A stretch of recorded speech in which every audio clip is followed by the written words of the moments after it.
too much in Las Vegas, but when it rains, that rain is just going to carry all the chemicals, all the debris, all the pesticides, pet waste, everything gets carried. Water, everything water comes into contact with, it carries with it and eventually gets to Lake Mead. The Water Pollution Control Facility treats water from the sewers, but rainwater is in a separate system. It's definitely pretty important because a lot of the public don't quite understand. One is the difference between where does the wastewater go and where does the stormwater go. So when we go to public outreach events, we really try to distinguish wastewater goes to the wastewater treatment plant and gets treated, where everything that goes stormwater, the gutter is also included as your stormwater, and all that goes to the wash untreated all the way back to Lake Mead. So we know that what we're doing is we're cleaning the water here, but the stormwater doesn't really get treated or cleaned at all before it gets to Lake Mead. The City of Las Vegas has increased efforts to inform residents about untreated stormwater. We do public outreach events, and our goal is to reach out to the community, to educate them, to help them understand that they can play just a little part in helping us protect our drinking water source by protecting the Las Vegas Wash and Lake Mead, by picking up pet waste or, collecting all the oil when they change their oil in their driveway. Those sorts of things, picking up garbage, litter. As part of this awareness campaign, the city decided to take the message directly to the streets. This year, the city sponsored a public art program to help make the storm drains stand out. This was my proposal. So this is Kip the Fish, but in this case, because we had to have Kip the Fish in there. But in this case, he's skeletons because of the pollution, the water pollution that we need to curb. And this is the cute cat that I had, and I wanted to make it cute and colorful to attract attention. Shala is one of 4 artists chosen by the city to paint storm drains in locations in each of the city's 6 wards. She previously painted utility boxes and thinks caricatures draw people in. To create something really colorful and something that brings a type of entertainment to people, to passerbys. Shan Michael Evans is primarily a digital artist, but he was thrilled to take on the city project and paint storm drains. I would say I'm pretty much environmentally conscious, but at the same time there's very little I know about it or how to help. I was quite surprised to see how filthy the drains are as I'm working right there, and just peer over to the right of me. You can look down the drains and the amount of trash. That was a bit shocking. So it makes sense to put some sort of notification there to let other people know as well. The city wanted artists to incorporate the old storm drain marker mascot, Kip the Fish. Artists also needed to mention that it drains to Lake Mead. Especially as an artist, it's quite an undertaking to deliver that message. And personally, there's nothing more that you want on all levels than for someone to take that to heart. And sometimes I find there's no better way than through art, colors and, even words, something that just draws attention to it, something that people need to be drawn to. We strategically placed and decided the locations based on all the different wards, the city wards that we have, and strategically placed them where there's a lot of foot traffic, near parks, near schools, near libraries, just so that we can reach out near the walking trails as well, so we can reach out to more people. Even though there isn't a public outreach event happening right now, people are reading this as they walk by. Shala studied the locations she was awarded to determine the best fit for the space. Her art can be found near Centennial Library in the Northwest and at Trent Park in Summerlin. When she started, she did not know stormwater drained to Lake Mead. I did not. And I actually had that question in my mind because when I would paint murals and you have, paint brushes that needs to be cleaned, where do I dump what's the best place to get rid of the water, the dirty water? And I thought, well, maybe the sink, but then, well, I didn't know. And then, so this was very informative to me as well. Nima Apkanar has worked as a visual artist in Las Vegas for the past 5 years. He is originally from Iran and loves to work with water. I'm a visual and conceptual artist. I work with materials like water, and I'm very much interested in phenomena. And in that way, my work is dealing with philosophical structure and the social structure of art in general. Apkanar took design from his homeland and incorporated the fish into the overall theme. The design, the pattern that you see on the drains, those are the arabesque, part of the culture, again, the Iranian culture, and they're mainly used in water fountains as a part of the monuments and to glorify the actual monument. And the fish, the design of the fish, the tiny fishes on it, it's more straightforward, and there is like a straightforward connection to the actual wildlife of creatures in the water.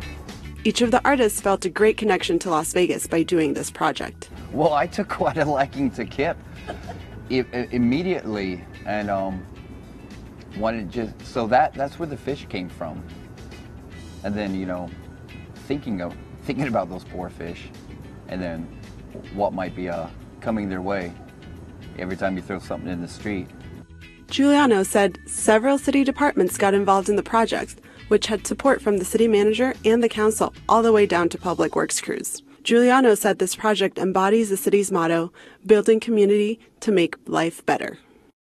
To be able to reach out the community, and, you know, if you happen to be walking by and you see someone who's really not understanding that what they're doing is impacting the storm drain, whether they're sweeping leaves into the storm drain, you kind of explain to them, I understand they're just leaves or they're just debris from your yard, but you know what? They are being carried to the wash, and they're actually clogging the storm drain, and then when a flood comes, that's going to overflow. So their little small impact, you know, what do you do with it? You sweep it up and put it in the garbage rather than down the storm drain.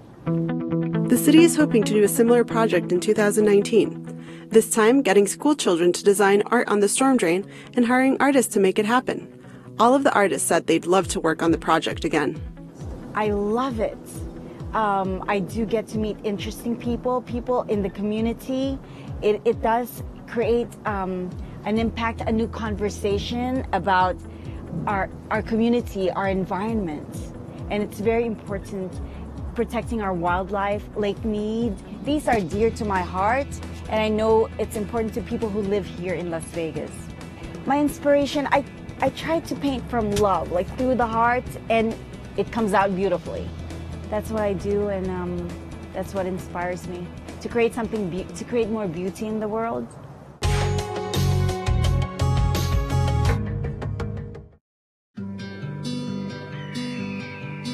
Lake Mead is full of life, a seemingly endless aquatic parade, attracting and sustaining busy desert creatures. It's one of the most diverse ecosystems in Nevada, with species found nowhere else on Earth. But every time soap suds run down your driveway, oil drips in the streets, fertilizer washes off your lawn, or random trash gets swept in our storm sewers, their home gets a little uglier. They get a little sicker. If we don't take simple steps to change our ways, soon you'll wonder where all our friends have gone. It's time to clean up our act, Southern Nevada. To get your home or business lake-friendly certified, visit belakefriendly.com.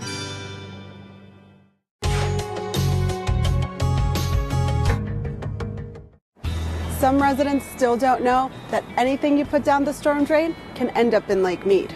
We have over 620 miles of channel in our flood control system that take water all the way down to the lake.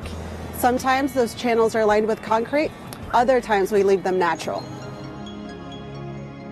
Residents often ask the district why some flood channels are made of concrete and some are natural. Throughout Clark County, there are examples of both, but as you'll see in this computer animation, the two are not equal. On the right, you'll see water rapidly filling up the simulated concrete channel. On the left, you'll notice that a natural channel does not fill up uniformly or as quickly. Rocks and shrubbery act to block the movement of water. They can also cause more noticeable waves. Concrete channels can move water up to 30 miles an hour. They're certainly dangerous places to be near during a flash flood, but they also process water more efficiently. In many cases, concrete channels make the most sense. But in areas with environmental sensitivity or areas near natural washes, we tried to leave the channels as natural looking as possible. We've also done a model to show you just how detention basins fill up with water during a flood event. In this animation, you can see the channel leading into the basin and the water beginning to fill. In some of our smaller basins, water can rise rapidly. Once again, this is no place to be during a flash flood. This model shows exactly why. Not only does the water rise rapidly, there's also a current and sometimes a wave visible through these basins. And just think of how much water that could be. Some of our basins are miles long. When it comes to the flood control system, there's no question too small.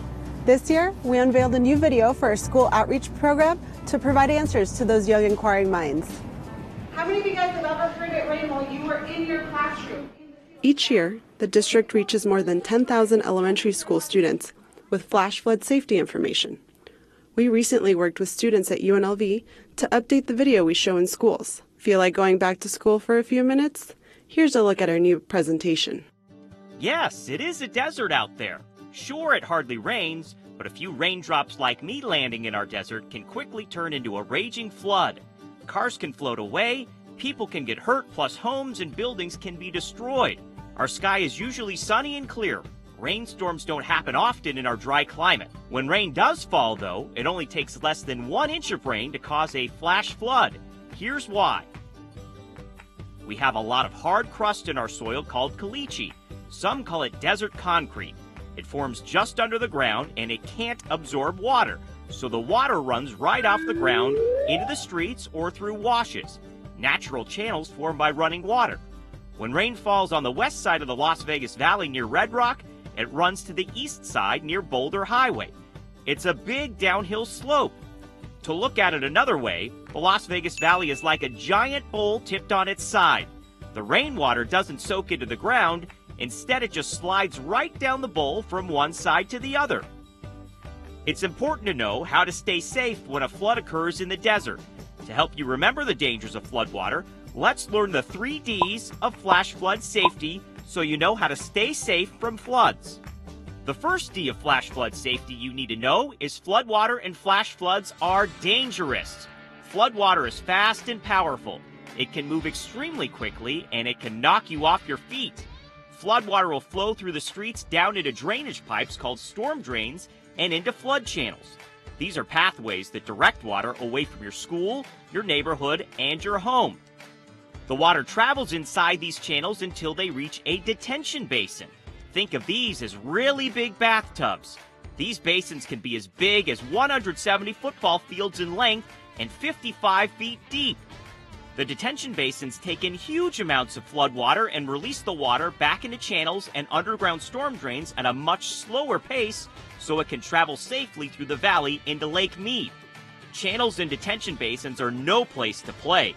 They are dangerous. The water moves so fast it can sweep you under or you could drown.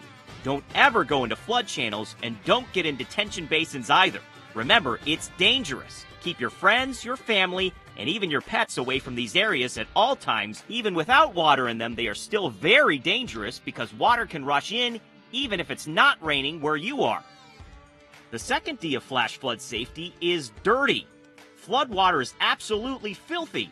Floodwaters are filled with junk like oil, chemicals, and pet waste. It washes off yards down streets and into storm drains and detention basins. It's a dirty and dangerous place, one where you should never swim and play. The deep channels hide trash like nails, broken glass, and construction debris. It's so dirty that you can't see what may be under the water. Not only can this filthy water hurt you, but it can also harm our environment. Water from washing your car at home, sprinklers, and rainstorms flows to Lake Mead, where we get most of our drinking water. Pollutants like trash and chemicals in the water can hurt plants and wildlife like fish and birds. Everyone, including you, can help protect the land we live on, the water we drink, and the air we breathe. If you see someone littering or dumping trash in the desert or into storm drains, tell your parents. They can call the Regional Flood Control District at 702-685-0000. Remember, floodwater is dirty, but it is our job to pollute less. We all need to protect the environment, not only for today, but for future generations.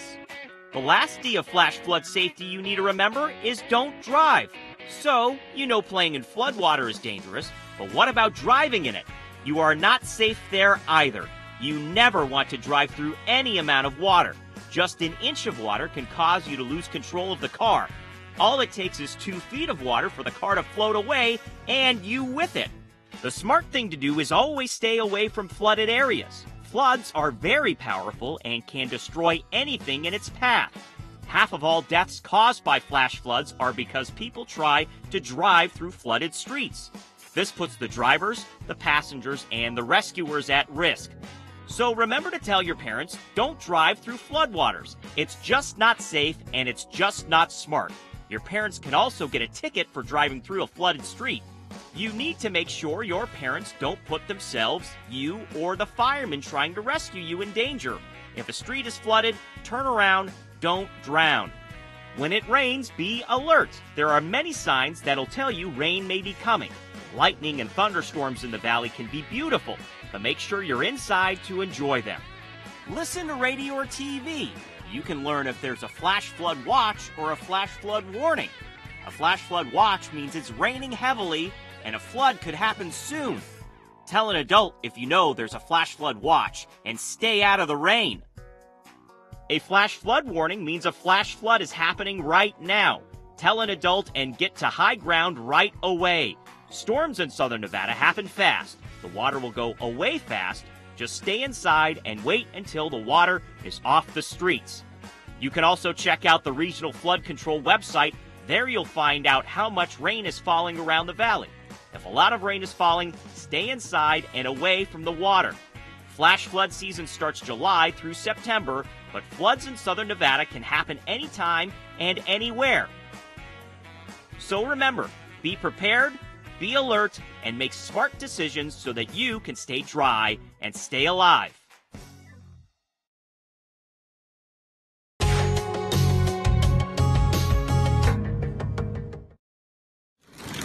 Oh my God, this car's gonna hit us. Oh my God! Oh, we're floating! We're floating! We're floating! Oh my God!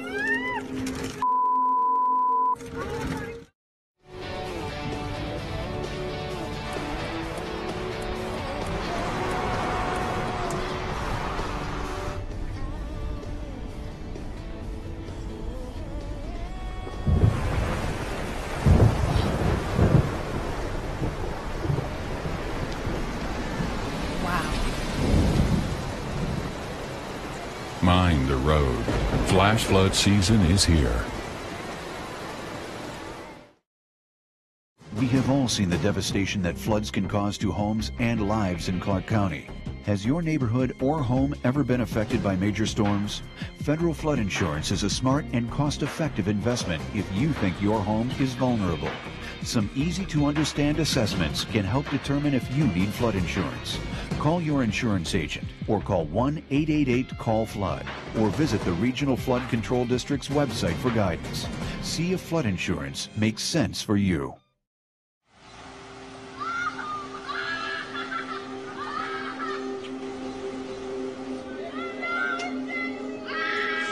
Yep. Look, it's floating.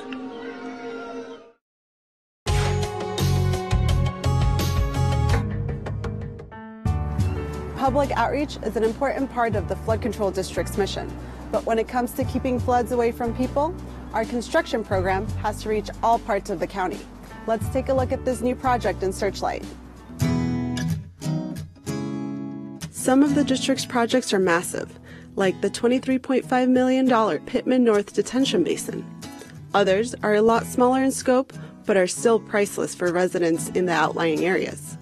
Work is finishing up on a $2 million storm drain project under Encinita Street in Searchlight, Nevada. This project started a year ago, and including installing 2,800 linear feet of reinforced concrete pipe. It was a big deal for this town an hour's drive south of Las Vegas.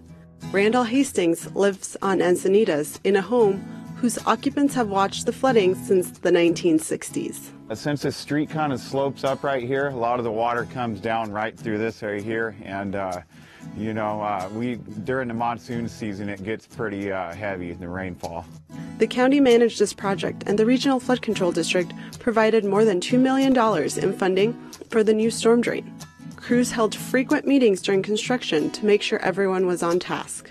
Yeah, and honestly, sometimes they can get a little scary. The water, like I said, during the monsoon season, it really rains hard here, and it comes quick, and it floods real fast. And then being on this embank right here, it kind of just comes down real quick. The project connected Encinita Street to existing facilities at the south end of the city. Now, water will move underground and take away the big problem for residents. It's kind of dangerous for the kids. Usually when it rains like that, we'll keep them inside. We don't let them go running around the park or nothing because, it's not waist high or anything, but it's still dangerous. Even if the water just knocks them down or, it don't really have to be that deep to do that. So I think having that drain will help deal with the water situation. The Searchlight project was built by Wadley Construction. The road is now paved and the pipes are underground, ready to carry water away from Hastings' home in a safe way. Here in the park, it's easy to remember why we have to keep our environment clean. So make sure you do your part and put litter where it belongs. For more information about the Flood Control District, go to BeFloodSafe.com or follow us on Twitter and Facebook.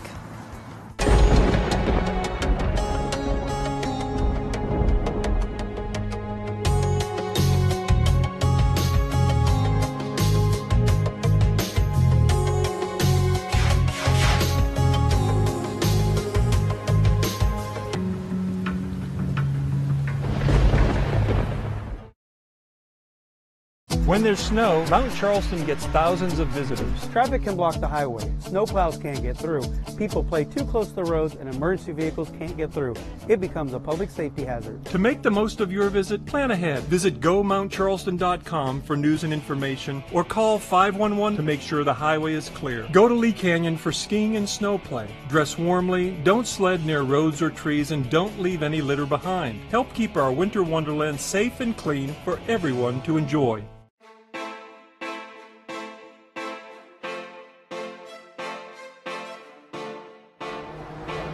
Clark County is a county located in the very southern tip of Nevada.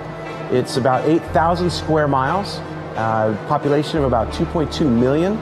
The 400 square miles we cover here in the Las Vegas Valley, including the Las Vegas Strip, which is in Clark County, is our busiest part of that response area. At any given time, we have upwards of 300,000 visitors from all across the world here in Las Vegas on the beautiful Las Vegas Strip. The influx of visitors on a weekly, monthly basis is really a game changer for us in law enforcement. The way the city changes each weekend, each special event, that presents a whole new set of challenges. Clark County, we try to hold ourselves up as an example.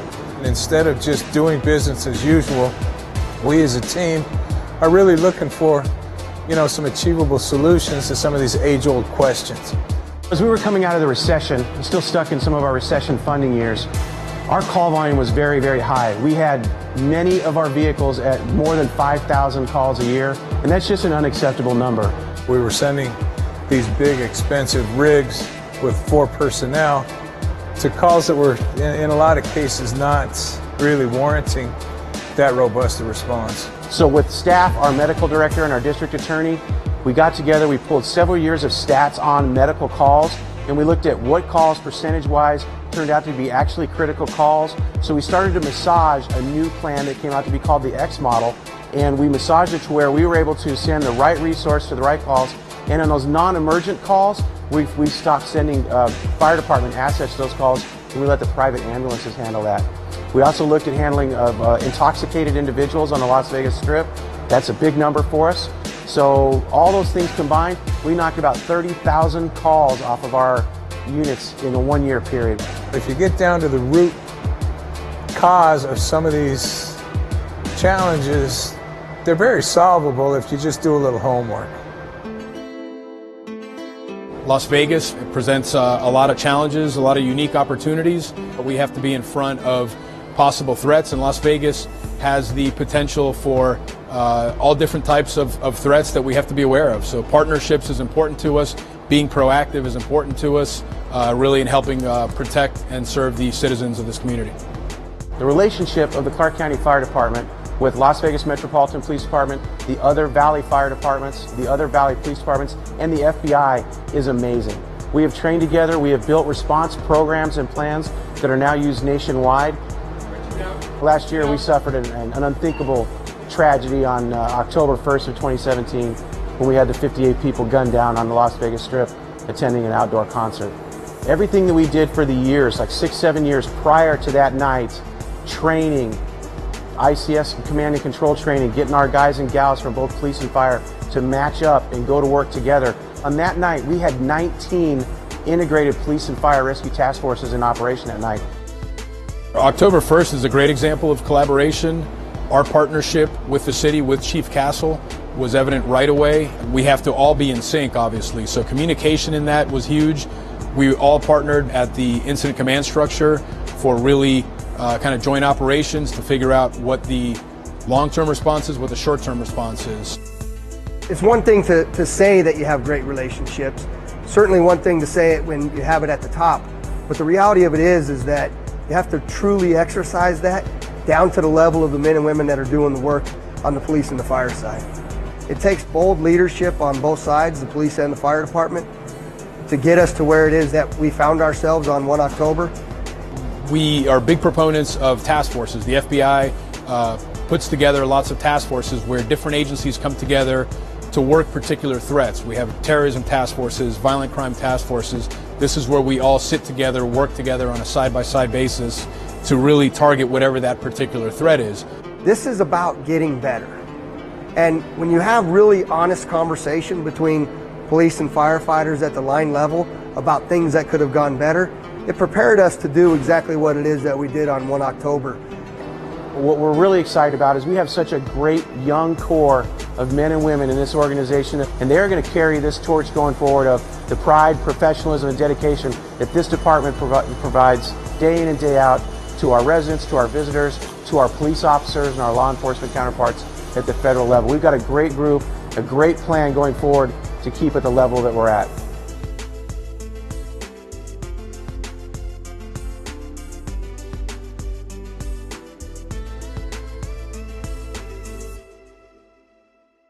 You never know when you can't really see whoops, coming. And sometimes you just can't avoid the old. Life is full of surprises. So when life pulls up, get to UMC Quick Care. For life's bumps and breaks, sneezes and wheezes, one of our Valley locations is ready and waiting to save the day. So you can get in, get out, get better, quick. UMC Quick Care. Thanks for watching Clark County Television. Water conservation is a priority in Southern Nevada. Reduce your water footprint in 3 simple steps. Spring forward with seasonal watering restrictions, but don't water more than you need to. And find and fix the most common household leaks to avoid water waste. See all the ways to save here on Waterways.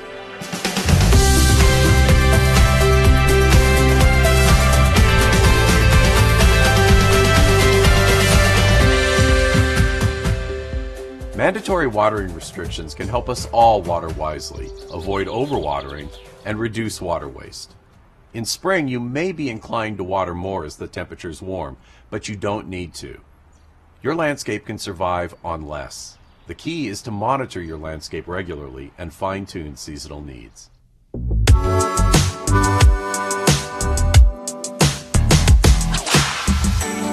On average, average, Valley residents use about 60% of their water outside. That means outdoors is also where residents have the greatest potential to conserve water. One of the most effective ways to save water is to follow mandatory watering restrictions.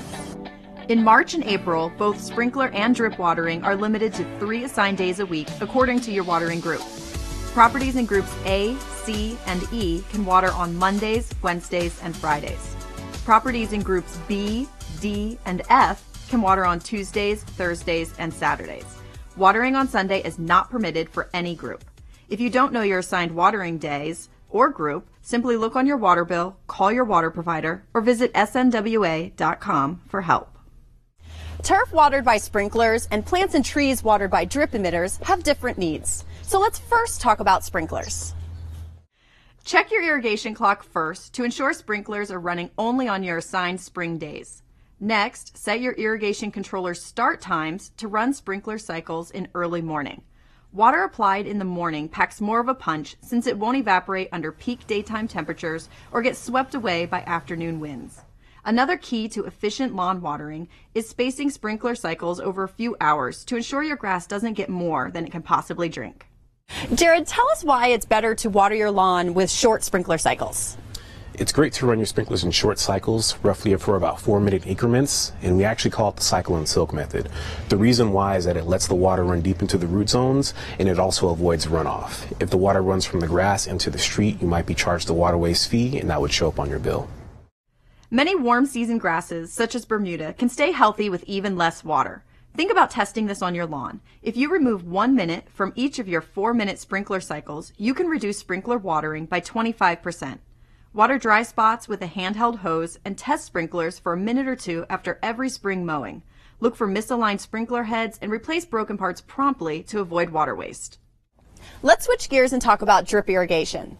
Drip watering is needed less frequently, however, you'll set it to run longer, typically 30 minutes or more each time. That's because drip irrigation delivers water more slowly and deeply to a plant's root zone in gallons per hour rather than gallons per minute.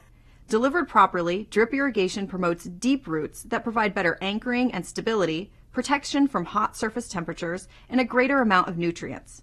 Drip irrigation is permitted 3 days a week in spring, but established plants often do well with less.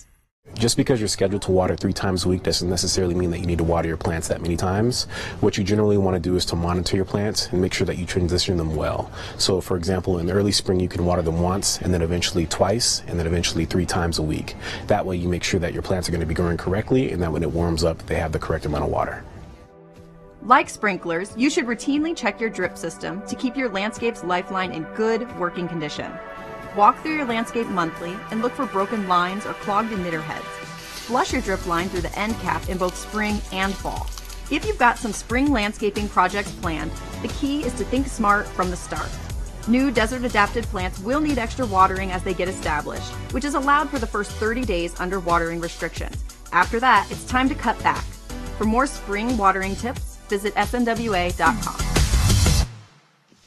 If you're caught watering outside your assigned watering days, you could receive a water waste fine.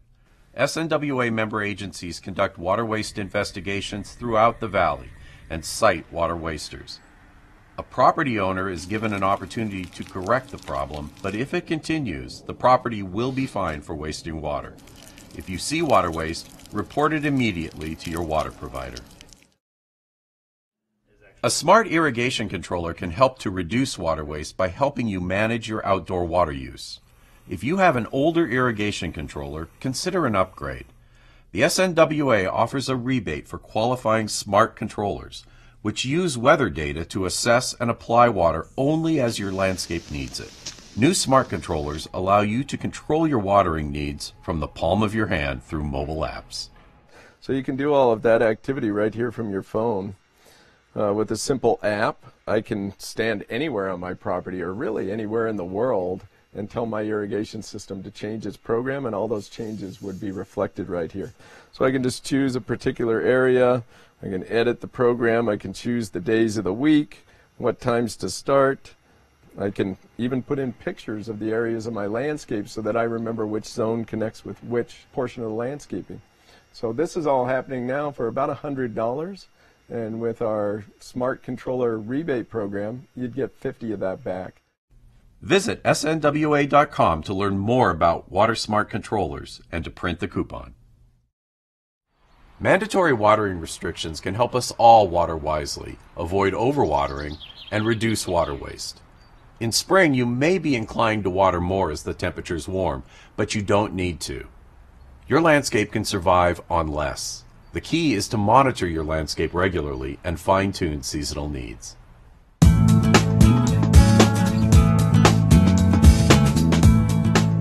Las Vegas is the driest city in the nation. We average a dismal 4 inches of rain a year and rely on the Colorado River for 90% of our water supply. The river system, however, is facing the worst drought in the basin's recorded history. As a result, Lake Mead's water level has dropped more than 130 feet since 2000. With a possible federally declared water shortage in 2020, water conservation is critical for the community. A majority of Southern Nevada's water is used outdoors, primarily on landscapes, and cannot be recycled and returned to Lake Mead. Reducing outdoor water use is an important conservation goal that will help protect Southern Nevada from shortage. There are 3 steps you can take to cut your outdoor water use and make a positive impact on conservation efforts. Follow mandatory watering restrictions, report water waste, and remove useless grass. Doug, let's start with mandatory watering restrictions. Why is it so important to water only on your assigned watering days? Well, first of all, it's important that people know that we created those restrictions around the needs of even a high water use landscape. So you can certainly keep your landscape healthy and still comply with the restrictions. What's cool about the restrictions is it seems like a fairly small and simple thing for people to do, change their clock 4 times a year. But if everybody gets on board, everyone in the valley complies with those restrictions, we're talking about saving billions of gallons of water every year. Don't know which day you're supposed to water? We can help. Visit snwa.com and type your address where it says Find Your Watering Days and Group right on the homepage. You could incur a water waste fee if you're not following the mandatory watering restrictions. Define water waste and what issues could result in a water waste fine. Well, the most conspicuous type of water waste is allowing water to flow or spray off your property. So when you see water just flowing down the street, that's obviously not doing anyone any good. It's not helping a plant, simply throwing away a valuable resource. But the other ways that you can violate the water waste policy are by watering on a day that wasn't assigned to you. So remember, never on Sundays, and look up your watering schedule and know it. And also during the midsummer, we even have time of day restrictions. We don't want to run sprinkler systems in the heat of the day when that water is simply just evaporating before it can even reach the ground. Water waste fees for SNWA member agencies start at $40 to $80 for most residential customers and double each month if the water waste continues. Properties with larger meters pay significantly more for wasting water. These charges appear on your water bill. If you're wasting water, fix it before you incur a water waste fee and report water waste to your water provider when you see it. The biggest water guzzler is grass. If the only time you step on your grass is to mow it, take it out and receive a cash rebate when you replace it with WaterSmart landscaping. An average 1,000 square foot residential landscape conversion can save more than 50,000 gallons of water per year. But when we do remote sensing, use aerial images to look around the valley, we suspect that there's still as much ornamental or non-functional turf in the valley as has been converted to WaterSmart landscaping. So we're about halfway through what we consider to be an important project. We've been doing this now 18 years.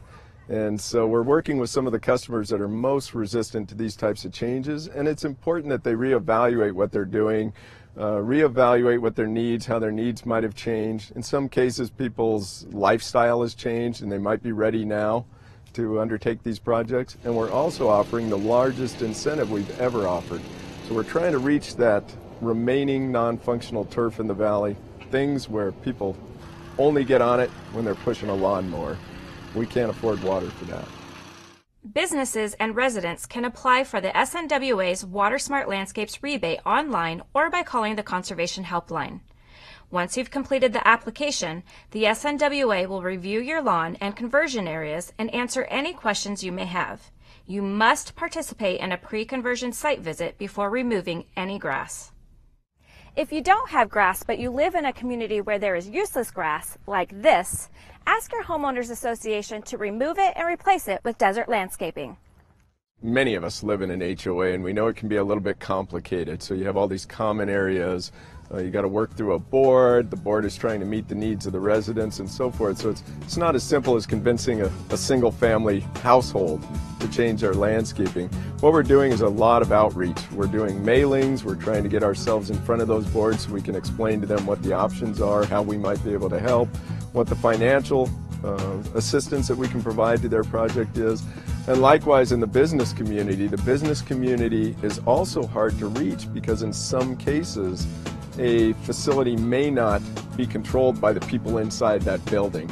And so we have to go find parent companies and so forth. Same thing, we're trying to reach out to them, get an audience with them, and have a discussion with them. The Water Authority has teamed up with the Las Vegas Lights Football Club to encourage the community, including residents, businesses, and HOAs, to remove grass that serves no purpose.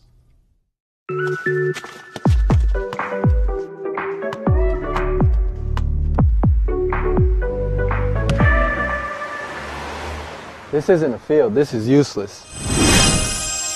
Now we can really play.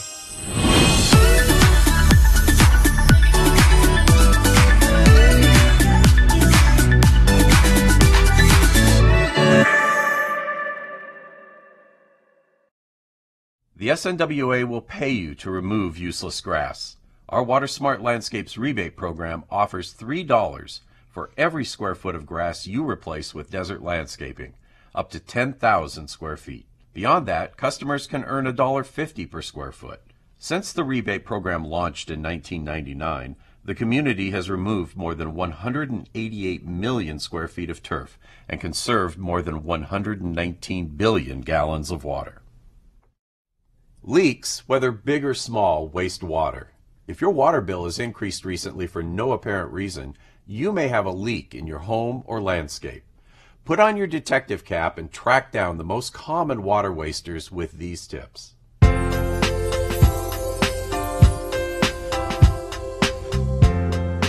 Many U.S. homes can waste on average more than 10,000 gallons of water to leaks each year. That's enough to fill a small swimming pool. Nationwide, household leaks can waste more than 1 trillion gallons of water annually, and that's enough to fill 40 million swimming pools and 24 billion baths. Closer to home, fixing your own leaks can make a big difference on your water bill while conserving our most precious resource. Common sources of indoor home leaks include worn toilet flappers and dripping faucets or shower heads. Most can be relatively easy and, yes, inexpensive to fix. To help get you started, the SNWA offers a free indoor water audit and retrofit kit. With the kit, you can test the water efficiency of your home and upgrade some of your fixtures. So the indoor audit and retrofit kit serves two purposes. It has several items that you can change in your house that actually are more efficient to help you save water. And then it also provides a couple of tools to find leaks inside the house. So together it kind of gives you opportunities to save around the house. So some examples of things that are included are a shower head that is a low flow shower head. So it's a higher efficiency shower head, performs like your normal shower heads, but uses less water. Then we also have things like a flow bag, which actually you can go around the house and test the flow of the different devices, like your aerators, your shower aerators. We give a couple sample aerators. There's dye tablets to see if you have leaks in your toilet. So there's a lot of items in this little kit that gives you the opportunity to save water around your house. We provide these kits, one free to every property in the valley. You just have to call 258-SAVE or visit snwa.com and request the audit kit and we'll mail it to you. Believe it or not, the toilets in your home consume more water than your faucets and showers, especially older models. If you have a leaky toilet, or maybe you're hearing the dreaded phantom flush, that's even more water down the drain. To test your toilet for a leak, first, just listen. If it's running nonstop, you have a leak. If you're still not sure whether you have a leak, use the leak detection dye tablets from the SNWA's Indoor Water Audit and Retrofit Kit. The water's color will change to blue if you have a leak. Most likely, the culprit is a worn toilet flapper. Most flappers degrade after a few years and no longer seal tightly at that point, so leaks occur. Luckily, flappers are inexpensive and easy to replace. Better yet, leaky toilet flappers could soon become a thing of the past. That's because flapperless toilets are replacing conventional flush systems. These toilets are ultra efficient and can minimize leaks, ultimately helping to conserve water. Now what about a leaky faucet? A faucet that loses just 1 drip per second can waste more than 3,000 gallons per year. That's enough water to take more than 180 showers. Fix leaky faucets by checking faucet washers and gaskets for wear and replacing them if necessary. Don't overlook your shower head. A shower head that leaks 10 drips per minute wastes more than 500 gallons per year. You could wash 60 loads of dishes in your dishwasher with that amount of water. You can help create a tighter connection between the shower head and the pipe stem with pipe thread seal tape, also known as Teflon tape. If that doesn't stop the leak and the repair looks more complicated, you may want to call a licensed plumber. If you find that repairs aren't enough to stop the leaks you've found, it might be time to replace your fixtures. Look for the WaterSense label when you shop for new products to increase your home's efficiency. WaterSense labeled items are widely available at retailers, have been tested to perform at 20% higher water efficiency than average products, and provide measurable savings. And yes, they'll still get you, your clothes, and your dishes clean. So what if I suspect I have a leak, but I haven't been able to find it yet? The first thing you want to do is make sure that everything that uses water in the house is turned off. So you want to have your irrigation off. You want to have dishwashers, washing machines, everything that uses water, not using water, so shut it off. Then you want to come out and you want to come to the meter. And so if you look at the meter down here, there's 2 dials. The big dial is thousands of gallons, and so you're not going to see that turning unless you just have a massive leak, but usually that's not what you see. It's the little dial, which is a triangle or a little star. If everything is turned off inside and you see that little dial still turning a little bit, that means you have a leak somewhere. And then you have to go through a process of elimination to decide, is it inside or outside? Could be both, but hopefully it's not. It's one or the other. And so we'll walk around and we'll turn the irrigation system on the outside off, and then you can kind of go inside and see if there's anything inside that may be the cause of that. Outdoors, your irrigation system is susceptible to leaks that can waste far larger volumes of water than, say, a leaky indoor faucet. That's why regular checks are vital. Systems are subject to frequent use and high temperatures in summer, along with an occasional freeze in winter. Both extremes, along with wear and tear, can lead to cracks and breaks in both pipes and drip lines, as well as broken sprinklers and emitters.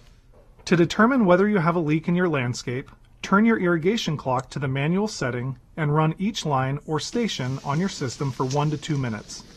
Walk through your landscape. A visual inspection should turn up obvious breaks. Check your valve box as well to ensure the valves aren't leaking. If you can't find the source of the leak but find soggy grass, damp planted areas, or puddles of water, you may have a larger problem, an underground leak. So through the process of elimination, by turning the backflow off and the irrigation, we think we've eliminated the outside. We've gone around inside and we haven't found anything. So really the next step is possibly a mainline leak or something that's underground. And for that, you really want to hire a professional. They can come out, they can kind of determine, they usually can find it, they have tools to do that. And so, somebody you want to hire to bring a professional to take care of it. Repairing water damage caused by leaks can cost thousands of dollars for homeowners. Thanks to new, smart leak detection devices, you can prevent or mitigate water damage at your home using a smartphone app. So leak detection devices is kind of the new technology that we're really excited about. It will help address water loss or water damage caused by leaks, which can kind of be a big issue for homeowners. And so these new devices basically will strap on to your water lines in your house, and then they will communicate to the customer through their phone. There are 2 types of devices, basically. One will strap on to your water line. Sometimes they go onto your meter or just onto a pipe. So you can monitor your water use. If you have a leak, you get notified. But in order to turn your water off, if you have to, you would have to come to the meter and do a turn off yourself. The other type of device, actually, you cut pipe and you install it. It also gives you information about consumption and how much you're using, but then if you have a catastrophic leak or for some need you need to turn it off, through your phone you can actually turn it off.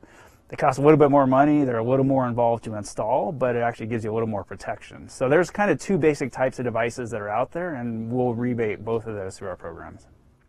The SNWA offers a rebate of 50% of the purchase price, or $200, whichever is less.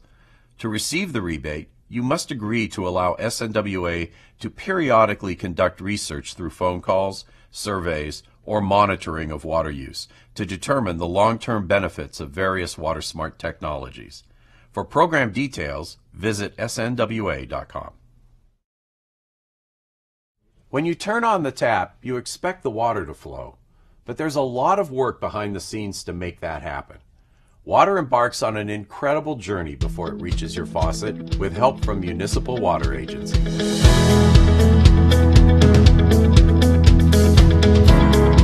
Nearly 90% of southern Nevada's drinking water begins as snow or rain in the Rocky Mountains of Colorado.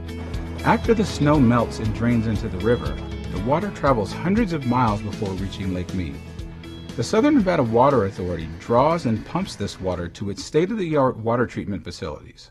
Following treatment that ensures water meets all state and federal Safe Drinking Water Act standards, water flows through an intricate network of pipes, pumps, and reservoirs before reaching its final destination, your home.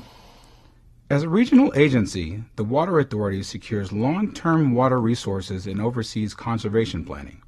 The Water Authority also provides water treatment and wholesale delivery for Southern Nevada, delivering treated drinking water from Lake Mead to area water providers, who then deliver water to you, the customer. SNWA helps to ensure safe and reliable water delivery by operating two of the nation's most advanced water treatment facilities, River Mountains and Alfred Merritt Smith. Water quality starts at Lake Mead, the largest man-made reservoir in the nation. Spanning nearly 250 square miles, Lake Mead is also impressively deep. The Water Authority's third intake plumbs these depths to draw the freshest, purest water. The third intake is designed to maintain access to our community's primary water supply, even as lake levels continue to decline. The third intake extends into the lowest portions of Lake Mead, ensuring that we have access to our water even though the lake levels continue to decline. Now, the deeper water is easier to treat, easier to disinfect, and provides higher quality water to our customers. The pumping station, currently under construction, will work in tandem with the third intake to provide quality water to over 2 million Valley residents. When the pumping station is completed in 2020, SNWA will have the ability to draw water from the lake, even if lake levels drop too low for Hoover Dam to release water to downstream users in California, Arizona, and Mexico. Once water travels through intake number 3 to SNWA's treatment facilities, state-of-the-art ozonation is the primary treatment process. Ozone provides an effective disinfectant that destroys bacteria and waterborne pathogens. The next step in treatment is multi-stage filtration, which includes a step known as flocculation. Particles in the water form clumps called floc. The floc is so small it can't be seen by the naked eye. Flocculated water passes through multiple filters that trap and remove these particles. Chlorine is then added to the water as it leaves the treatment facilities. Both chlorine and corrosion control efforts further protect the water as it journeys through the pipeline distribution system, sometimes 30 miles or more uphill on its way to you. Well, most of our water is delivered by gravity to our customers. This means that we use the natural principle of allowing the water to simply flow downhill. We locate our reservoirs farther uphill from the customers they serve, and thus when that water just simply flows naturally out of the pipes, we get water to the tap. Also, providing the water uphill gives our customers the adequate tap pressure that they need. Highly skilled operators guide water through a series of pumping facilities to move water to reservoirs and water tanks throughout the community. Reservoirs provide sufficient storage to meet our home and business water needs, as well as fire protection to support our community's first responders. The Las Vegas Valley Water District, the cities of North Las Vegas and Henderson, maintain more than 100 reservoir basins and tanks that collectively hold more than 1 billion gallons of water. The Las Vegas Valley Water District is building its first reservoir in 10 years. Well, this reservoir is designed to meet the growing needs of Summerlin. We're about 33 miles as the crow flies from Lake Mead, where we get most of our water, and this will hold about 10 million gallons of water. It takes a lot of energy to pump that water up the hill from 33 miles away. We do that primarily in the evening hours. We don't have the constant droning of pumps, and it helps to reduce costs by using the energy during the evening when those costs are reduced. To maintain water quality in the distribution system, operators and distribution personnel keep a watchful eye on flows, water levels, system pressures, and pumping activities. They work 24 hours a day, 365 days a year to monitor your water quality.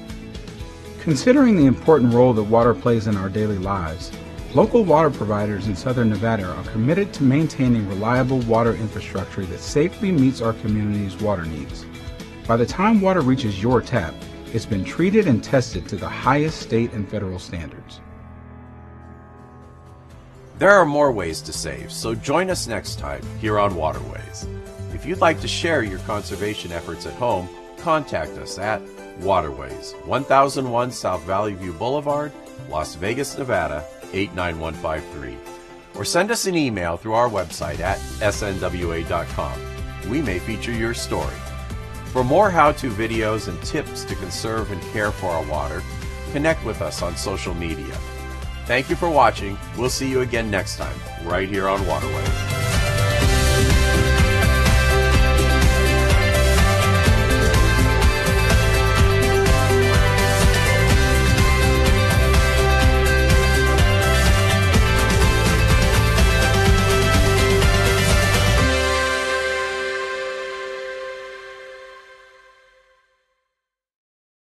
Win or lose, our children need a natural green grass space in which to run, romp, and be a kid, especially out here in the desert. What is your team color? Ours is purple. We are the Clark County Water Reclamation District. You may have seen workers installing our purple water pipe system at Silver Bowl Park. Yes, purple, the signature color for reclaimed water. The playing fields and landscape at Silver Bowl Park are now irrigated using reclaimed water. This water surpasses the high standards set by the state, saves our potable water for drinking, and reflects our abiding commitment to wise management of our precious water resources. Reclaimed water is the right water for the right use. The Clark County Water Reclamation District, in partnership with the Clark County Department of Parks and Recreation, is pleased to use reclaimed water to provide this green grass space where everybody wins. Great job!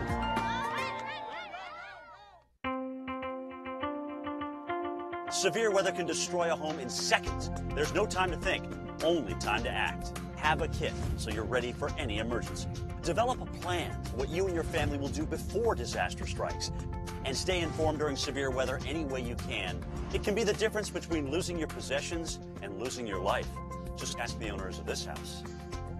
Visit weather.com/ready and let the Weather Channel help you prepare your family for emergencies. Do you know when to go on a yellow flashing arrow? They're popping up all over Clark County, and they're the new signal for turning left at intersections with a dedicated left turn lane. Here's what drivers need to know. A flashing yellow arrow means turns are permitted, but you must first yield to oncoming traffic and pedestrians. Then turn with caution. Keep in mind oncoming traffic has a green light. A solid green arrow means turn left. Oncoming traffic must stop. A solid yellow arrow means that the left turn signal is about to change to red and you should be prepared to stop or prepare to complete your left turn if you're within the intersection. And finally, a solid red arrow means stop. These left turn yellow flashing arrow signals are new, so remember, a yellow flashing arrow means turn with caution. For more information, log on to clarkcountynv.gov and search keyword flashing yellow arrows.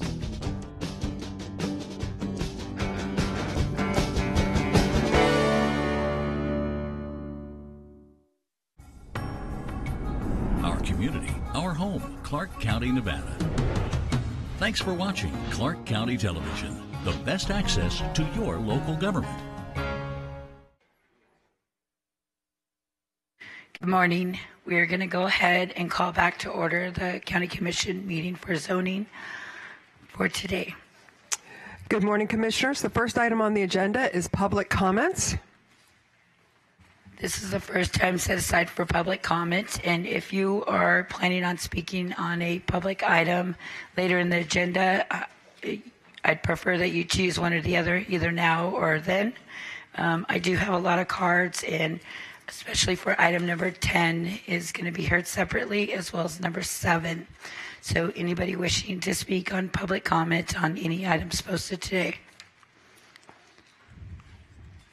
Seeing none, I'm going to go ahead and close the public comment. The second item is the approval of the agenda after considering any additions or deletions of items. Staff has received the following request. Item 4, DR 1931, hold to the April 3rd, 2019 BCC meeting per the applicant. Item 14, ZC 19105, hold to the April 17, 2019 BCC meeting per staff. Item 15, ET 191400017, UC 55316, hold till the April 17, 2019 BCC meeting per the applicant. Item 16, ET 194000018, BS 55216, hold till the April 17, 2019 BCC meeting per the applicant. Item 17, ET 194000019, UC 18437, hold to the April 17, 2019 BCC meeting per the applicant. Item 18, WC 1940016, UC 18437, hold till the April 17, 2019 BCC meeting per the applicant. Item 19, WS 190097, hold till the April 17, 2019 BCC meeting per the applicant. Item 21, WC 194000021, NZC 58317, hold till the April 17, 2019 BCC meeting per the applicant. Item 22, ZC 19101, hold to the April 17, 2019 BCC meeting per the applicant. Item 23, VS 19102, hold to the April 17, 2019 BCC meeting per the applicant. Item 24, TM 195000031, hold till the April 17, 2019 BCC meeting per the applicant. Item 30, ZC 181015, hold till the May 8, 2019 BCC meeting per the applicant. Applicant is advised that renotification fees may be required. Item 32, and I'm looking at staff to find out, we had a request for items 32, 33, and 34 to be moved to 2 weeks later, and that was by an opponent, not by the applicant. So we're trying to find out if the applicant is fine with that, but it would be item 32 at this point is NCC 181026, hold till the April 17, 2019 BCC meeting per the applicant. Item 33, VS 181025, hold till the April 17, 2019 BCC meeting per the applicant. And item 34, TM 185000242, hold till the April 17, 2019 BCC meeting per the applicant. Item 35, NZC 181028, hold till the April 17, 2019 BCC meeting per the applicant. Item 36, VS 181029, hold till the April 17, 2019 BCC meeting per the applicant. Item 37, TM 185000243, hold till the April 17, 2019 BCC meeting per the applicant. And item 44, PA 1870005, withdraw without prejudice per the applicant. The above public hearing items are going to be open as a public hearing and immediately recessed until the dates as previously stated. With these deletions, which are items number 4, 14, 15, 16, 17, 18, 19, 21, 22, 23, 24, 30, 32, 33, 34, 35, 36, 37, and 44. And if there are no objections from the audience, the agenda stands ready for your approval. Okay, at this time, do I have any other changes from commissioners? Commissioner Jones.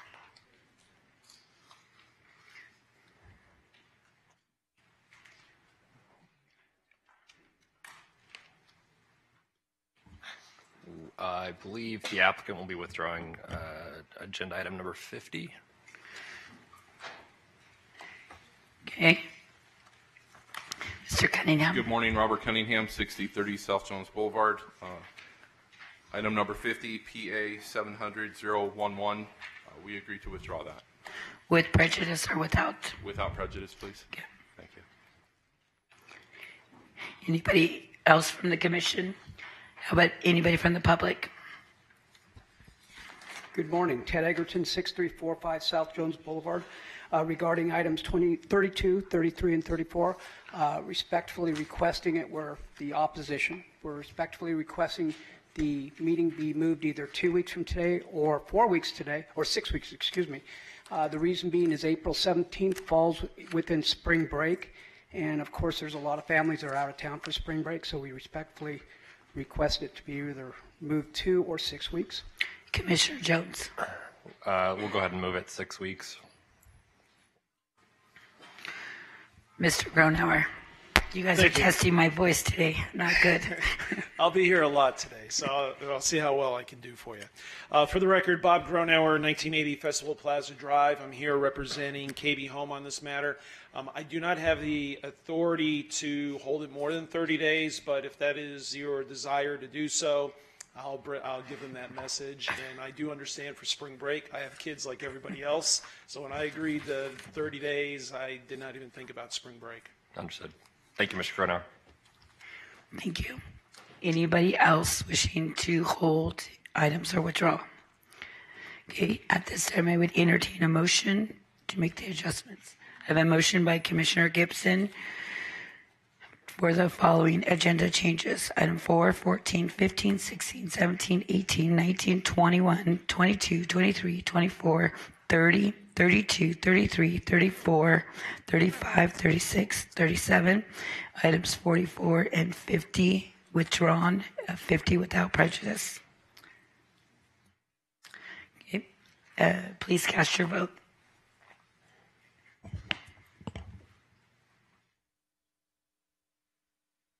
Motion passes. The third item on the agenda is the approval of the minutes. The minutes of the February 6, 2019 zoning meeting is ready for your approval. I have a motion by Commissioner Jones to approve the minutes. Any discussion? Please cast your vote. Motion passes. Next are the routine action items, which consist of items 4 through 14, except those items that were previously deleted, and items 7 and 10, which will be removed from the routine action agenda and heard separately. The remainder items may be considered together in one motion and are subject to the conditions listed with each agenda item.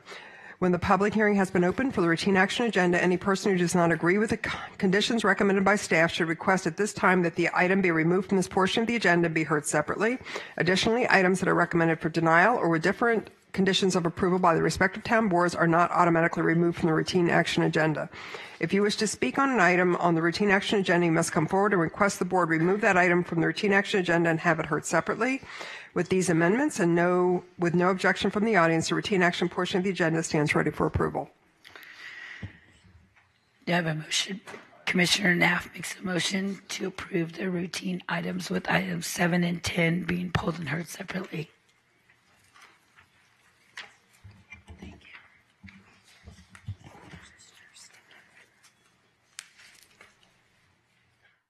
Somebody vote. Motion passes. For the audience's information, anyone who wishes to speak on an item should move to the first couple of rows and be prepared to speak as each item is heard. And if there are several speakers on one item, it's suggested that a single representative be appointed to present the issues. The next item on the agenda is item number 7. ET 19400010 and ZC 2416, zone change, first extension of time to reclassify 33.1 acres from RE Rural Estates Residential Zone and H2 General Highway Frontage Zone to R2 Medium Density Residential Zone for single-family residential development in the Mud 3 Overlay District. Waivers of development standards for the following: increased building height, increased wall heights, full off-site improvements for Pebble Road, allow non-standard improvements, reduce street intersection offset, design review for proposed single-family residential development, generally located on the south side of Pebble Road and west side of Torrey Pines Drive within Enterprise. Good morning, Mr. Borgell. Good morning, Madam Chair and Commissioners. Greg Borgell, 300 South 4th Street, representing American West on the subject item. And we have agreed to and appreciate the staff's recommendations and conditions, which, as I recall correctly, was also unanimously approved by the Enterprise Town Board. And the general character of the item is this is a map of the entire project. The west approximate 60% is in various stages of mapping or construction. This is the next phase, and therefore this is the phase which would require the extension of time. And here to answer your questions, also here is Mark Dunford from America West Homes, if you have questions appropriate for his consideration. Okay, does that complete your presentation? Yes, ma'am. Okay, this is a public hearing. I'll go ahead and open the public hearing. Anybody wishing to speak on item number 7? Seeing no one, I will close the public hearing and turn it over to Commissioner Jones. Thank you, Madam Chair, and thank you, Mr. Borgel, for your presentation. I'd ask this taken off of the consent agenda because I had spoken to you about our overall interest as a county of removing mud overlay designations, and so with your consent, I will move for approval of this agenda item with the applicant's consent to removal of the mud 3 overlay. Certainly, we would consent to that. I think it was our belief that the effect of this zone change going forward did that automatically, but if it takes a separate process, that is fine with us. Okay, thank you. Okay, Commissioner Jones has made a motion. Any further discussion? Oh. I just need IT.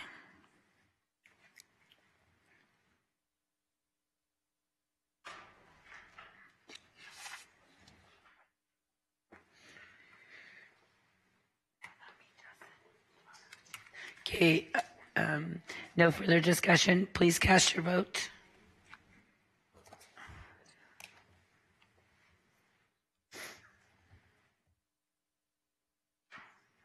Motion passes. Thank you. Next is item 10, UC 19106, use permits for the following: a fairground, recreation facility, concerts, music festivals, food festivals, sports events, and other outdoor special events with accessory food, beverage, retail sales, and on-premise consumption of alcohol. Deviations as shown per plans on file. Deviations for the following: alternative parking lot design, wave landscaping, all other deviations as shown per plans on file. Design reviews for the following: a parking lot, fairground, recreation facility in conjunction with the Silverton Resort Hotel on 32.8 acres in an H1 limited resort and apartment AE 60 zone in the MUD 2 overlay district, generally located on the south side of Blue Diamond Road and the east side of D. Martin Drive within Enterprise. Okay. It's all good, Mr. Borgel. But I'm still Greg Borgel, 300 South 4th Street, this time for Silverton.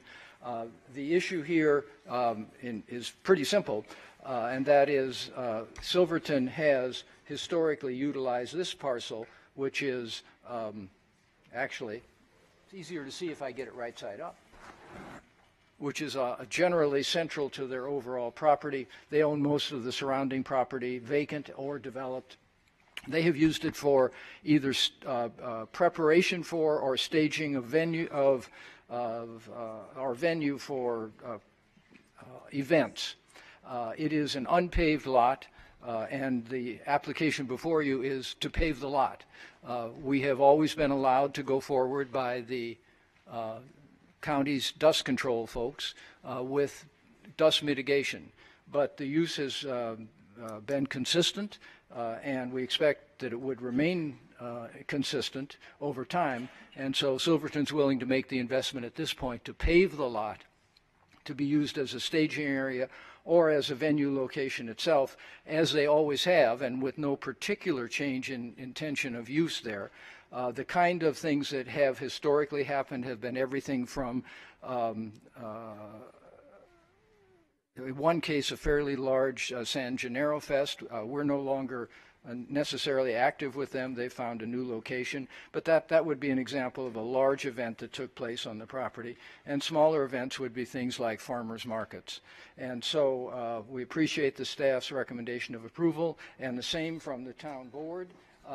There was discussion at the town board of a couple of conditions which we have agreed to and presented copies of to staff, and I've discussed briefly with Commissioner Jones. This is a proposed markup of the current planning conditions, again, which we've shared with staff, that would clear up 2 points. First, staff had initially reacted that there would be potentially 6 10-day events, and that's more like the San Gennaro type project, which, as I said, we're really no longer active with them and don't expect them to come back. But that was, I think, the thought process that went into the 6 10-day events.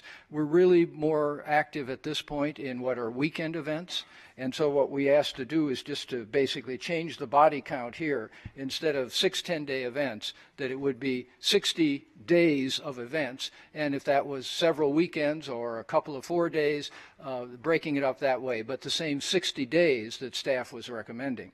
And then secondarily, that took out one of the bullets because one bullet said 6 events and the second bullet said maximum 10 days, and we just brought that down to 60 days of events. And that freed up a bullet space in which I plugged in what the town board and many of the neighbors asked, which was enhanced landscaping along Dean Martin adjacent to this property. Apparently the landscape there isn't as fully developed as it is on other portions of our property, and so we said yes, and we will do that. We'll make it match the pretty good landscaping that everyone concedes that we've done throughout the property, which would include a berm, not a Chinese wall type berm, but a bermed use of landscaping. And those were the two conditions that were material to the town board. Now, the town board also suggested that we do some other things that we've agreed to do, like they were a little concerned that once this property is paved, then we might need to enhance handicapped access. And of course, we'll just do that because it's the law. It doesn't, in our opinion, need to be a condition. The neighbors, many of them, came to the town board, asked that we have a separate meeting with them, and we did have that meeting. Craig Cavalier, who's in charge of the property, and Rick, who is here today if you want to talk to him, met with the neighbors, and it's my impression, I wasn't there, I was out of town, but it's my impression that the neighbors, all of them at the town board who had concerns, attended the meeting that was held with the neighbors subsequently, and it's my impression that they were satisfied with these changes in conditions and the other assurances they got. Now, there may be people who weren't at the town board and or didn't come to that meeting that still have concerns, and we're still willing to work with them. And if that means we have to have another meeting, we'll have another meeting. But our impression is that we did what we should do for what is a fairly simple application at its base, which is, could we please pave this parking lot, which isn't really a parking lot, it's really an organization area and a venue place. We could continue to do it with dust mitigation, but obviously, we think obviously, paving is better. And that's the extent of our presentation. Does that conclude your presentation? Yes, ma'am. Okay, this is a public hearing. I'm going to go ahead and open the public hearing for item number 10. I do have some cards, so if you'd like to come forward now and talk to us, that'd be great.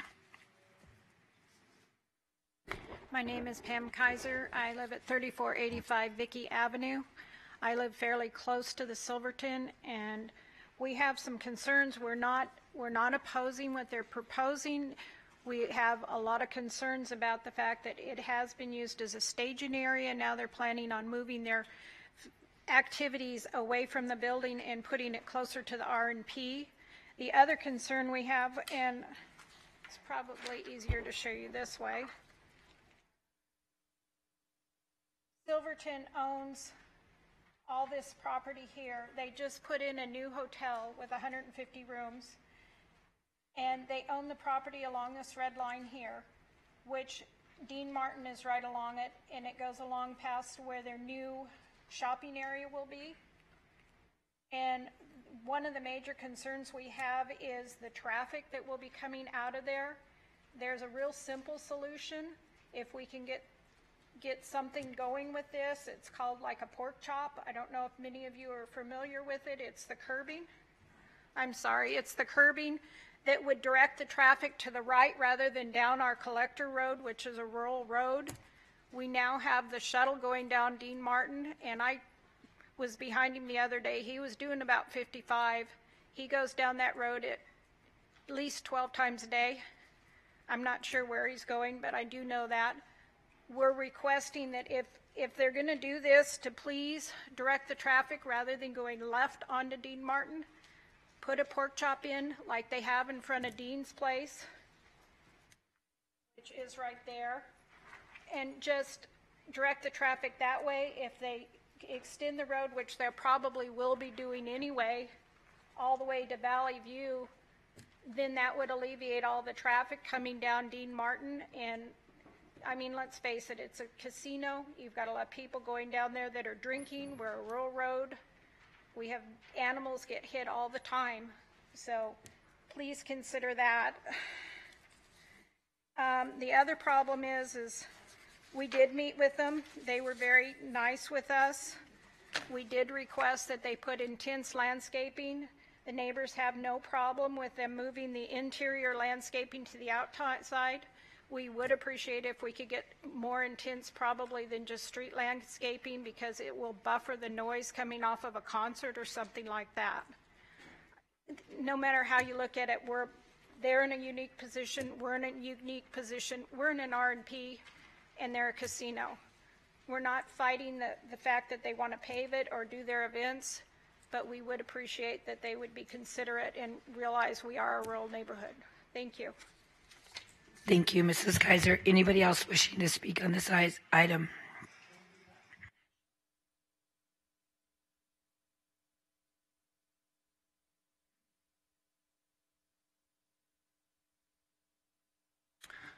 Good morning, Commissioners.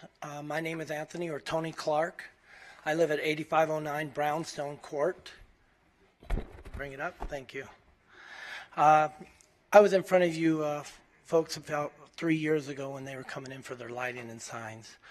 I'm probably the closest homeowner to the Silverton anywhere in the neighborhood. My home is on the back side right here. My house backyard faces the Silverton right here in this corner.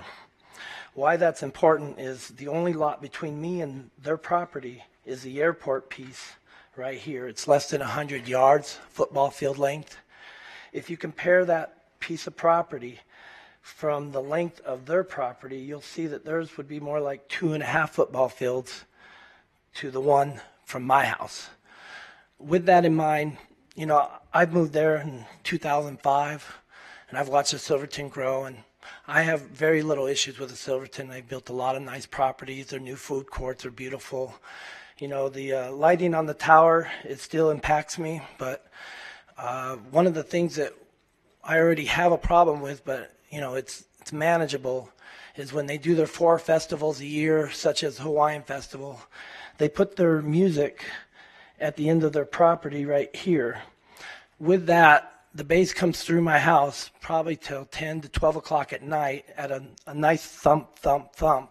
But it's, you know, you hear it, but you can deal with it. So the issue that's coming along, and I did participate, I was at the private meeting with Mr. Cavalier. And, you know, I know all about the landscape issues, and I have no problem with a parking lot, a staging area. The problem I have is a festival. He, when we were discussing it, he kind of mentioned that, you know, he's the same zoning as Mandalay Bay's pool, and that he can have whatever concert he wants there already, and we're really just discussing landscaping. My problem is that the Mandalay Bay doesn't back up to any homes. There's supposed to be a buffer between residents and commercial.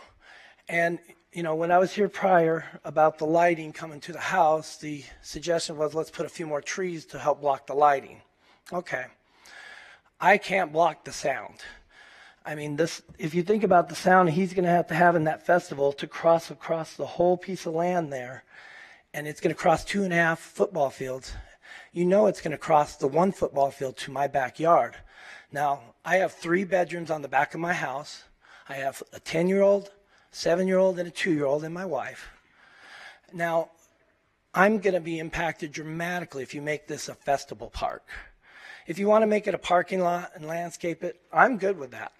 And if they want to keep their festivals on their front parking lot, that would be fine too. But to bring this into my backyard, you're basically putting me in the concert. And one of the other problems with that festival is that when they do turn right across the road to Dean Martin, they're all going to make a right-hand turn to Wigwam up to Valley View if we don't make that change. Right now they park on Wigwam for their major events that flow all the way to my backyard, and I have trash everywhere. My kids and I, we take trash bags and literally pick this stuff up. I believe there needs to be another meeting and hearing to discuss the sound. I know I have my time's up, but I'm the most impacted homeowner in the entire neighborhood for this particular issue. The sound's going to ruin the quality of my life if we let festivals go, such as a rock concert after the Raiders Stadium.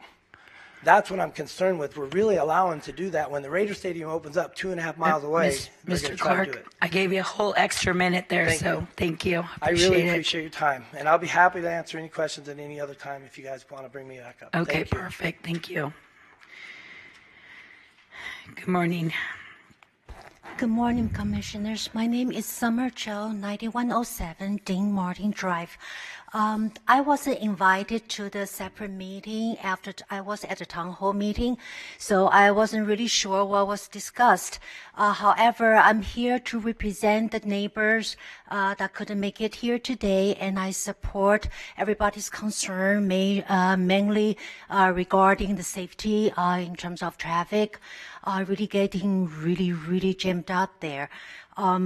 Anyway, I just want to put it on record. I don't want to waste anybody's any more time. I want to support my neighborhood. Thank you very much. Thank you, Mrs. Soon. Anybody else wishing to speak on this item?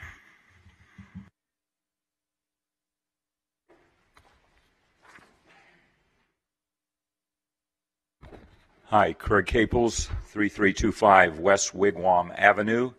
And I also live, actually I'm next door neighbor to Tony, so I'm the second most impacted person. I was included in that meeting that we had with the Silverton. It was a great meeting. Everybody agreed on most everything, the landscaping and everything. Once again, however, what I'm concerned with primarily is the issue with that intersection over there. Like it was already pointed out, we have a new hotel that's coming in right here. If we have a lot of festival things going on at this point, particularly just actually because of the Cracker Barrel, there is a tremendous amount of traffic coming out of there now. Actually, there's a lot more traffic that's coming up Dean Mountain Martin as well. And so that intersection is like a raceway. As they come around this Curvillania Road here, it's a 2-lane road. All of a sudden, everybody is jockeying for position because it comes down into a 1 lane. All right, and if I thought about this a little bit earlier, I'd have got you some videotape to look up there, and you could have seen it literally is like people that are jockeying for position to get down to that 1 lane. Because if in fact, or when, they have their festivals here, which for the most part, we all in this RMP right here have pretty much endorsed, obviously with the exception of Tony. He has young kids. My youngest is 42, and he doesn't live at home anymore. So at any rate, that having been said, what we do need to do is I would say, is either go ahead and make a mandatory right-hand turn, which would probably be the easiest way to do it, and without just a sign. Again, if there's some kind of a raised island, that would probably be the best way to do it. And obviously, the second way to do it, which would be more expensive, would be to put a traffic light in there. All right, and I don't think that the county is quite ready to go to that expenditure, although from what I understand, it's already been wired that way. So what I would suggest wholeheartedly and what we would like to see is whether or not somehow we can get a mandatory right turn lane in there, possibly with an island. Thank you, Mr. Caples. All righty. Appreciate it. Anybody else wishing to speak on item number 10?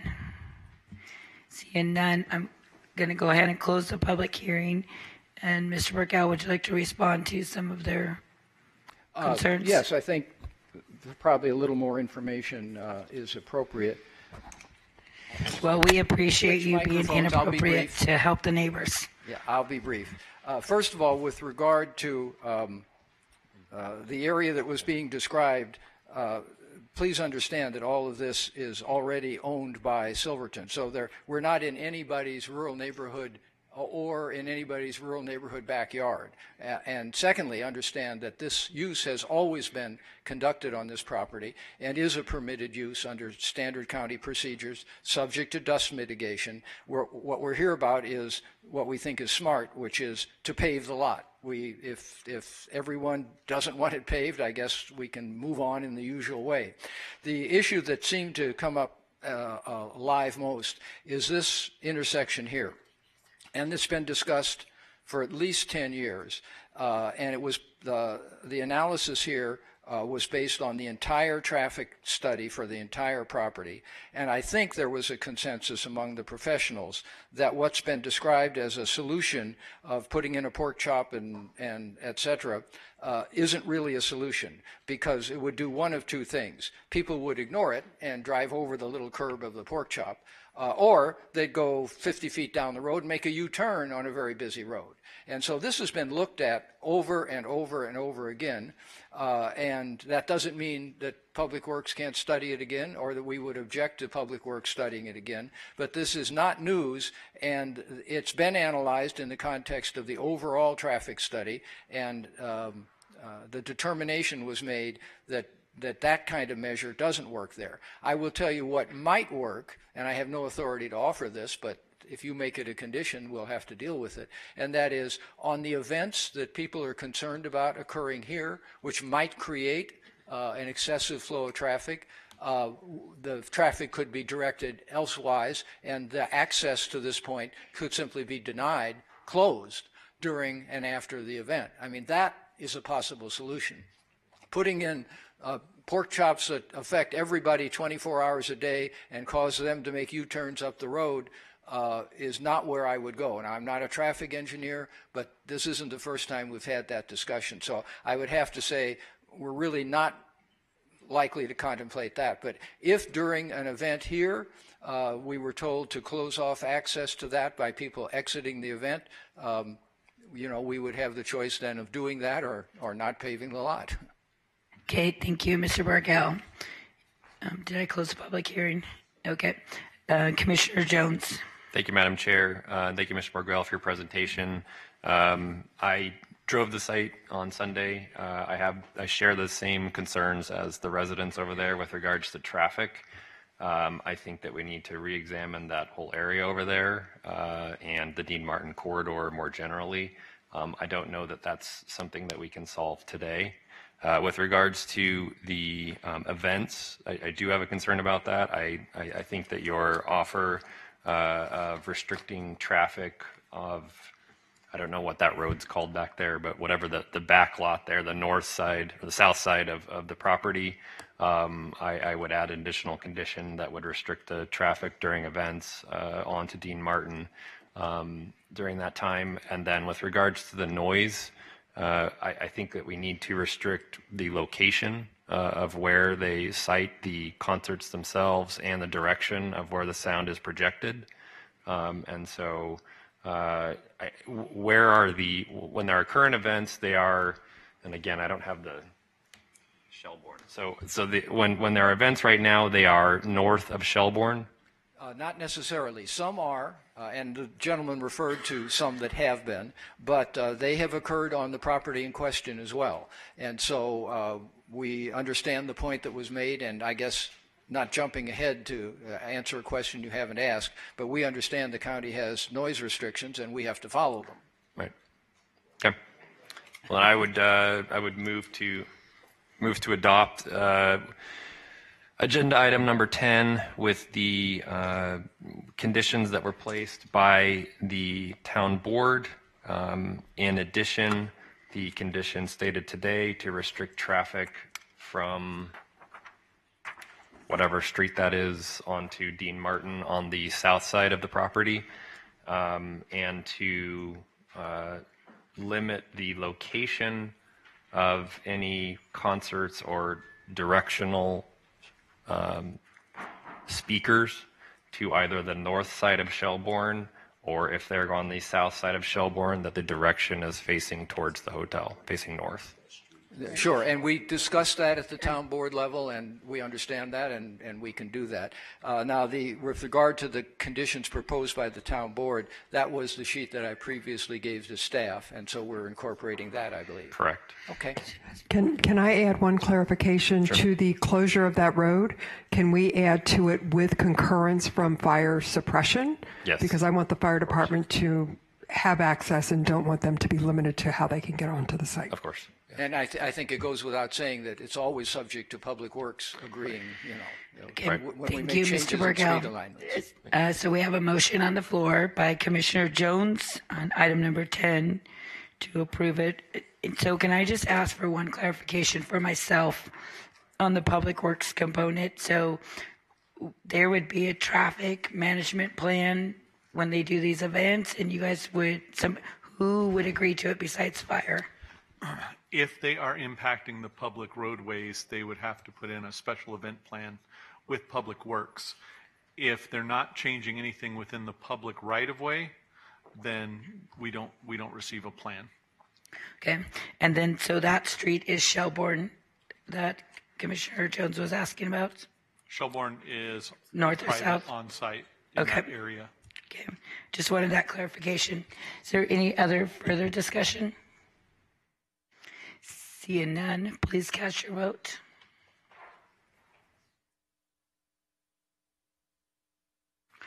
Motion passes. Thank you, and thank you for the extra time devoted here, and we'll go forward. Thank you.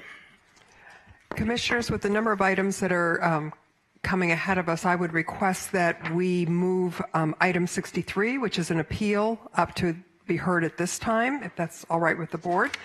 Item 63 is DR 190036. It's appeal design reviews for the following: hillside development, increase the private street length, allow modified street section, allow non-standard improvements within the right-of-way in conjunction with the proposed single-family residential development on 64 acres in an RU rural open land zone in the Red Rock Design Overlay District, generally located on the south side of Bonnie Springs Road, 550 feet west of Gunfighter Lane within Red Rock.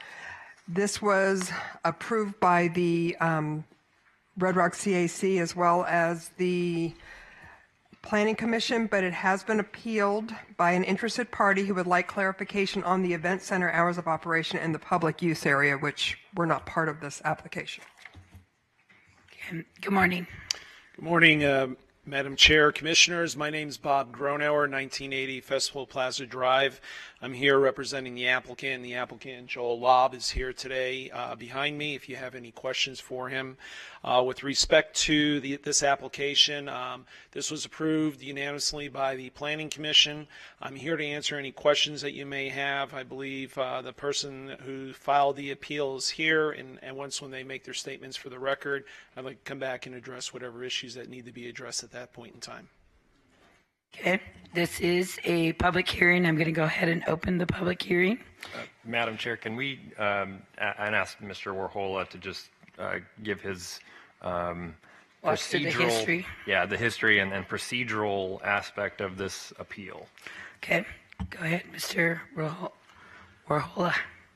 Right. It goes back to 1985. In 1985, the county opposed commercial uses on the property. Specifically, it was a motel, a restaurant, and other related uses. There was a lawsuit. It was litigated in court. During that litigation, the court ruled against the county and ordered the county to allow the uses, which again were a motel, a restaurant, and other related uses. And that court order encompassed the entire property. The court order is still valid and active today, and so we're required to comply with the court order. The court order did not change the zoning of the property to C2, so the zoning on the property is not C2 right now, but they do have a right to those uses that were ordered in that court order today, even today. And so, again, the court order applied to the whole property, so administratively they were allowed to relocate the uses to different portions of the property. The commercial aspect, however, is not really a part of this application today. Today is just a residential application. It has really nothing to do with this application. So there is a question about whether or not the appeal is germane to the issue before us today. So that's basically the history behind it. Okay, this is a public hearing. I'm going to go ahead and open the public hearing, and I do have a couple cards. So if you would like to go ahead and speak, please state your name for the record. And hello, my name is Marcy Simmons. My address is 373 Harpers Ferry Avenue, and I am the one who appealed this. So we, as you've already said, the appeal is not pertaining exactly to what was approved by the Planning Commission. However, the zoning, the uses, I should say, the uses were approved in a manner called moving the existing uses, and that was in a private, non-public forum meeting in December that was done by the commission previous to you all. Now, as far as the court order that Mr. Warhola just spoke about, that was actually, and I've read the entire case. I could go through my presentation with you, and what I would want to definitely explain is that 1985 court case is Mr. Levinson is taking on, he is the plaintiff against Clark County as the defendant, and he is actually in that court case demanding the ability for a building permit to build his motel. The court case is specific to building his motel, and then there's some added items to the court case about some wastewater, and that again applies to the building of the motel. And that is the only thing that that court case is about. During that court case, and I've got a number of documents here that are from the 1991 Board Commission meeting, okay, where they spoke about what I'm discussing right now. I think you all have my presentation that I sent you. Is that correct? Everybody get the presentation? Anyways, so in the 1991 County Commission meeting, they discussed the 1985 court case, and they discussed that the zoning was not approved in that time, and that there were use permits that were provided, but they are saying they are specific to the buildings that Mr. Levinson built, because the court case was really based on Mr. Levinson's hardship, the cost of building his buildings that he put into those buildings. So they granted him a building permit, and that was what they granted him out of that court case. And then he came back numerous times to the county commission to request. So can I do this, Ms. Simmons? I'm going to give you about 30 seconds more. So I'll start the clock and give you 30 seconds. Specifically, what are you appealing? If you could just kind of... Well, okay, to be clear, so Mr. Gronauer... You have 30 seconds, so think about how you want to say that in 30 seconds. It's very complicated. I get it. Okay, so this is very important. This is 64 acres of red rock that could potentially be 100 acres. That's what the Levinsons own. And I believe that Mr. Gronauer presented in the Planning Commission just a piece of it, but he did discuss the commercial elements to it. That is why my appeal discusses all of those items. Hours of operation is the center. I've got documentation that I've already sent to you that shows that the center is listed as use for only the residents. So there's a lot of clarification on the uses, the hours of operation.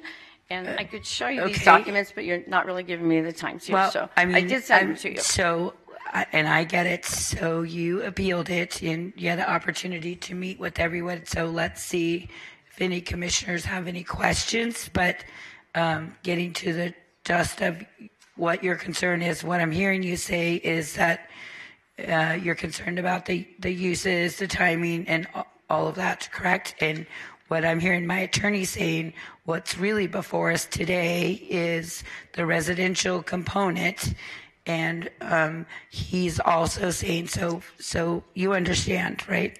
So I'm trying to be fair.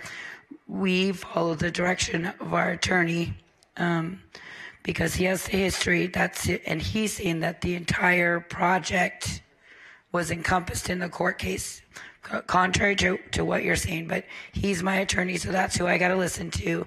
And I believe what I heard him say is that within that property you can move things around.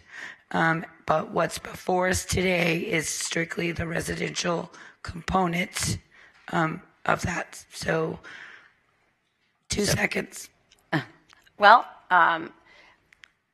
I would really beg the county to reconsider the uses that were discussed in that private meeting in December. But Okay.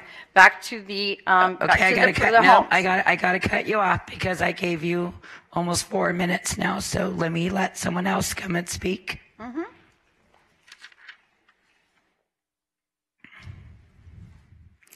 Sheila Billingsley, 1 Lawson Street, Blue Diamond, Nevada. I'm here on behalf of Save Red Rock. We do appreciate your time. We have a couple thoughts, and one of the things that we've asked for with any development in Red Rock is that the BLM process and what is required happen before a lot of other processes, because it's a complicated area to actually develop in this area. County Public Works actually said that Clark County may require up to a full off-site improvements to access roads, and that this site is located within a special flood hazard area as designated by FEMA. With that being involved, and this is from our own county, that they need to talk to BLM about what needs to be done. And we have asked that of other developers in the area, that you get everything done. If county could talk to the applicant and find out what exactly Public Works is going to require, and then they can go through the BLM process, we think that's smart. The other thing that we would like is clear and concise ruling on that court hearing that Mr. Wahola did mention. I'm not sure that actually, because zoning was never changed, he's correct. And does a court order go forever and ever? Not just with me who went through that court process, but now it goes on with anybody who's going to go through on infinitum. We're not exactly sure that that's clear. Thank you very much for your time. We appreciate it. Thank you. Anybody else wishing to speak on the public hearing? Seeing no one, I'm going to close the public hearing, and I'm going to turn it over to Commissioner Jones, and then you can navigate for us. Sure. Thank you, Madam Chair. And I appreciate Ms. Simmons and her coming forward on this issue. Obviously, this is not just your run-of-the-mill zoning issue. This is something that definitely affects our community, and as a project, a property that is near and dear to the hearts of many people in our community. I had my questions earlier this week. I met with Ms. Simmons and talked to DA Wahola about this issue. It is frankly weird how the commercial aspects of this property exist, but they are what they are. So with regards to this application, the residential aspects, I do want to ask you, Mr. Gronauer, we're not here to talk about access, but I am concerned about access. And so have you had discussions with the BLM with regards to RS 2477 roads and access to the properties? Yes, through the due diligence process, Mr. Lobb has had those conversations with BLM. We wanted to make sure we would still have that access with that road there that's there today. No issues, everything is checked out, and we're good to go with respect to the road concern. Okay. Public Works, do you have any comment on whether they're good to go or not? The alignment, we agree they're good to go. The only concern, which will come about through the technical studies, is that road, historic. There was also a lawsuit in the past, a flood where people were injured and even killed. So that is what caused that road many, many years ago to be paved. So whether or not that road meets the criteria to access a residential subdivision, we don't know, but until we get the technical studies, see exactly how much water is crossing that road, they may have to do some improvements to the road, but the alignment is secure. Okay. Yeah. All right. Went out to Spring Mountain Ranch this last Sunday, as I do on many Sundays with my family, and I am grateful for the fact that many years ago the state stepped in order to purchase Spring Mountain Ranch when Fletcher Jones proposed to build more than 850 units out there in Spring Mountain Ranch. I would love to have seen the state step in on this property, buy it and add it to Spring Mountain Ranch State Park. But unfortunately, the state, nor does the county, has $30-odd million to step in and create a public facility out there. And so with regards to the owner of the property, I think that he did what he could in order to make sure that if the Levinson family were going to sell off this property, that it went to somebody who does have a record of trying to preserve our community. And I think Joel Lobb, having served on the board of the Nature Conservancy for many, many years, has proven that he wants to do something to preserve this land as much as possible. I'm not interested in creating precedent for building in the Red Rock overlay. Everybody here knows my history in fighting against development in Red Rock Canyon. And I appreciate the fact that the current applicant has sought to maintain the existing RU zoning out there, in fact, to reduce the number of homes that are currently permitted in that area. And so based on what is before us today, which is not commercial, it's not about roads, it's simply about the existing plan for residential development, I would move for approval. Okay, Commissioner Jones has moved for approval. Do I have any other discussion? Commissioner Brown. Thank you. Nancy, after hearing the Commissioner's comment, what is the actual density being proposed? I can answer. It's a 0.35, 0.36 units to the acre. Mr. Gronauer, I'm talking to Nancy. I was trying to help her out. She's good. It's less dense than would be allowed. This is 1 lot per 2 acres out here. And so there it is 0.35 units per acre, where they could go to 0.5. 0.35 per acre. Per acre, yes. Very good. Just wanted that on the record. Thank you. Any other discussion? Seeing none, please cast your vote.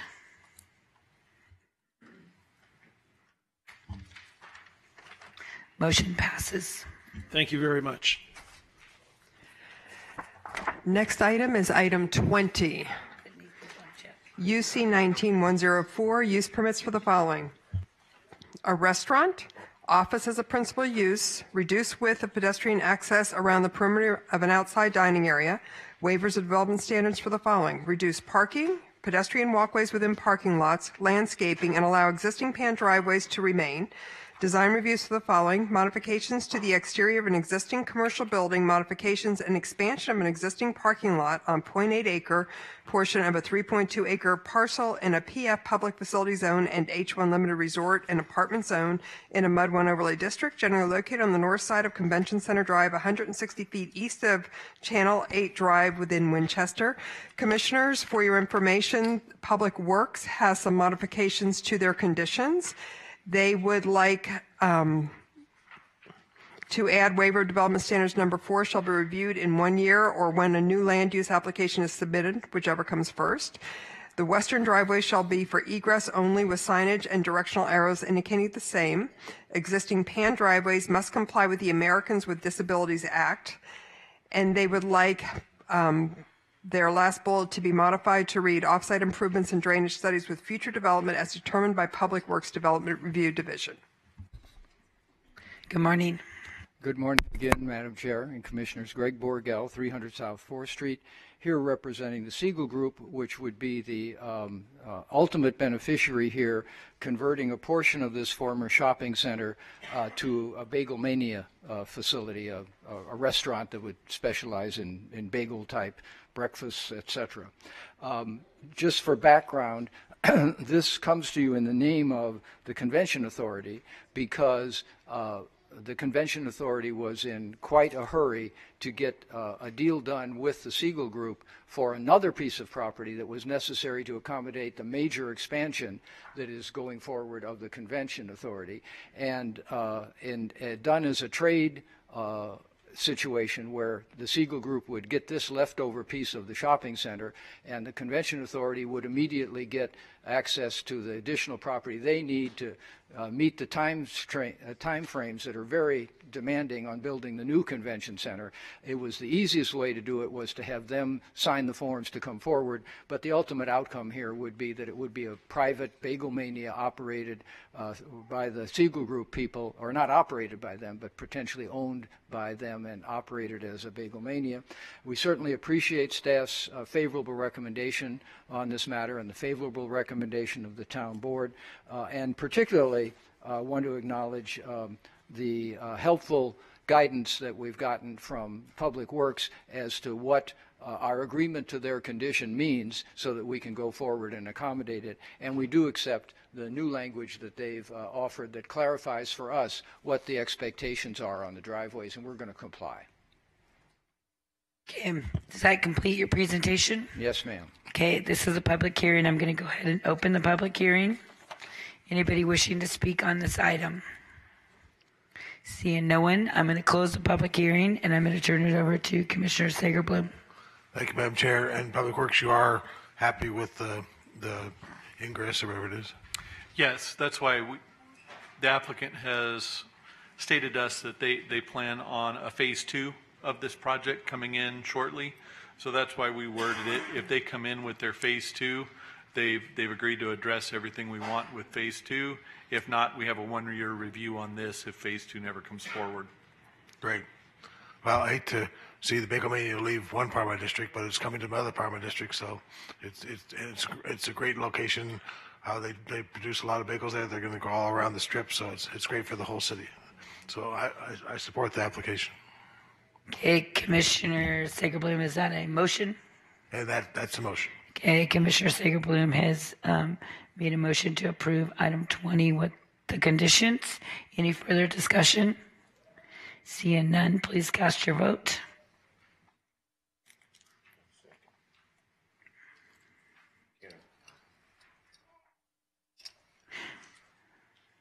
Motion passes. Thank you. And again, a thank you to both staffs that have worked with us on this property to make all this happen quickly. Thank you.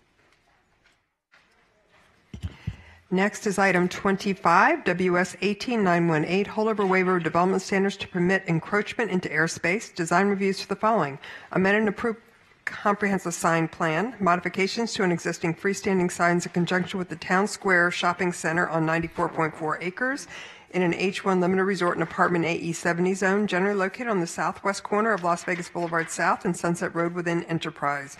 The Enterprise Town Board recommended approval.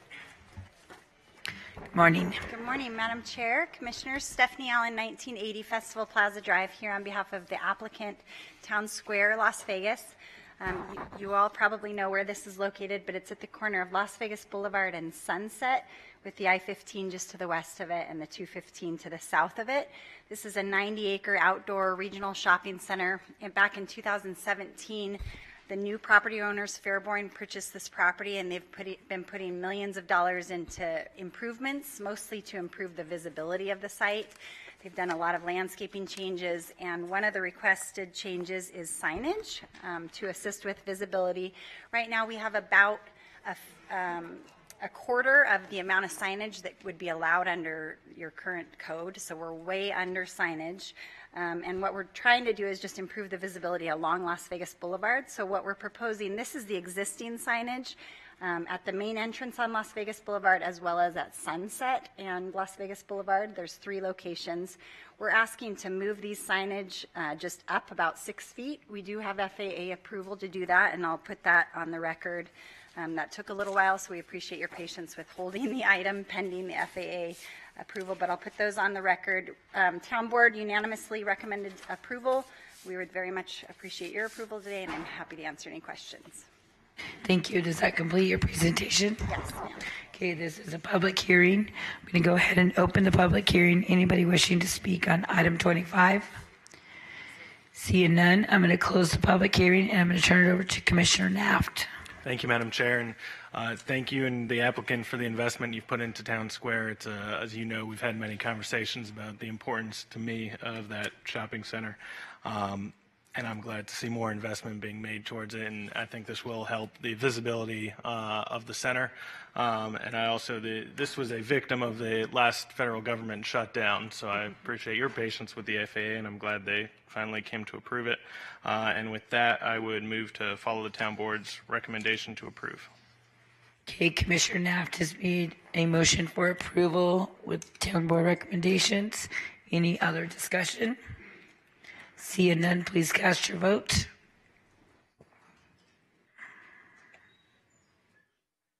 And motion passes. Thank you very much. Thank you. Next are items 26 and 27, which can be heard together. Item 26, WS 1987, waivers of development standards for the following: reduced lot area, reduced front setbacks, design review for proposed single-family residential development on 4.2 acres in an RE Rural Estates Residential RMP1 zone, generally located on the west side of Park Street and the north side of La Mancha Avenue within Lone Mountain. Item 27, TM 19500027, tentative map consisting of 8 single-family residential lots on 4.2 acres in an RE Rural Estates Residential RMP1 zone. For your information, the Lone Mountain CAC recommended denial. Okay. Good morning. Good morning again, Madam Chair, members of the Commission. Stephanie Allen, 1980 Vestal Plaza Drive, here on behalf of the applicant D.R. Horton. This property is located at the corner of El Campo Grande Avenue and Park Street. There's actually an existing approved tentative map for 8 homes on this RE property within the RNP. We're here today with, again, 8 homes, just a slightly different layout. We did have a neighborhood meeting with the residents in the area, and generally speaking, I think it's fair to say the layout was fine with them. However, D.R. Horton is requesting to do a mix of 1- and 2-story homes on this property. On this aerial, you'll see in red, there are some 2-story homes out here. All of the homes that are in red are existing 2-story homes. However, there are some 1-story homes right across Park Street, so we understand that they probably will want some 1-story homes, and we have both product types that we're offering. This is the new layout with 6 homes facing out onto Park Street and 2 homes facing the streets to the north and to the south. We would propose and be willing to limit these 3 lots here to 1 stories. At the neighborhood meeting, I know this was discussed, but there was no consensus on which lots would be appropriate. The reason we're proposing these 3 homes would be because there's 3 1-story homes across the street. These are lots 2, 3, and 4. However, if the commission thinks otherwise, we're happy to entertain a different restriction. Again, we like the mix of lots. D.R. Horton is trying to do some 2-story homes in these RMP areas. Traditionally, I know they've done a lot of only single-story communities, but it's been the same product type, and they're trying to add some diversity to the area. And because there's already a mix of 1 and 2 stories, we would very much appreciate the ability to do that and would ask for your approval today. I'm happy to answer any questions. Okay, thank you. Does that complete your presentation? Yes, ma'am. Okay, this is a public hearing. I will open the public hearing for item 26 and 27. Anyone wishing to come and speak on this item? Seeing no one, I'm going to close the public hearing and turn it over to Commissioner Brown. Thank you. Would you put that first map on the overhead? This one? Or the actual tentative map? This one? No, not that one. Yeah, perfect. Thank you. So those in red are the 2 stories? Yes.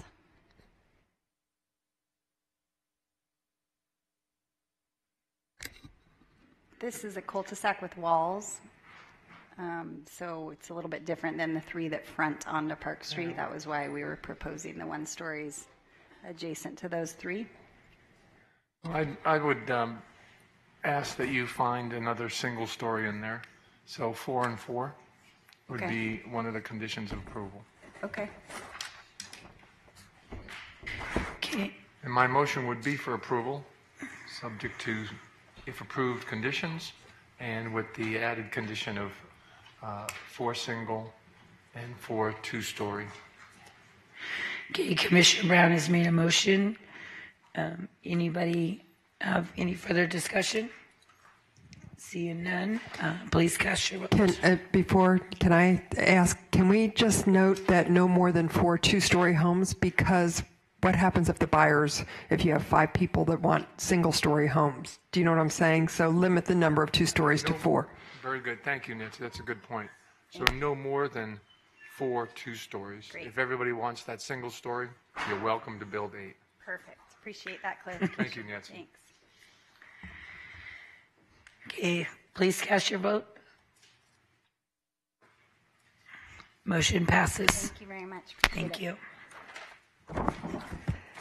Next are items 28 and 29, which can be heard together. Item 28, WS 190093, waiver of development standards to reduce lot area. Design reviews for the following: proposed single-family residential development, Hammerhead Street design, increased finished grade for proposed single-family residential development on 5 acres in an RE Rural Estates Residential RMP1 zone, generally located on the east side of Lutz Street and the south side of Brent Lane within Lone Mountain.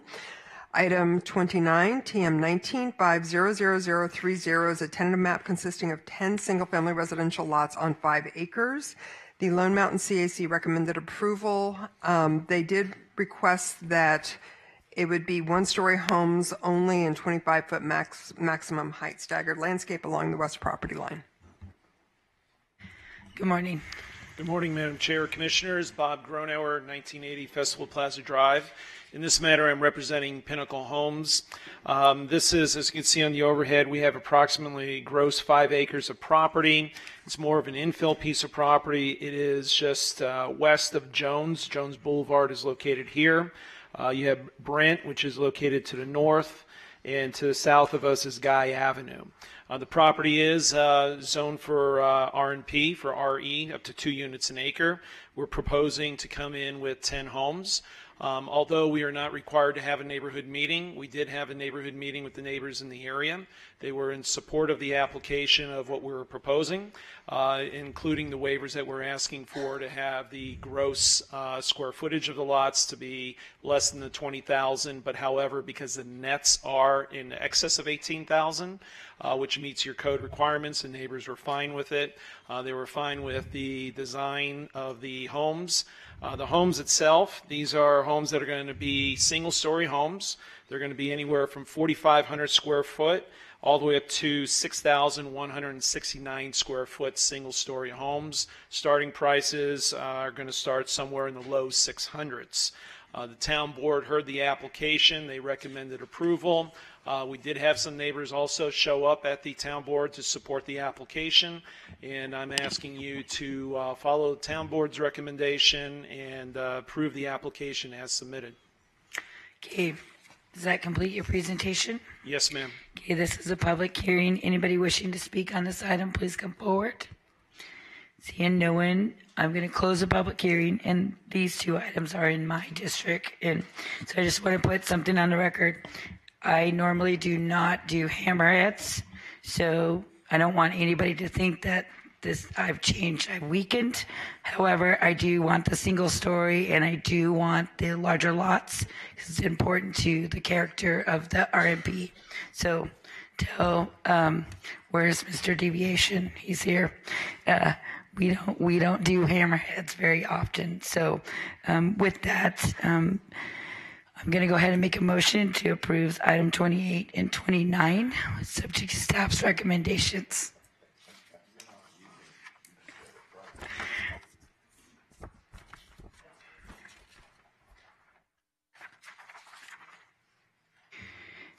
Any further? Motion passes. Thank you. Thank you very much. Next item is item 31, ZC 19099, zone change to reclassify 1.2 acres from C2 General Commercial AE75 and APZ2 zone to MD Design Manufacturing AE75 and APZ2 zone. Use permits for the following: a distribution center, reduce the setback from loading docks to a residential use, waiver of development standards to reduce driveway throat depth. Design reviews for the following: a distribution center, alternative parking lot landscaping on 4.9 acres in an MD Design Manufacturing AE75 and APZ2 zone, generally located on the southeast corner of Cheyenne Avenue and Walnut Road within Sunrise Manor. Okay, is anybody here for this application? Commissioner Wakely? Yes, the applicant needs to be here, and so I'm going to hold it in abeyance. Are you here? Okay, I was gonna be nice and hold it, but my first mind was to deny it. Good morning. Good morning. Dan Doherty, 3960 Howard Hughes Parkway, Las Vegas. Hey, Dan. So, Dan, listen, I'm okay. I know that town board had some concerns in reference to the turnarounds for the trucks. You've agreed to remove a couple of the parking spaces, which will allow you that space to be able to get in and out of that lot there. And I believe that there are some other comments that maybe Eric from Public Works, you all have had an opportunity to work with them to work through this particular condition. So I'll let Eric share his thoughts on that, and then we'll make a motion. Yes, Commissioner, we worked with them to remove a handful of the parking spaces, 7 to be exact, 3 on the Walnut entrance and 4 on the Cheyenne entrance. That way it cleared on the one, it allowed plenty of queuing depth coming off of Walnut. On the other one, we got rid of all the parking spaces where the internal intersection of the 2 roads on site were, so that all those areas are now free of parking spaces and shouldn't be a queuing hazard. Thank you, Eric. And Dan, the only other thing that I was looking for over there, and I had an opportunity to go, is that I'd like to see a little bit more, a better looking landscape plan that you have. Just enhance it just a little bit, just because we make some great strides in this corridor over here, and I'd like for y'all to just be a great neighbor and integrate right into the neighborhood. It's in transition, but I think you could be that leader to help get that started. And so welcome to the neighborhood, and I'll make a motion to So can I open the public hearing first? Can I open the public hearing? Dan, after public comment, I'm going to make a motion to approve you today, all right? All right, I'm trying to be good. Okay, this is a public hearing. I would like to go ahead and open the public hearing. Anybody wishing to speak on this item? Seeing none, I'll close the public hearing, turn it over to Commissioner Weekly for a motion. Madam Chair. And I know she's struggling with her voice, and I'm making her talk more. So with that, Dan, I'm going to make a motion to follow Planning Commission and staff's recommendation, as well as Town Board, for approval with those conditions that you have agreed to on the record. Thank you. Thank you, sir. That's my motion, Commissioners. Commissioner Weekly has made a motion. Is there any further discussion? Seeing none, please cast your vote. Motion passes. Next are items 38 and 39, which can be heard together. Item 38, NZC 181030, zone change to reclassify a 4.9 acre portion of a 20 acre parcel from RE Rural Estates Residential Zone to R2 Medium Density Residential Zone. Waivers of development standards for the following: reduce setbacks, increase wall height, reduce the street intersection offset, design reviews for the following: a single family residential development, increase finish grade, generally located on the east side of Rumrill Street, 300 feet north of Mountains Edge Parkway within Enterprise. Item 39, TM 185000244, tentative map consisting of 39 single-family residential lots and common lots on 4.9 acre portion of a 20 acre parcel in an R2 medium-density residential zone. The Enterprise Town Board recommended approval. Good morning. Good morning, Madam Chair, Commissioners. Bob Gronauer, 1980 Festival Plaza Drive. In this matter, I'm representing KB Home. As you can see, it's highlighted here. We have a 5 acre piece of property. This was purchased in the BLM auction. It was a part of the school property here, which they are not using. The property is currently master planned for public facilities. We're coming in with our application here for a zone change for the residential development. The R2 zoning in this area is compatible and actually is a little bit bigger than the existing homes that surround the property here. So this is a perfect infill piece of property for this type of development for residential. Your town board did recommend approval of the application itself, and we're asking you to follow the town board's recommendation on the approval, and I'm here to answer any other questions that you might have with respect to this development. Okay, thank you. Does that complete your presentation? Yes, ma'am. Okay, this is a public hearing for items 38 and 39. Anybody wishing to speak on these items, please come forward. Seeing no one, I'm going to close the public hearing and turn it over to Commissioner Jones. Thank you, Madam Chair. This is an infill parcel, which is consistent with the neighborhood. I'd move for approval, agenda items 38 and 39. Commissioner Jones has made a motion for approval for 38 and 39. Any further discussion? Seeing none, please cast your vote.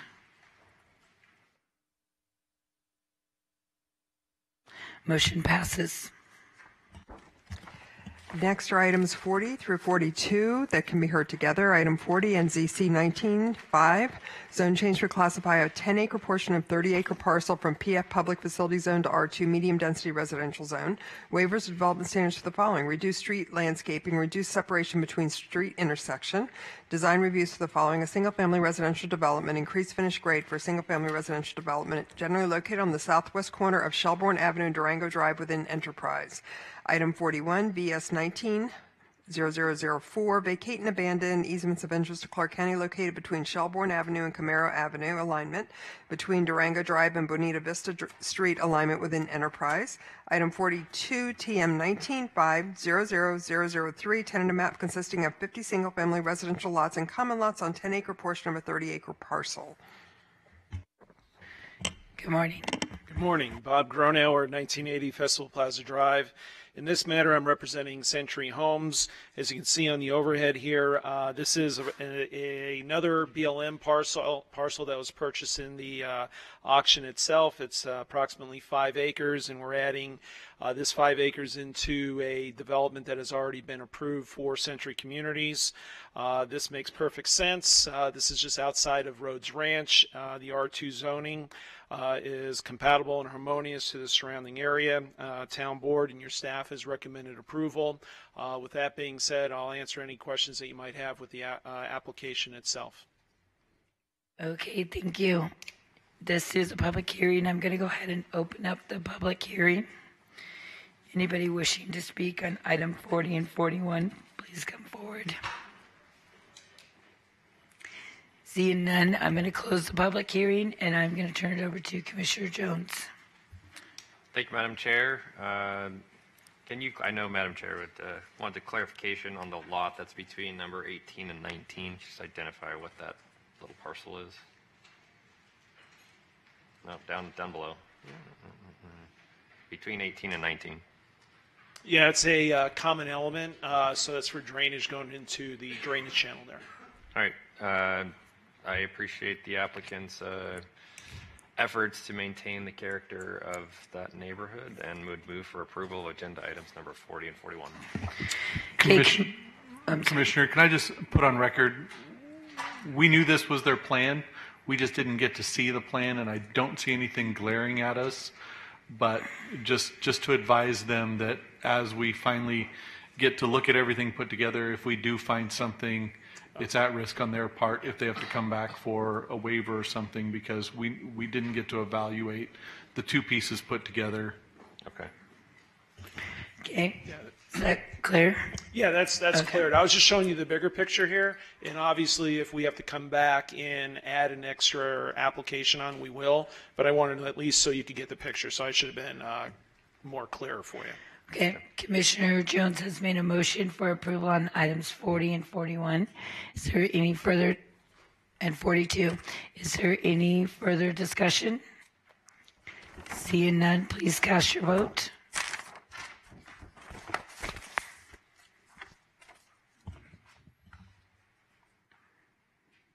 Motion passes. Thank you very much and have a good day. Thank you.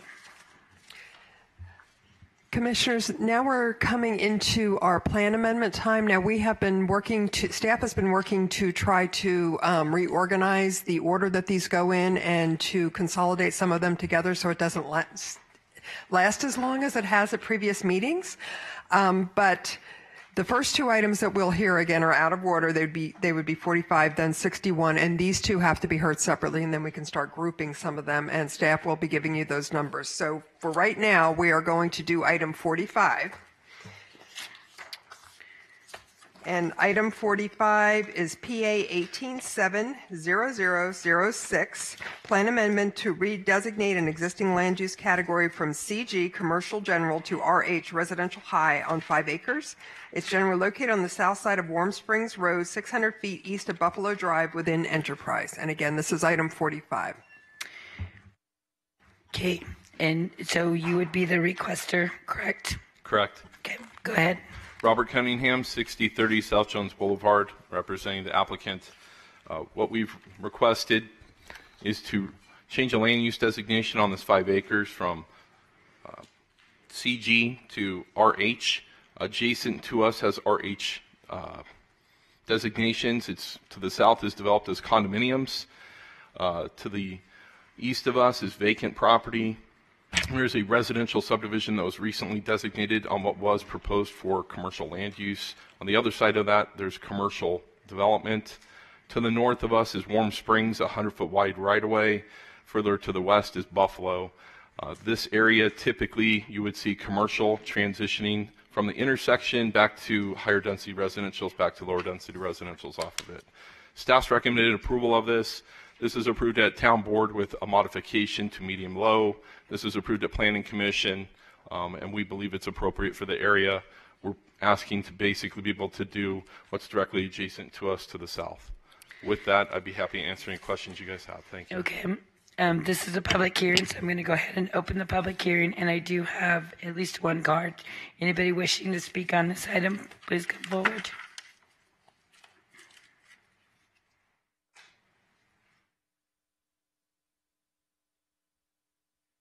Good morning, Commissioners. Stacy Regenhard, 8054 Carson Creek Street. We would like Enterprise and Spring Valley Townships to grow in an organized, methodical, and holistic manner. Our greatest need is for time to educate the neighbors on the process of the land development so they can understand the development will occur but can and should have a voice in their growth. The community's participation and acceptance in these changes are our utmost concern. We believe with more community involvement, we will have less turmoil and chaos when the development actually comes in with a plan in place. If we can get developers to work closer with the neighbors, it will save us all unnecessary time and effort in the long run. You can set new expectations for the developers in our area, and we believe you can and will make it happen. We are asking you to hold off on these changes in Spring Valley and Enterprise land use plans until we can get the community more educated and involved. After we have the opportunity to meet with our community residents and the developers, explain their proposed changes, then and only then will everyone fully understand the rationale for any revisions. By doing this, we can stop spot zoning and develop the holistic plan which will serve our communities better. We are growing tired of the continuous notifications and higher alerts required to protect our communities. Your help would be greatly appreciated. We can only hold up and hold out for so long. Please help us. Most of the lot is surrounded by two-story homes that are, medium density. So this lot, we believe, should be either designated RS or medium at the most, because if they can build RUD, then it will just be like residential high, because the lot sizes will be too small and they won't match the adjacent lot, which is a majority of the lot. This is all single family, not multifamily. Thank you. Thank you. Good morning. Hi, Linda West, 8296 West Ford. Warm Springs is a major arterial road, which I think that's where commercial should be, zoned along these arterial roads, because most people don't want to live on a busy road. So by taking away a place to put residential or put commercial and switching it out to residential, I would rather see the top half of his lot stay commercial. If he wants to build residential on the back half, that's fine. And it would be nice, if he wanted to get the next property and build, but keep the commercial on there. Once all this commercial is changed to residential, then where are you going to put the commercial? It'll end up being pushed down into the neighborhoods where people would rather not see it. And the high density there, Warm Springs, is already a nightmare as an arterial road because it is so behind in being upgraded and just dumping that much more traffic. So that's what the purpose of educating, like the last lady said, of everybody on land use. Let's come up with an intelligent land use plan of where commercial is going to be, where professional offices are going to be, where residential, where the buffering neighborhoods are, instead of all this spot changing all around just because a developer who does not live in the area decides that they think that's a good spot. They build it and then they leave, and we're stuck as residents in that community with the nightmare that was developed. Thank you. And you don't have to stand over there. You can come stand this way. Good morning. Good morning. Delight Pyatt, 7710 Ironwood Knoll, 89113. I would just like to point out, it's my understanding that the land up here has not been sold to anybody, and so that road is not going to get built out anytime soon, and the worst traffic in the whole area seems to be along Warm Springs going west, and that part will not get developed as these parcels have not been, they're not in that process. And so by adding so much, by changing this traffic-wise, it's going to continue to the nightmare. And there's so many cars I can't even explain that have come down this road and realize they're going to have to wait like 7 or 8 lights to get through, that they flip U's in the desert area through here and turn around and find another way and come through like Nevada Trails to avoid this intersection, because going on Warm Springs is so bad. But it's only going to get worse as development happens on one side of the street and not the other, and that road is not built out. And so there needs to be some kind of amendment or something to build out the other side that the state owns that land to, if you guys are going to have this side be built out into anything. But I would prefer it stayed commercial, as it's nice to have commercial close to your home. And it also prevents the school's overcrowded population and getting worse. I called Canarelli this morning and talked to the vice principal. The school was designed for 1,500 students. They have 1,800 students. That's 300 students more than they're supposed to. They have 12 portables on their campus that they currently use. And some classrooms have between 45 and 50 students in them, which he says is absolutely ridiculous. And I told him why I was asking the information, and he was really upset that he said that the smaller homes are killing them, and that he really wished that you guys wouldn't change the land for what it's currently zoned for. And that's why we're here as neighbors, is we do not want the lands to be rezoned. And I asked for you to please consider this in your decision. Thank you. Good morning. Good morning. My name is Wallace Lane. I live 7225 West El Dorado Lane, Enterprise 89113. I don't know whether you can see this. This is a rendition of the Warm Springs corridor. It's single lane. This is a BDRP property to the right of westbound Warm Springs. And this is the property in question here. We would like to see that remain as commercial. We've had some beautiful commercial additions to our neighborhood. We have KinderCare now. We have an animal hospital. We have a Sun Auto. And these are things that we sorely need in the community. Our biggest fear is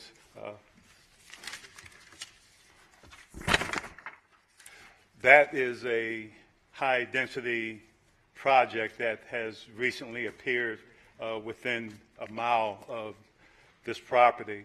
And this type of residential property builds 2 houses on the space that we normally have 1 house now. And our fear is that our neighborhood will start to look like inner city townhome neighborhood if they're allowed to build these. These properties have rooftop decks. They're 4 stories, and that is our opposition to this project. Thank you. Anybody else wishing to speak on item 45? Seeing none, I'm going to close the public hearing. And Mr. Danny, did you want to elaborate, or shall I just turn it over to Mr. Naft? All I would say is that, again, reiterate, basically, this is commercial, or residential, compact, and then currently this is commercial master plan. To us, it seems odd land planning wise to go from commercial back to residential to commercial to multifamily, and that this is more appropriate. With that, I in my statements, thank you. Thank you. Commissioner Naft. Thank you, Madam Chair. And I want to thank my neighbors who came out today. I completely agree that there needs to be an education process, and I think the county and myself can do a better job moving forward to make sure that we're in regular touch and developing in a smart way. However, for this particular parcel, I do believe it fits in well. I don't think that more commercial sandwiched between residential would help any of the traffic issues in that area, though you've got my commitment to do everything I can to help with that. So given those concerns and the facts of this particular parcel, I would move to approve.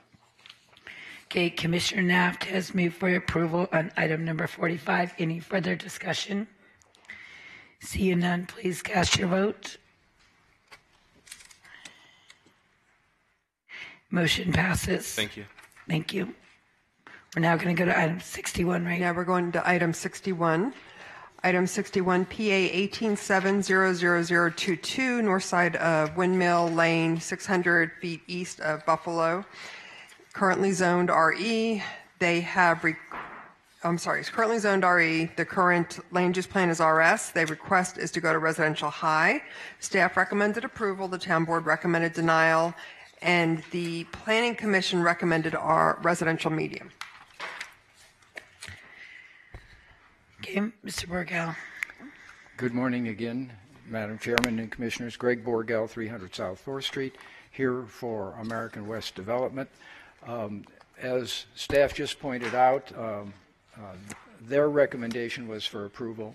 The Planning Commission recommendation was for approval, but a reduction to RM. In general planning terms, this is a parcel in question. Buffalo is here. The frontage of Buffalo is master planned for commercial. The property north of Windmill and east of the subject property is lower density residential. And frankly, it simply makes normal planning sense that between commercial on a section line road and lower density residential, you would have some medium density residential at least, and that is what the Planning Commission recommended. The applicant applied for residential high. He doesn't actually have a residential high product, but you're not required to build to the maximum that you submit, and what he was trying to create here is the maximum number of options on developing the property. And the reduction to RM still leaves a number of options of form of development. And we thought, and still think, that that was important because if this were not changed to RM, if it remained what it is today, not in a zoning sense, but in a master plan sense, the options would be limited to forms of development which the neighbors already, we believe, object to. And so we think it's prudent, since we're not talking about zoning today, we're talking about master plan status, to preserve options for that kind of development. If it were to be denied, and we know that there are neighbors who object, we just would want the record to reflect that denying it in its entirety simply reduces the options we can bring forward. It doesn't eliminate the problems that they perceive with whatever development the applicant, whether it's ultimately American West or someone else, would come forward with. So we do understand the neighbors are concerned, and we have been told that maybe the word premature comes into play here, but we just don't want to mislead people that denial would achieve anything other than reduce the number of options we can bring forward for the neighbors to look at when we do zoning. Thank you. Mr. Borgel, does that complete your presentation? Yes, ma'am. Okay, this is a public hearing. I'm going to go ahead and open the public hearing. Anybody wishing to speak on this item, please come forward.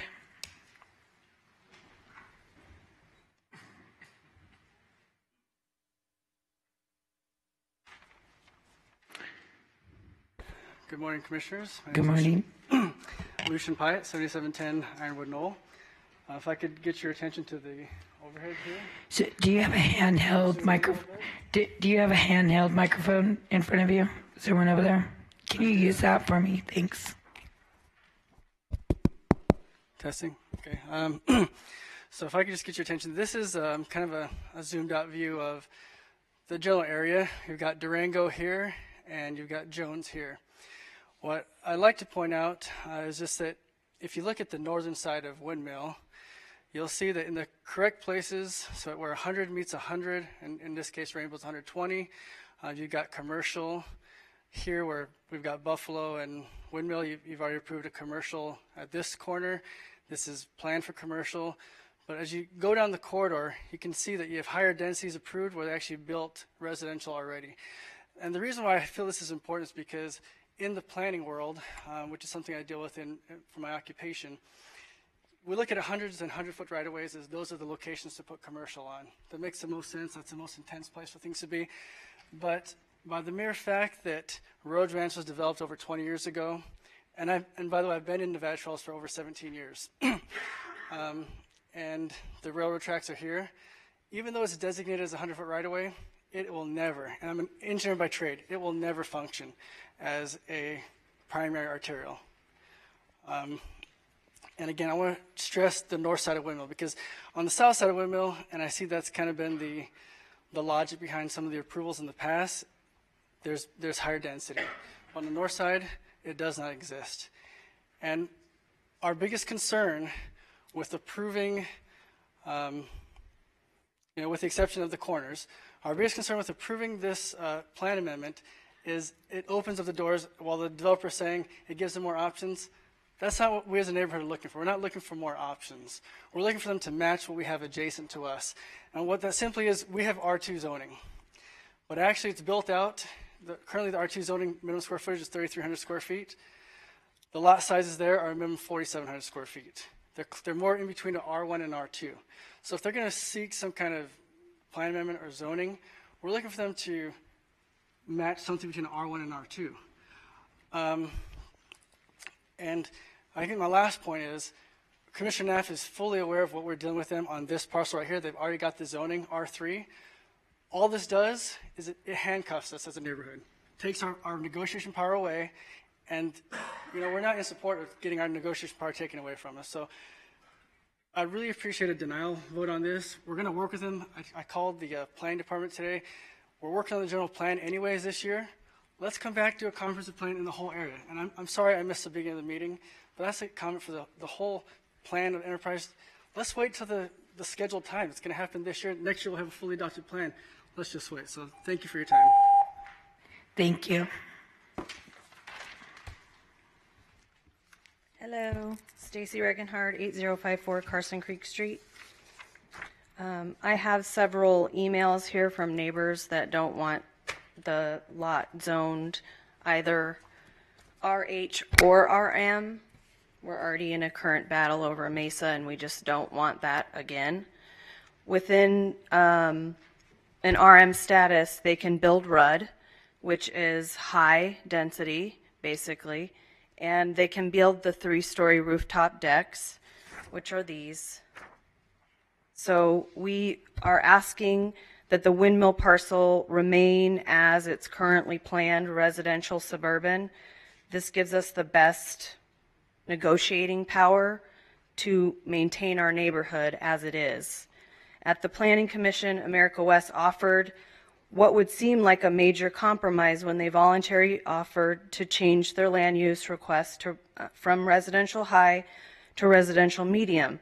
But they did this knowing that they could still build the 3-story rooftop decks, and they would get exactly what they wanted anyways.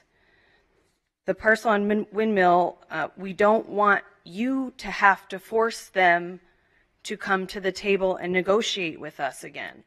We want to be able to negotiate before we get that far.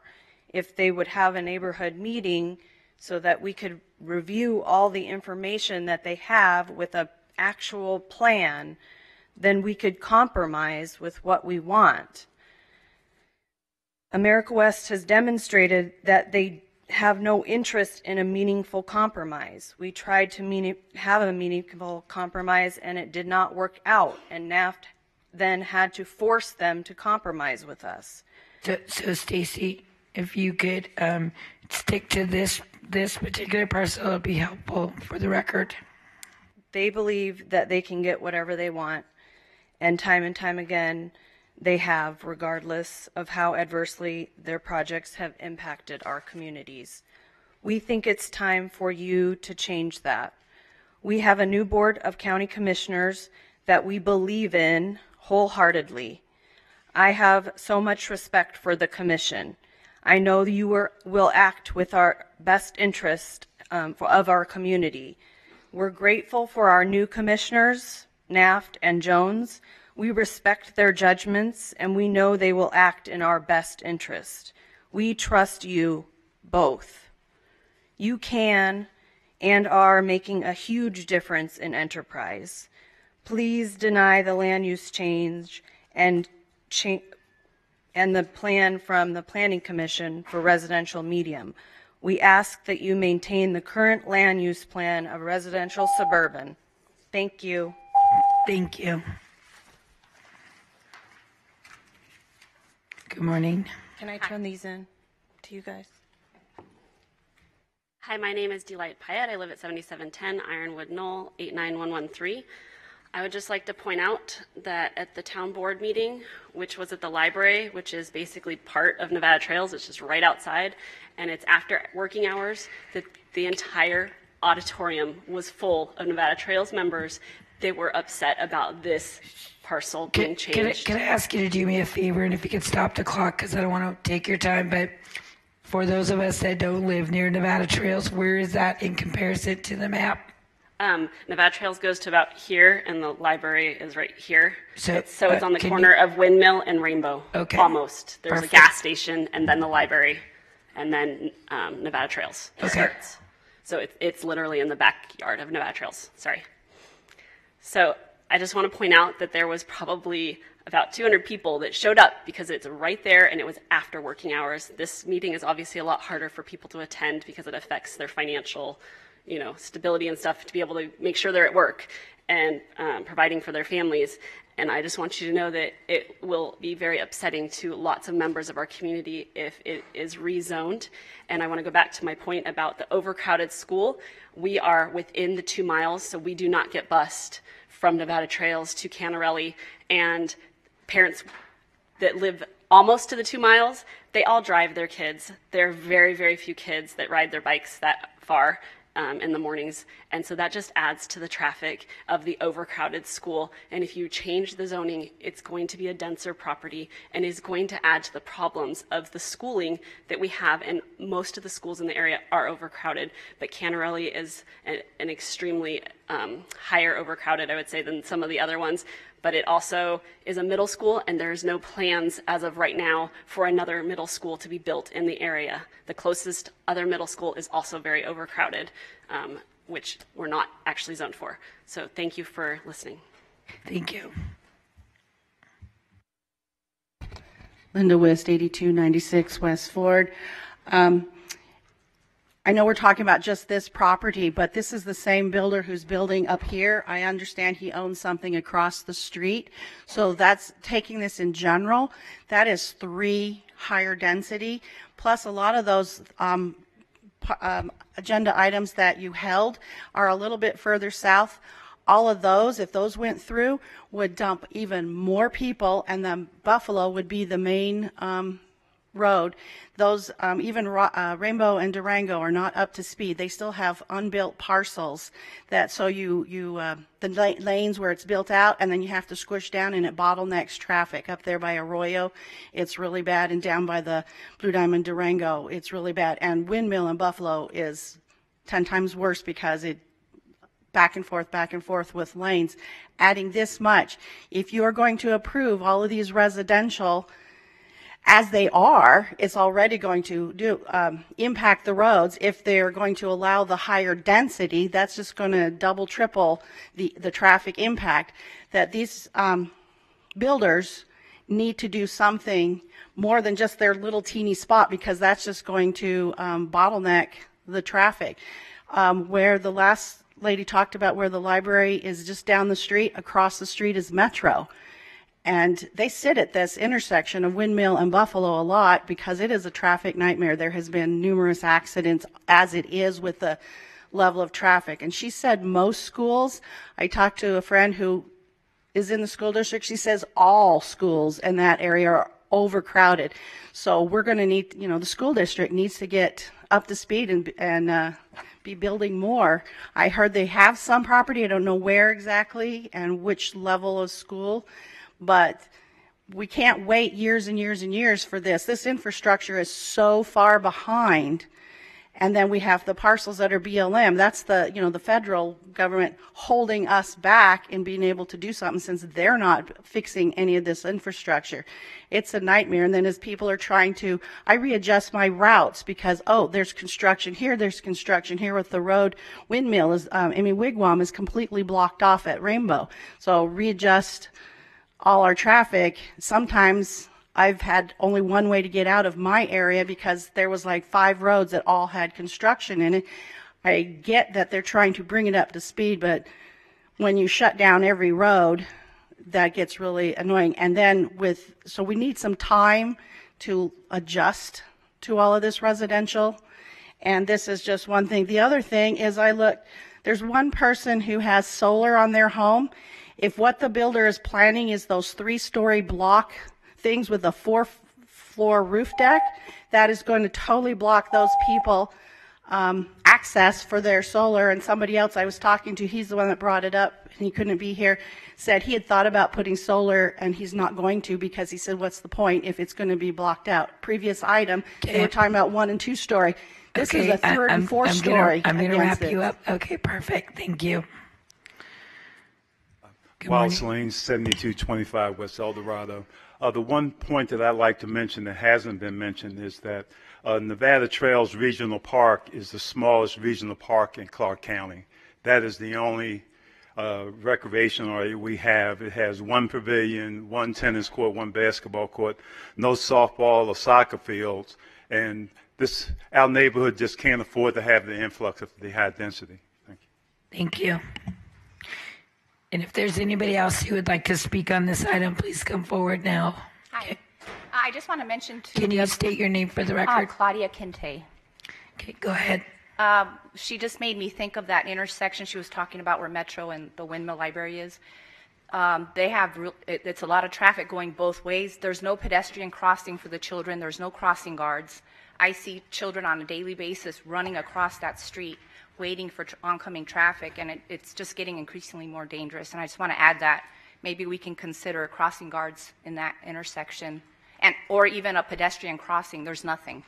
Okay. So, and lots of kids go across from Nevada Trails back and forth to school. Okay. Thank you. Good morning, Commissioners. Scott Heavley, 8027 Mesquite Ranch. I live right here, directly east of this development right here where they're proposing a residential high. I can say the same things that everybody else has said here. I mean, it's all redundant over and over again, the same things. The only thing I say is just, what about the uniformity? I mean, there's no uniformity with this subdivision going into here. And that's really honestly all I have to say. Thank you. Thank you. Anybody else wishing to speak on this item? I'm going to go ahead and close the public hearing. I'm going to turn it over to Commissioner Naft. Mr. Borgel. Did you want to follow up on any of those comments? Well, perhaps very briefly. I'm certainly not here to put out arguments that we haven't already expressed in the system. The staff has expressed approval of the item. The Planning Commission felt it was appropriate as a planning matter. We're not here on zoning. We still think that it would be prudent to preserve as many options as possible because these neighbors have strong feelings about what should be built there, and the more options that we have to work with, the more, as they put it, negotiating room we both have. However, if this is denied, we just want everyone to understand that it is still planned for residential. It'll have the impacts on the schools that it has, and it'll have the impacts on traffic that it has, we would expect to go forward with what we're permitted to do. Okay, thank you. Commissioner Naft. Thank you, Madam Chair. Thank you also for your presentation. I do appreciate it. Though, in addition, you have pointed out the objections from the neighbors. I would just point out also that I've objected in many conversations over the last several months to some of what's going on in this area as well. And I would like, Nancy, if we could we put into the record the petitions that I've received? I think it's a couple hundred names. Yes, sir. Thank you. I appreciate that.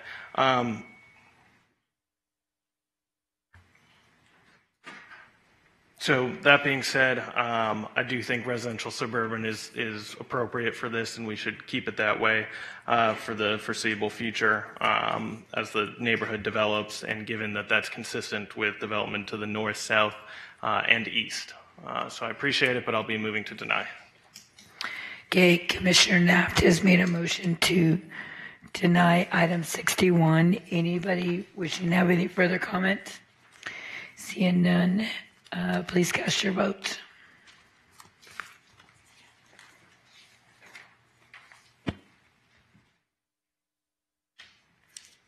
Motion passes. Nancy, before you go on, I just want to state a couple things for the record. So at 11:30, we will be taking about a 15-minute break. I believe we'll have more than 4 items at that point, so that those of you in the audience can feel free to use the lady or men's room or get a drink or something, because I don't want you to feel like you're going to miss out on something, but it also gives our staff time to do that.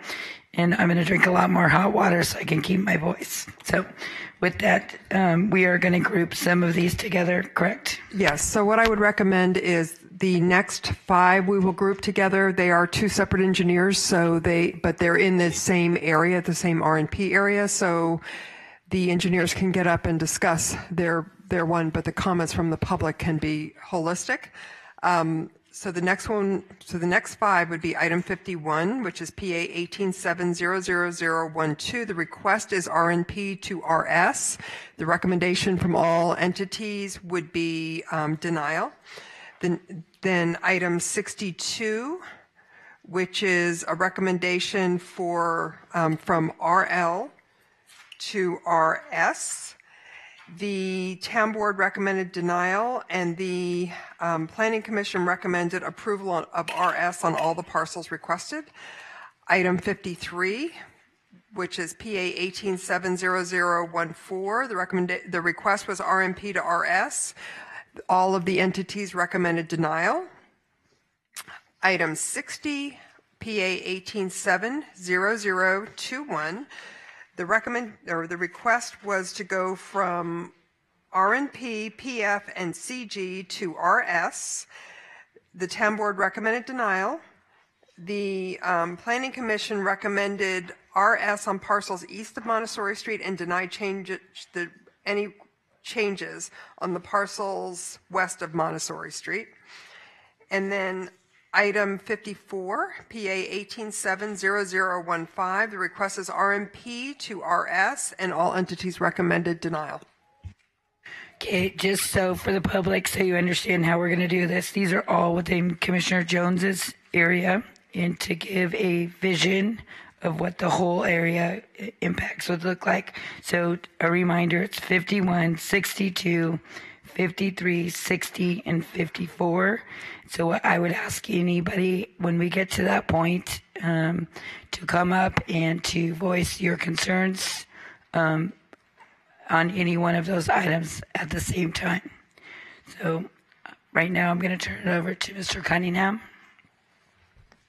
I have one question. Do you want me to present my 3 items and then Mr. Burgell present his, or do you want us to alternate back and forth? No. Okay. You do 3, he does the rest. Okay, thank you. The first item we have here is item PA 700-012. We're requesting to change the land use designation on this to RS. This parcel is located just to the west of Buffalo and just to the north of Wigwam area. The surrounding parcels in the RMP and the majority of the surrounding parcels on the north and the east sides are undeveloped currently.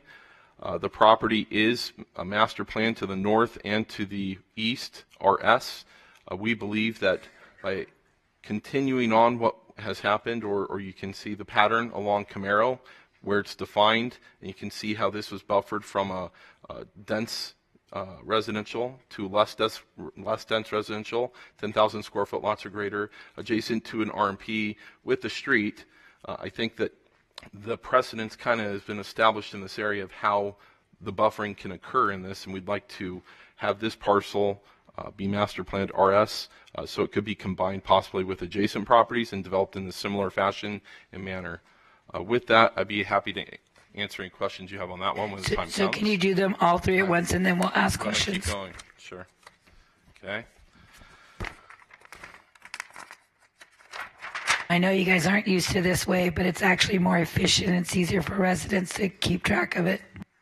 Not a problem. The next one is PA 18700-014. This parcel is located off of Wigwam and Rainbow area.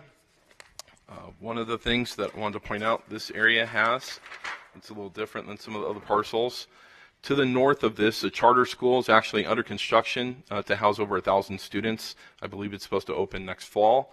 Directly to the west of us is a piece of property that is held back. We were informed it's reserved for a public park. We are adjacent to what land use plan here is general commercial. Right now, this is part of the RMP. We believe because of the surrounding changes and that have occurred and what's designated adjacent to us, this parcel is appropriate to have the land use change to RS. Recently, there was a parcel just rezoned catty corner R2 here, so we believe that this makes sense for this area. I'll go to my third one.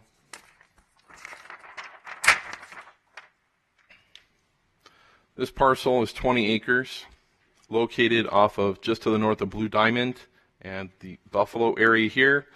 We initially requested RS. At this moment in time, I would like to change that designation to RL, the request to RL, if we can, which I believe allows 3 units per acre. We think that this is more appropriate to buffer from the RMP that's located to the north, and then what will be eventually either high-density single-family residential or apartments and commercial to the south. This provides for a transition between the higher and more intense densities and the RMP to the north. With that, I'm going to conclude my presentation and hopefully reserve time to answer any questions you have. Thank you. Mr. Borgel.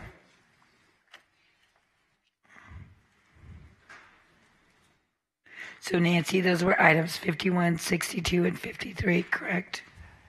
No, it was 51, 53, and 54. Mr. Borgel is 60 and 62. Okay.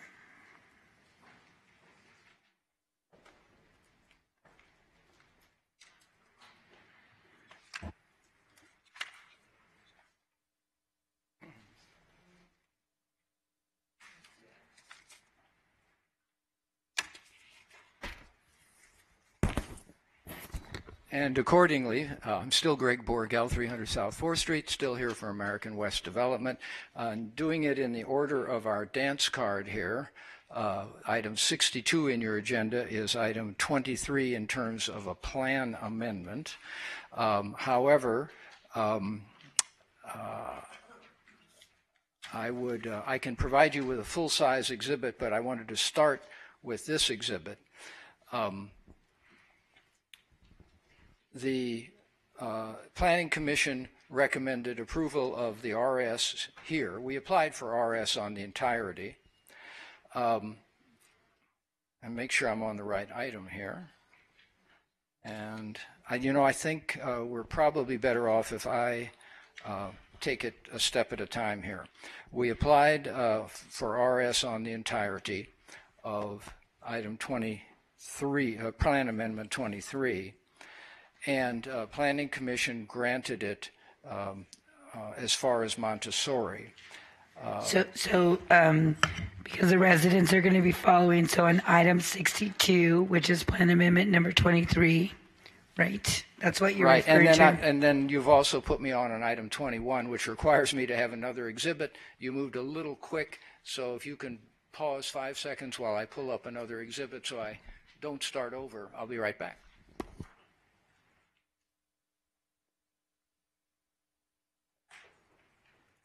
So the exhibit you see on the monitor, just as Mr. Borgel was discussing, the Planning Commission, the Town Board recommended denial, and the Planning Commission recommended approval for RS for those parcels east of Montessori. So those were the 3 parcels east of Montessori, south of Camaro, and the Planning Commission recommended denial of the remainder of the site.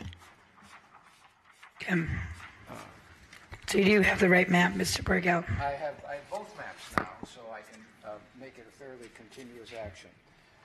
And on item 23, staff has, Plan Amendment 23, which is...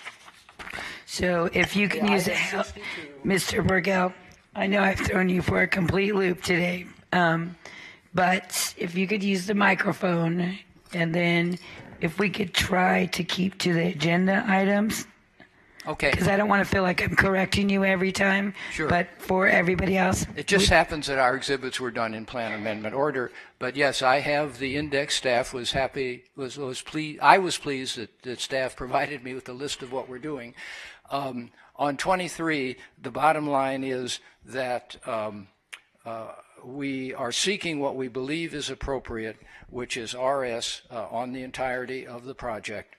Portions have already been previously zoned and addressed, and there is no part of this that offends the rural neighborhood preservation area. We think we match what's in there materially, and we certainly are responsive to the issue that was raised previously by the town board, which denied everything. And the Planning Commission, and staff can correct me if I'm wrong, the Planning Commission had a tie vote in here somewhere. So the denial expressed by the Planning Commission was in fact the failure to achieve the supermajority, and my impression of their debate was whether the entirety should be RS or the entirety should be RS with conditions. But in general, the idea here is that we're trying to match what has been done throughout this large square of RS, and we came to you in the hope that you would see the merits of that. The only neighbors that we are aware of that had concerns were to the south here, and their concern can be mitigated by the zone change that will follow this, and that would be a zone change that would require larger lots, as you always do, abutting the where we do abut actual residential large lots, and that's only on this location. Other than that, as you can see, the entirety of the area, we would be making a natural block of RS development, which is R2 development, standard large homes on R2 lots, and able to easily buffer with appropriate lots when we turn in a zone change the very small number of existing RE lots that exist on the south side of Wigwam.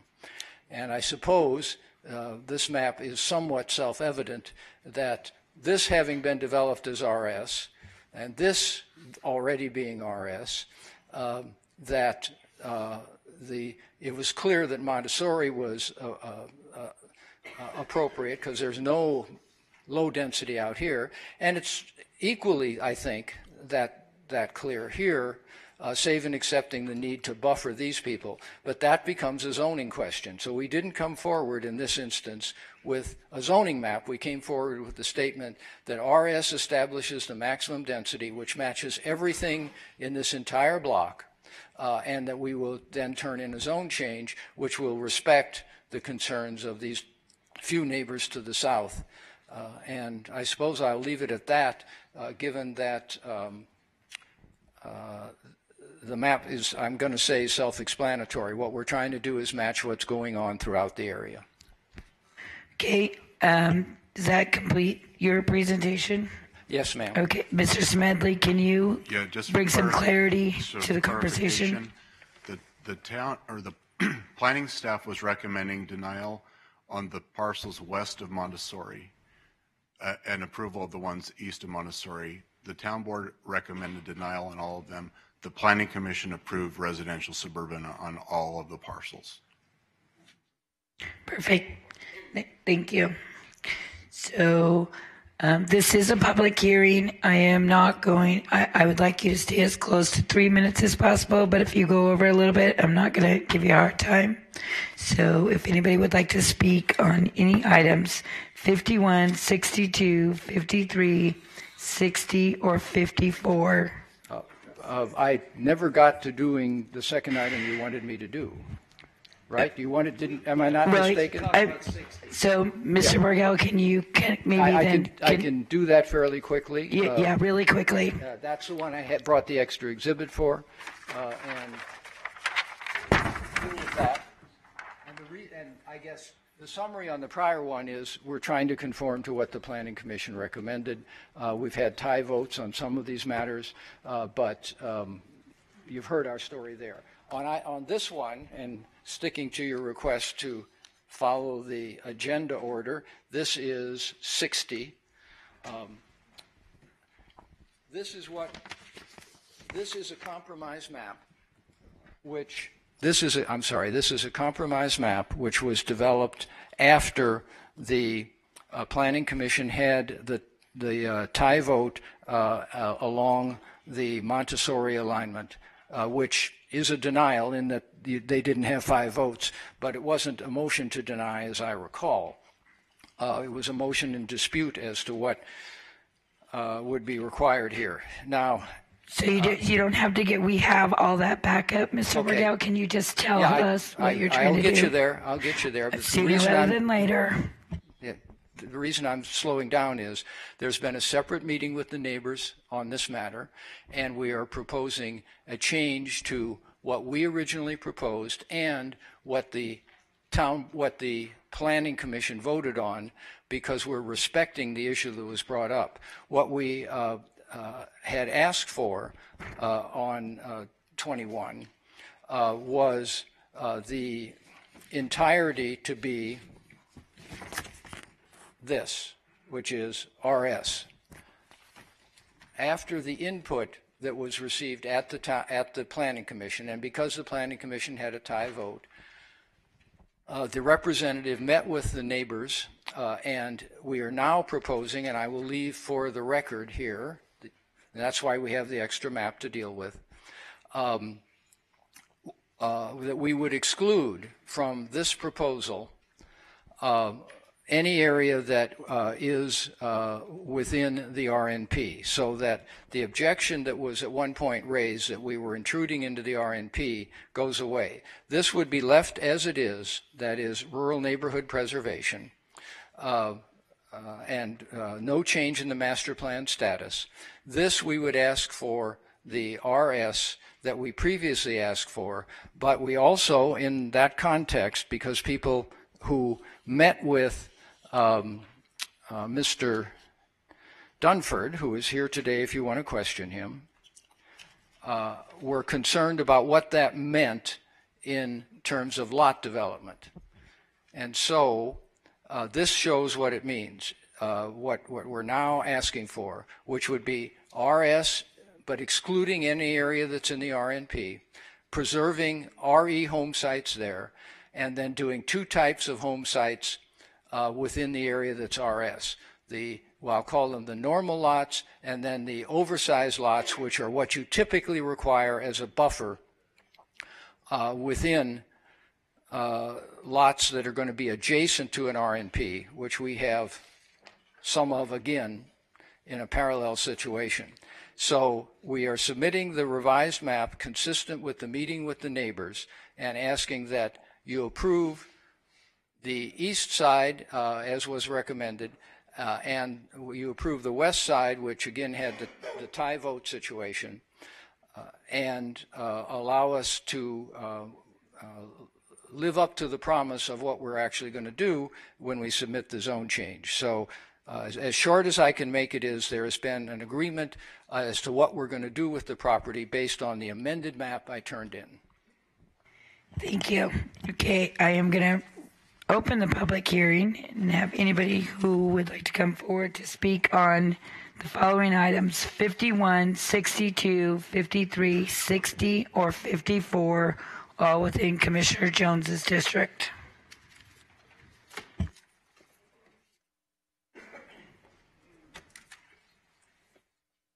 Go ahead, sir. Madam Chairman, honorable members of the Board of County Commissioners, my name is Jeffrey Peters, residing at 7325 West Agate Avenue. I'm here presenting on behalf of the Concerned Citizens for Responsible Development.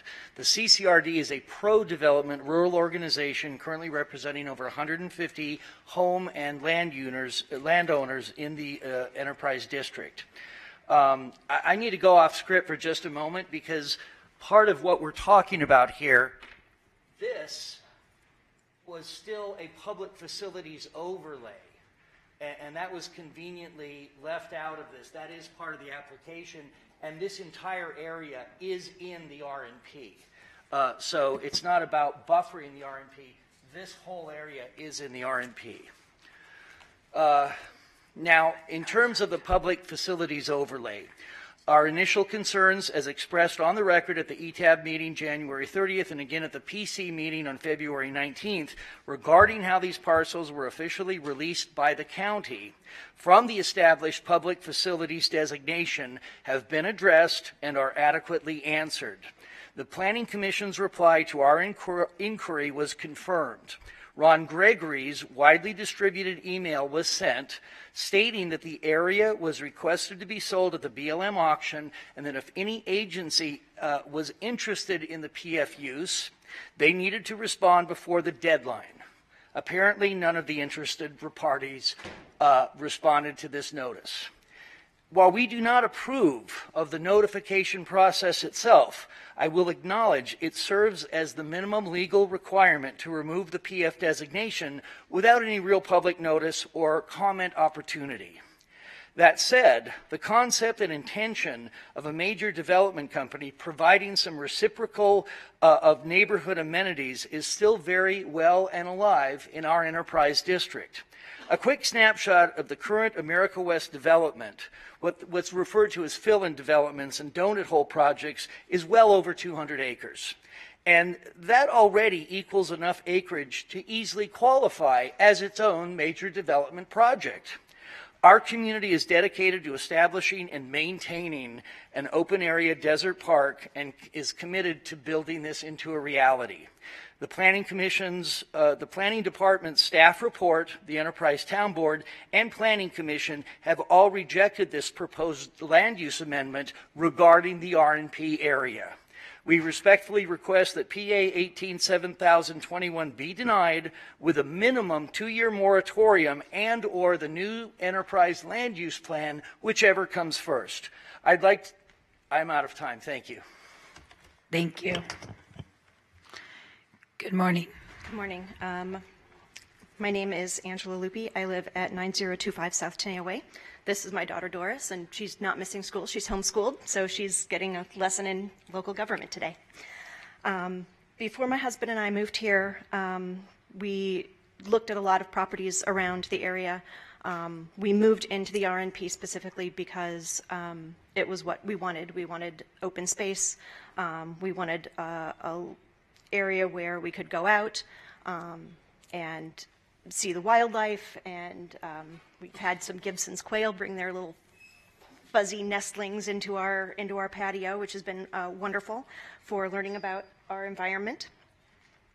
And this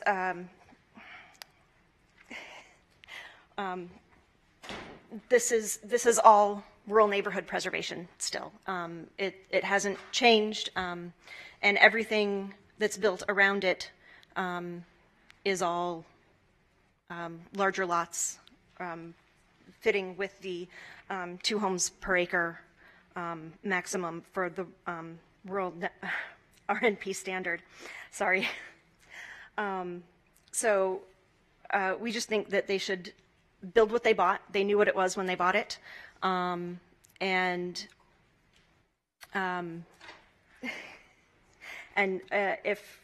If something is, there is a new master land use plan that's coming out. So at the very least, if we can just wait and see what the master plan use is, and not make changes at the last minute before all the work that you and your staff goes to make these master plans. It would just be a boon to the community and the area to wait and take a slow move on this. Thank you. Thank you. Good morning. Good morning. Ronald Riggs, 7255 West Pebble Road. We're representing these two houses. Honorable Commissioners, thanks for your time. This is a request to deny zone change number 21 to shorten it, to redesignate raw land from rural preservation neighborhood and commercial general to RS. There's going to be that land use overlay meeting starting soon. Hopefully we can wait until that is complete, so that we can get to future concerns development. A lot of developers are coming into the area and developing a lot of small and medium-sized areas, making it a very hodgepodge-looking community, and thereby avoiding the community space required of a large development like Mountains Edge would have. As residents of this area, we are requesting responsible development. We need parks. Our children need someplace to play. Community centers and fire departments. Are they close enough for these developments? Please delay this until the land use overlay is complete. America West bought in an area that is in the rural preservation neighborhood with a minimum of 20,000 square foot lots. We ask that that be upheld.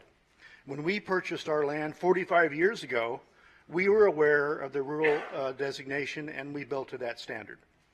Please deny this proposal. Also, this area right here, they said was designated RS. That's not factual, or rural rather. This is what am I trying to say? Commercial. Residential. This is commercial at this time. There's a request that came through that they delayed at the last neighborhood meeting, not the neighborhood meeting, what do you call it? Where the the TAB meeting, they just put that off because they need to get that rezoned as well. This one here, these homes along the area, the number 23, these homes were built on third acres as the buffer for because that's RMP behind that. So that the reason those are on the larger lots right there. I think that sums it up. Thanks for your time. Thank you. You can go ahead and speak. Just tell me your name. Loretta Riggs, 7255 West Pebble Road. Also, at that meeting that they were talking about, it was at my home, and I do not remember agreeing to what they just proposed and what they just showed. Okay? Okay, thank you. Thank you. I have two microphones, so if you guys want to come down in twos, just please state your name for the record. Claudia Kente. I live at 8955 South Tenaya Way, Pebble and Tenaya. I wanted to reiterate the lady with the child homeschooled. We just recently moved in the area about 9 months ago. We purchased a custom-made home. I have 6 boys, and the reason behind it was because of the open space, the desert, the rural, the horseback riding, the chickens. You have coyotes out there. You have rabbits. That's why we bought a home out there. Also, we were before we bought our house, I asked the real estate agent about the lot directly in front of me, which is the one in question, I believe. And he told me that they were designated for half-acre, single-story, because that was one of my concerns before purchasing the home. So I wanted to mention that. Also, I don't know if anyone realizes, if you drive out of Pebble and you hit Rainbow, there's a divider that goes all the way down. So in order to go down Rainbow, you would have to go out, go to the light on Blue Diamond, and then make a U-turn, which causes a lot of traffic situations, especially because they're building on the other side of Rainbow already. They have homes being built there. So it's getting a little bit congested. I don't know if you guys might want to consider opening up that road before we start adding more homes in the area. Okay, thank you. My name is Margaret Kiger. I live at 7345 West Agate, 89113. My home is right here. And I want it known that our cul-de-sac in that area is in the RMP. And I just want to take a moment, if everybody who is opposed to this change through the plan and a future zone change, please stand. These are my neighbors who have taken time away from work to come here to have our voices heard today. When I moved in, it'll be 3 years in April, I moved into the area. I did my due diligence. I came down here to the county and I asked to see the master plan and the zoning. A plan is something that's put into place and should be started and executed. If we keep coming down here every month, every few weeks to make spot changes, that is not a plan. I bought into a plan, we all did, and we would just like you to please hold all of these developers. We want development. We know that there should be homes there or a park or something that can add to our community. We just ask that you please hold them accountable, ask them to build what they bought. Thank you. Hi, I'm Doris. I live at 9025 South Tenaya Way, and I want to say, if you look at this and if you look at it, you can see a lot of animals that if you build houses, there won't be many places for the animals to live. So I want to ask you to at least set aside a little bit of land for the animals. Thank you, Doris. How old are you? 10. 10. Good job, Doris. Good job. Okay, gentlemen, wrap us up here. Hi, Commissioners. My name's Lance Hamrick. I represent the folks on Ford and Rosanna. And let me get through. I think at the bottom part of this is a smaller map that the other gentleman showed where there is let's help you out. Yeah, please. Where there was a community park and the community park and a charter school. So I have a letter here representing the people that own the 2.5 acres on the corner of Ford and Rosanna. And I'm here to on their behalf, to let you know that they are in support of the zone change from RNP to RS, which is from 2 to 8 units per acre. The fact that there is already approval for a charter school and for the large community park. I was going to say, can Mr. Cunningham put up that map? Because your map shows the charter school, and that's 51, 53. I thought there was a little larger one, but I think it's got, you can zero it in. Someone else took it, but it shows the charter school as well as the large community park that's going to be there, which addresses the young girls issue too about animals. But we're here to support that. Thank you. Thank you. Barris Kaiser, 3591 Frank Derrick Avenue. Good morning, Commissioners. Comment that I have is purely based on kind of the process that you're looking at in front of you. Right now, between all of these applications, and you're going to continue to see this as you progress through your agenda today, this plan amendment process, you will not hear compelling reasons for why the amendments are required. They're being brought forth on individual parcel applications. They're not being brought forward as part of the overall plan update process, which obviously isn't in process right now, but is beginning at the end of the year. That's why I think you hear some of the neighbors saying that they prefer for this to be presented at the plan update instead of the plan amendment process, because it takes a more holistic view of the land use in the area. What also happens in this condition when these plan amendments get processed, instead of doing it through either the land use through the plan update or bringing forward the projects as non-conforming zone changes, is that there's less review that happens throughout that process. It gets brought forward as a plan amendment. That's purely a land use issue. Then comes the zone change, and now it's a conforming zone change instead of non-conforming zone change.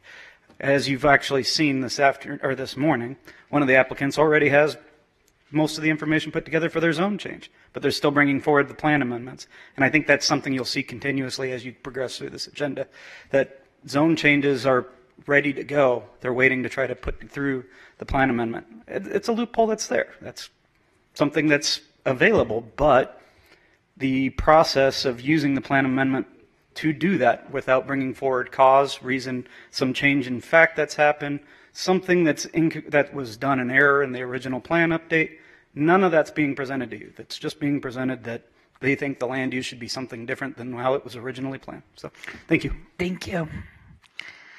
Linda Wiss, 8296 West Ford. I moved into my house in the RMP 20 years ago. I was part of the original Blue Diamond land use.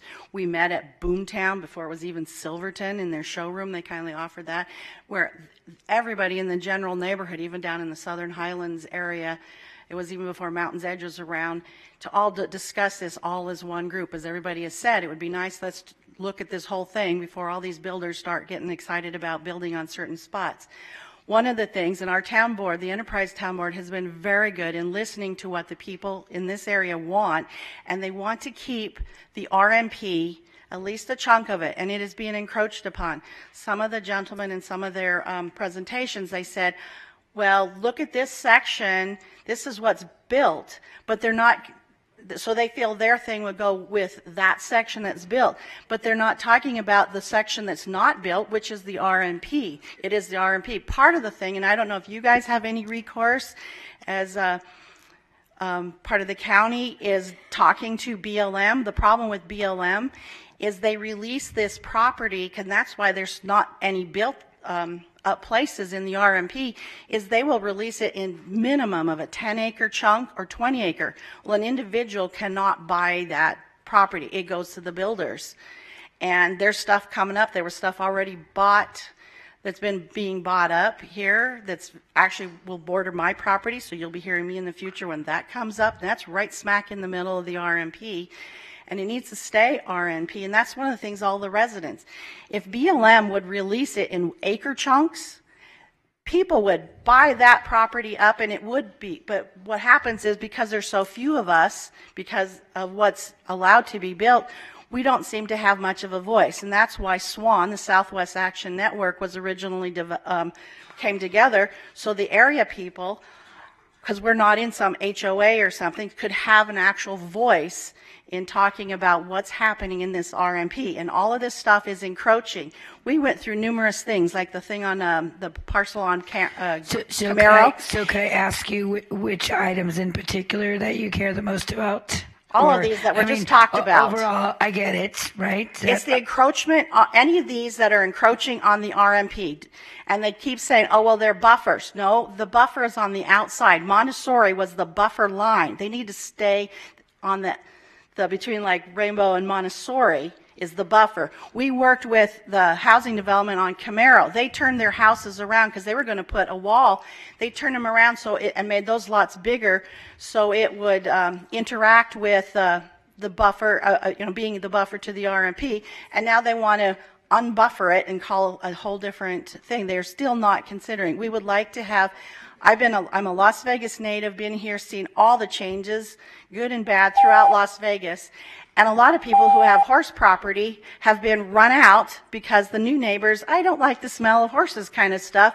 This is, we need to at least protect a few small, this is kind of a smallish area, so at least allow some people to have horse property or larger rural stuff. And if BLM, if you guys have any recourse in talking or tell us how to talk to BLM to release it in acre chunks, we could take care of this and have this all built up. But you can't dismiss just because there's nothing built on it. It's not our fault, it's BLM's fault. Okay, I'm going to let Nancy kind of tell you about the BLM process because it does come through this board at some point. So under federal law, under SNPLMA, the board has the ability to nominate parcels to be released. The BLM does not generally determine what parcels are going to be released. With that noted, as one of the speakers said earlier, We evaluate anytime there's an application from anyone, whether it's for a 2-acre piece or whether it's for a 20-acre piece. We evaluate it, go to all the different entities within the county or even outside the county to see if they need that for a public purpose. If it's not needed for a public purpose, we submit the request from outside entities to the board to review, and then if the board approves those to be released, it's sent to BLM. Generally, it's a year process for them to go and have the auction. So BLM generally does not determine what's going to be released in the Las Vegas Valley. It is through applications, and it doesn't have to be a developer. It can be a private individual as well, but it's a public auction. And it usually takes 12 to 18 months to come back to us from that process. Okay, go ahead. Good morning, Madam Chair and Commissioner. I am Brett Beck, 3356 West Wind Road. I am grateful to have an opportunity to speak to in front of the honorable board here. Just to state a simple statistic that I think everyone is aware of. State of Nevada is having a crisis regarding home affordability. And one of the reason I believe we're having a serious issue is zoning. Sometimes for the community betterment, it is necessary to take RMP to RS because we have fastest growing county in America with the limited set land, and sometimes if we don't allow developer to develop a home that's affordable to my son who's only 24 and he can buy houses. Beginning houses cost $300,000 now. And if we start making a house unaffordable and people cannot move in from out of state to here, Clark County economy is dead. So therefore, I am here to just state as a citizen of Clark County that I am recommending and I support charter school. That's why I am here. But I am very concerned about the direction. Zoning rules are here for the best and highest use for Clark County and citizens of Clark County. And I think rural area was there 40, 50, 60 years ago. We're 2018, 19, 20, and I am concerned about my son's ability to buy his first home. He has a rental home with 3 other roommates, and he's paying $500 a month because he can't buy his first home. And some of these developers, not all of them are bad. They have a right to make a profit, but they must have the ability to build a home that's affordable to everyone in this state. So I understand a lot of these citizens that are very concerned with RMP and their right to maintain their lifestyle.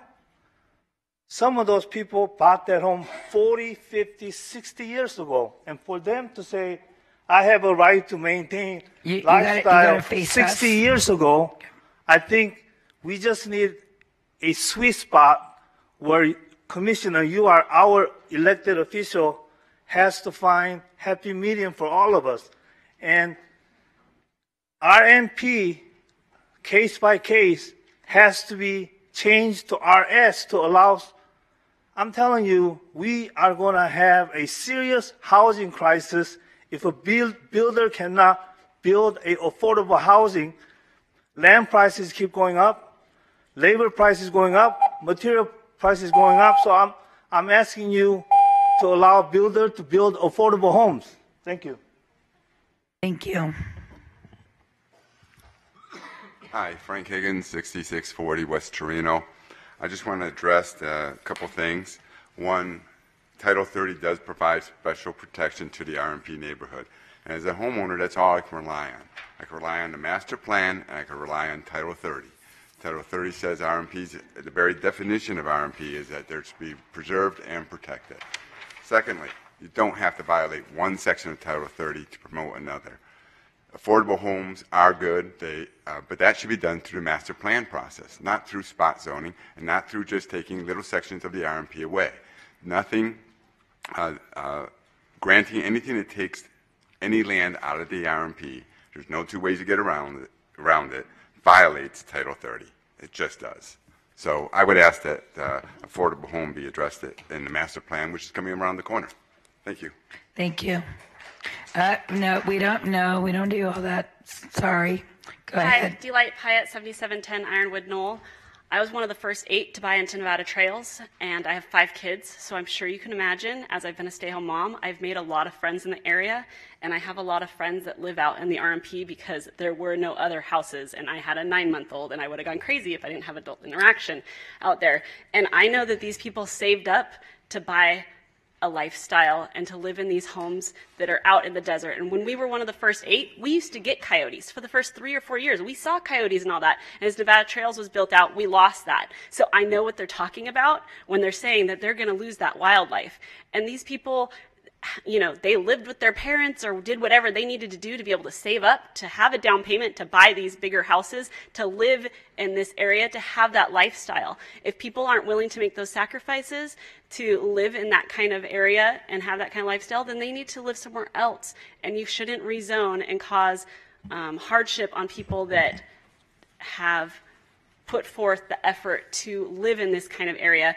And what was being referred to earlier, I just wanted you guys to get the visual that this developer worked with all the people that live in the RMP, and these houses were turned out because this was RMP land and they would be turned out. And they also made them a lot bigger, and this was the buffer. They were told, if we build this, this will be the buffer to your RMP land, and there will not be anything else built. The developer was saying that he wants this to be the buffer, but it was already made, it was already agreed upon by the people at the time, and that needs to be stuck to. Thank you. Thank you. Anybody else wishing to speak on item, Mr. Borgel, we're good. We don't, 51, 62, 53, 60, or 54. Seeing none, I'm going to go ahead and close the public hearing, and I'm going to turn it over to Commissioner Jones. Thank you, Madam Chair. I will just go through them. And we're going to do it one at a time. One at a time. And I will, just before I go through these one at a time, I'm doing them each individually.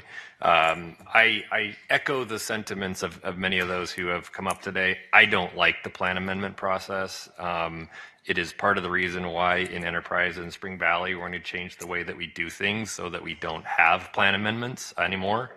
That said, we are where we are right now, and so I will be considering some of these plan amendments. Others will be denied or modified substantially and be considered during the Enterprise plan amendment, Enterprise master plan process, which will be starting in the very near future. Per Ms. Amundson. So going to agenda item number 51, I believe that the parcel that that is up for debate today is appropriate for a plan amendment. So, yeah, thank you, Nancy. Can our staff put the maps up of each individual one as we go through them? You guys can take your stuff and have a seat. Kevin, can you do that for us? Shane, somebody, so that we can point to it.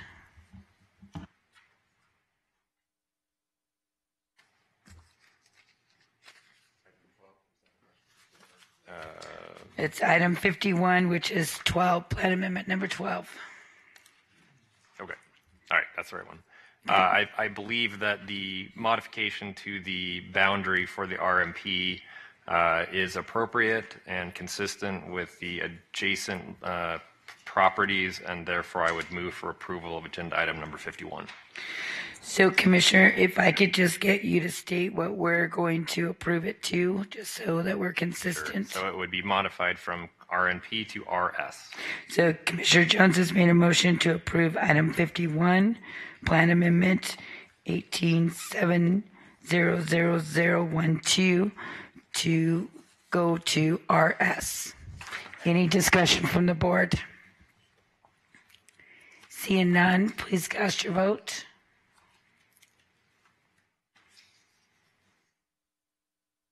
Motion passes. We'll now go to item 62. Commissioner Jones. Thank you, Madam Chair. 62. Sorry, I'm going in numerical order. So give me a minute. Madam Chair, I'm going to ask for permission to correct something. No. Sit down, please.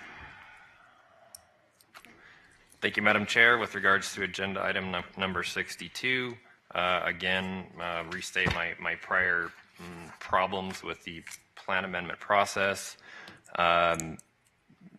Nevertheless, I think that a modification to the plan is appropriate with regards to parcels that are east of Montessori, but not as to parcels that are west of Montessori. So I would move to approve the plan amendment with regards to parcels east of Montessori and deny as to parcels west of Montessori. If you could just clarify what we're going to zone them to. Sorry, from RL to RS.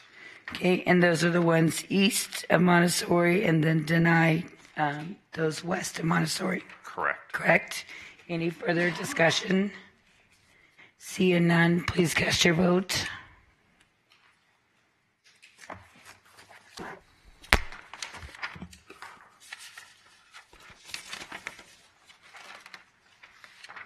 Motion passes. Okay, now we'll go to item number 53.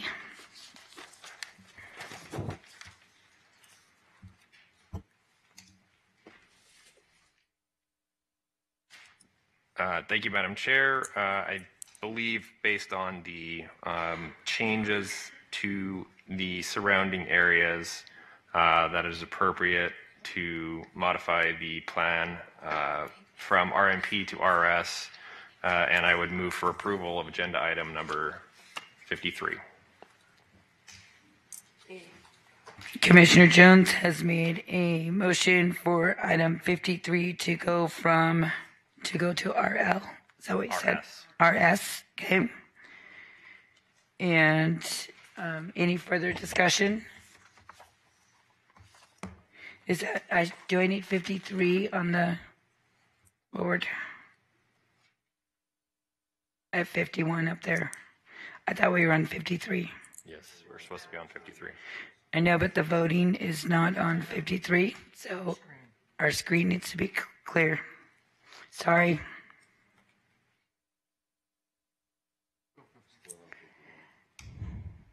That's why we need that break. There we go. Okay. Commissioner Jones has made a motion on item number 53 to approve the plan amendment to RS. Is there any discussion from the board? Seeing none, please cast your vote. Motion passes. Okay, we'll now go to item 60. Commissioner Jones. Thank you, Madam Chair. With regards to agenda item number 60, I think there are some very serious concerns that have been raised by the neighbors. And in light of the existing RMP, I believe that Montessori is an appropriate place to modify the RMP boundary, given that it's already been modified between Raven and Agate.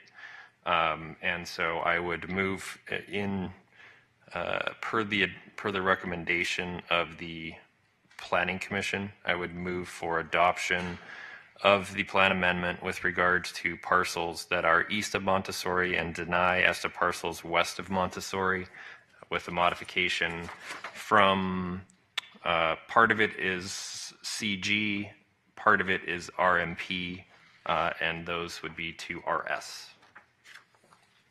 Okay, you've heard the motion from Commissioner Jones. Any further discussion? Seeing none, please cast your vote.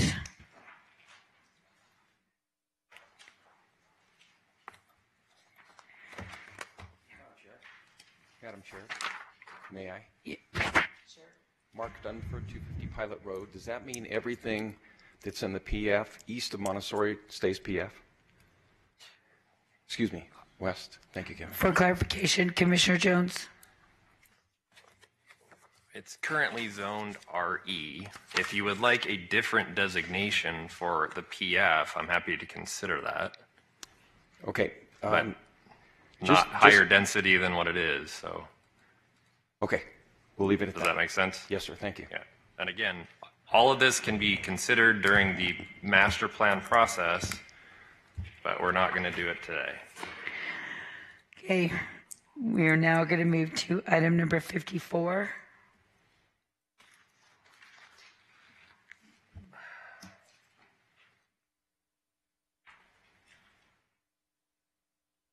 Thank you, Madam Chair. With regards to agenda item number 54, hearing no real opposition to this and viewing this as an appropriate buffer to the RMP, I will recommend approval of agenda item number 54 from RNP to RL.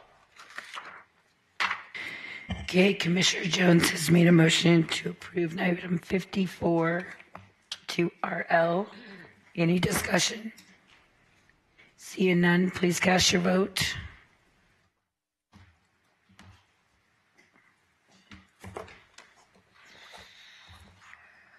And motion passes. Okay, for the audiences, what we're going to do here, and this is a painful process for all sides, just so you know, nobody wins here. And it's even harder for our commissioners that are fairly new to the process. So what we're going to do is I am going to hear, just so everybody knows, items 46 and 55 together. And I am going to hear items 48 and 52 together. All other ones we'll hear individually, but for now we're going to take a break. We will come back at 12:15, and please, I'd like to start on time. That gives everybody enough time to move around, but we'll start back at 12:15. And remember, 46 and 55 will be heard together. 48 and 52 will be held together. So we are in recess until 12:15.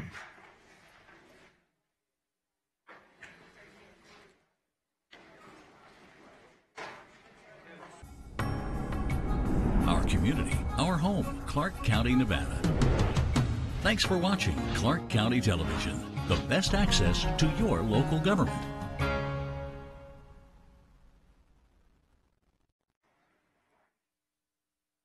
Okay, we're going to go ahead and call the meeting back to order. And we're going to start with item 58. Good afternoon, Commissioners. Item 58, PA 187000019, a plan amendment to redesignate the existing land use category from RNP, Rural Neighborhood Preservation, to RS, Residential Suburban, on 15 acres. The staff recommended denial, as did the town board. The Planning Commission did not have a supermajority, so there's no recommendation on this item. Okay, thank you. This is the person here for item 58 that would like to speak on this item? Mr. Borgel.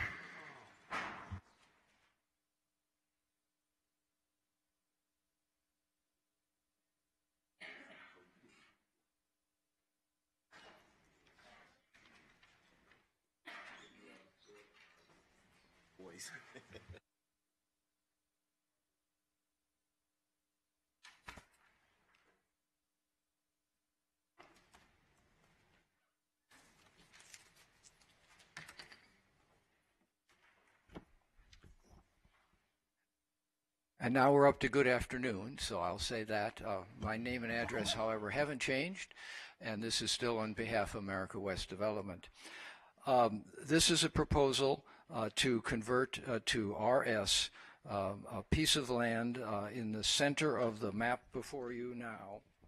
And I think the way to explain this is, yes, it includes some of the RNP, but it is somewhat misleading under the circumstances. And so if I may, let me describe. The rainbow is here. This land has been zoned R2. This land has never been brought into the RNP overlay.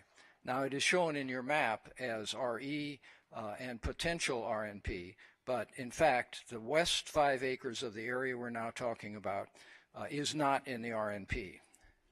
The north is affordable housing reservation, both by the county and by the state, which I think can fairly be inferred to be higher density whenever it's brought forward. The area to the east and south has been owned by American West. and in order to create their own buffer for the remaining 10 acres in the middle, because that's what's left after we deal with the 5 and the affordable housing, the east and the south are owned by American West, and in order to create their own buffer, they came in and processed a development plan for both of these pieces to be developed as RE. Not brought into the RNP, but to be developed as RE.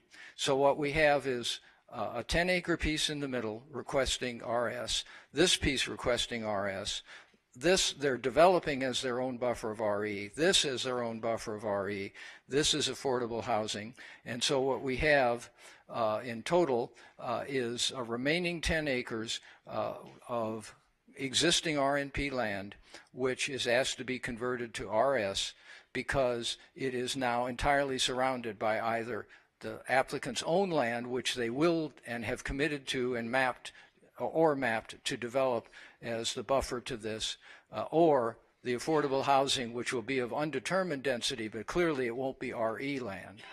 And the 5 acres, which was never actually brought into the RNP overlay, even though it is shown as RE density on your master plan map, which could have been brought into the RNP but was not in terms of the ordinance for the overlay. At that point, I can only say that we had a tie vote, as I recall, at the Planning Commission, and again, the debate was over what the density should be, but there really wasn't an argument offered by the planning commissioners that it should stay RNP or stay RE. The question was whether RS density was the appropriate density. So we would ask that you approve it as RS as we requested. We have talked about the possibility that when we come in with a zone change, that although it would be master planned RS, that this might be developed as R2 to match this, and this might be developed as R1 actual density as a step down as we go from north to south and east to west. But the point is, RS is the density that allows us to do that kind of flexible development. And at that, I will pause. I would request the opportunity, if some evidence is put in record that we think is incorrect, that I could respond to that. But other than that, our presentation is complete. Thank you, Mr. Borgell. This is a public hearing. I'm going to go ahead and open the public hearing. So anyone wishing to speak on item 58, please come forward. Before my time begins, I would like to ask staff if they would clarify a couple statements that Mr. Borgell just made. So can we do this? Can we give you the handheld microphone first? Hello? And if you could state your name My name is for the record. Linda Higgins, 6640 West Torino Avenue. And before my time starts, I would just like to ask staff to clarify for us what, it's been our understanding that those 5 acres Mr. Borgell was referring to were indeed added to the RNP, but not the overlay at the last master plan update. And the second thing is he frequently in previous meetings refers to this as sort of a sure thing for affordable housing. And it's been brought to our attention twice now at the TAB and the PC that this will never be indeed affordable housing. Commissioners, Mr. Smedley. I can address the 5 acres. The 5 acres to the west is planned as RNP. It is not within the RNP 1 overlay, which is a zoning designation. The properties to the east of that are. So could you just remind us what the difference is on that? You need your microphone, though. The overlay is a zoning designation, and that is accomplished through the zoning process. The RMP land use designation allows applying for RE zoning or to develop under the RE zoning that's there. I just want to make sure if the board is up to date on that. So the RMP is RMP regardless, and then RMP allows for RE designation as a whole, correct? Okay. Okay, Ms. Higgins, does that answer your questions? It answers the other my- question she asked was about the affordable housing. I can't speak to the affordable housing. I don't know the status on that. So Nancy, could I ask, is that one of the parcels that we designated? That is not one of the parcels that we recently rezoned. I can't speak definitively, but I believe this is one we felt might not be appropriate because of its location, higher density, not having direct access to transportation, that sort of thing. Remember, we had gone through all of the ones that were reserved. And as we noted in a previous discussion, anything that may be reserved doesn't necessarily have to be built out as that. There may come a time when it's released, but anything that that we have, the housing office has, is just a reservation, unless it's one of those 10 that we. And so if I could do one more just to clarify, so affordable housing is, right, has a bad stigma, but that doesn't mean that affordable, even if it was, couldn't be a senior, some type of senior facility, some type of different options, right? And affordable housing doesn't always equate to very high density, as was inferred. Affordable housing could just mean that a developer is able to come in at a lesser amount and be able to provide units of some sort, which could be single family, could be anything. Again, it would just be a matter of how that worked out through the BLM and HUD and our housing office. Okay, thank you. Okay, Ms. Higgins, go ahead. Thank you. The first thing I want to do is I want to read off the names of a number of homeowners that live in and around the area that have asked me to represent for them on the record their names that they are in opposition to this change. Jennifer Roberts, Carl Fritsch, Anthony and Alicia Moffett, Jean Yake, Mike and Teresa Bako, Mike and Kathy House, Mike Cassell, Steve Berg, Teller, Jaime Artigas, Hazel and Larry Burke, Eva and Kevin Hamilton, Joseph and Michelle Dwyer, J.P. Lalonde, Jim Ludwig, Misty Bauer, Kathleen Fournier, Fernando Castro, Elena Castro, September and Sean Wilson, Darlene and Brent Manning, and Jose Escalona. Mr. Escalona was here, but he had to leave. He sat here all morning, but he didn't, time and all. So the next thing that I want to address is we know that taking this land, 15 acres, 10 of which are in the overlay, which the Title 30 offers, and special protection, taking that out of the RNP is completely opposite of what Title 30 had intended when it talks about preserving RNP neighborhoods and offering decent buffers. The TAB strongly recommended at the January 30th meeting that this not be approved. The PC didn't approve it, but neither did they deny it either. We believe that these kind of topics should go under the master plan update, the land use update, which is, everybody knows, is happening at the end of this year. And I just want to also reiterate, according to Title 30, an RMP is established to ensure that the character of rural and other residential development is preserved. Section B of 30.48.190, adequate buffer areas, screening, and an orderly and efficient transition of land uses as determined by the board shall be provided between the RNP and a development with a higher density or intensity of use. So not only are they desirous of literally taking land out of the RNP, and we're a very small RNP area, they want to take it out. They actually want to demolish a gorgeous home with its own separate casita, 1-bedroom, 1-bath home. And just, this is the epitome of actually invading the RNP, which at a previous hearing, Mr. Borgel stated that that's not what America West was trying to do, invade the RNP. That's exactly what they're doing, even to the extent of asking you to vote opposite of what Title 30 requires, and opposite of what everybody in the area knows to be true. Thank you. Thank you, Ms. Higgins. Good afternoon. Good afternoon, Commissioners. My name is Frank Higgins, 6640 West Torino. I want to clarify something as well. The section that was or ask staff to clarify. This section right over here, that is in the RMP as I understand it. Is that correct? Or no, this section here is in the RMP, correct?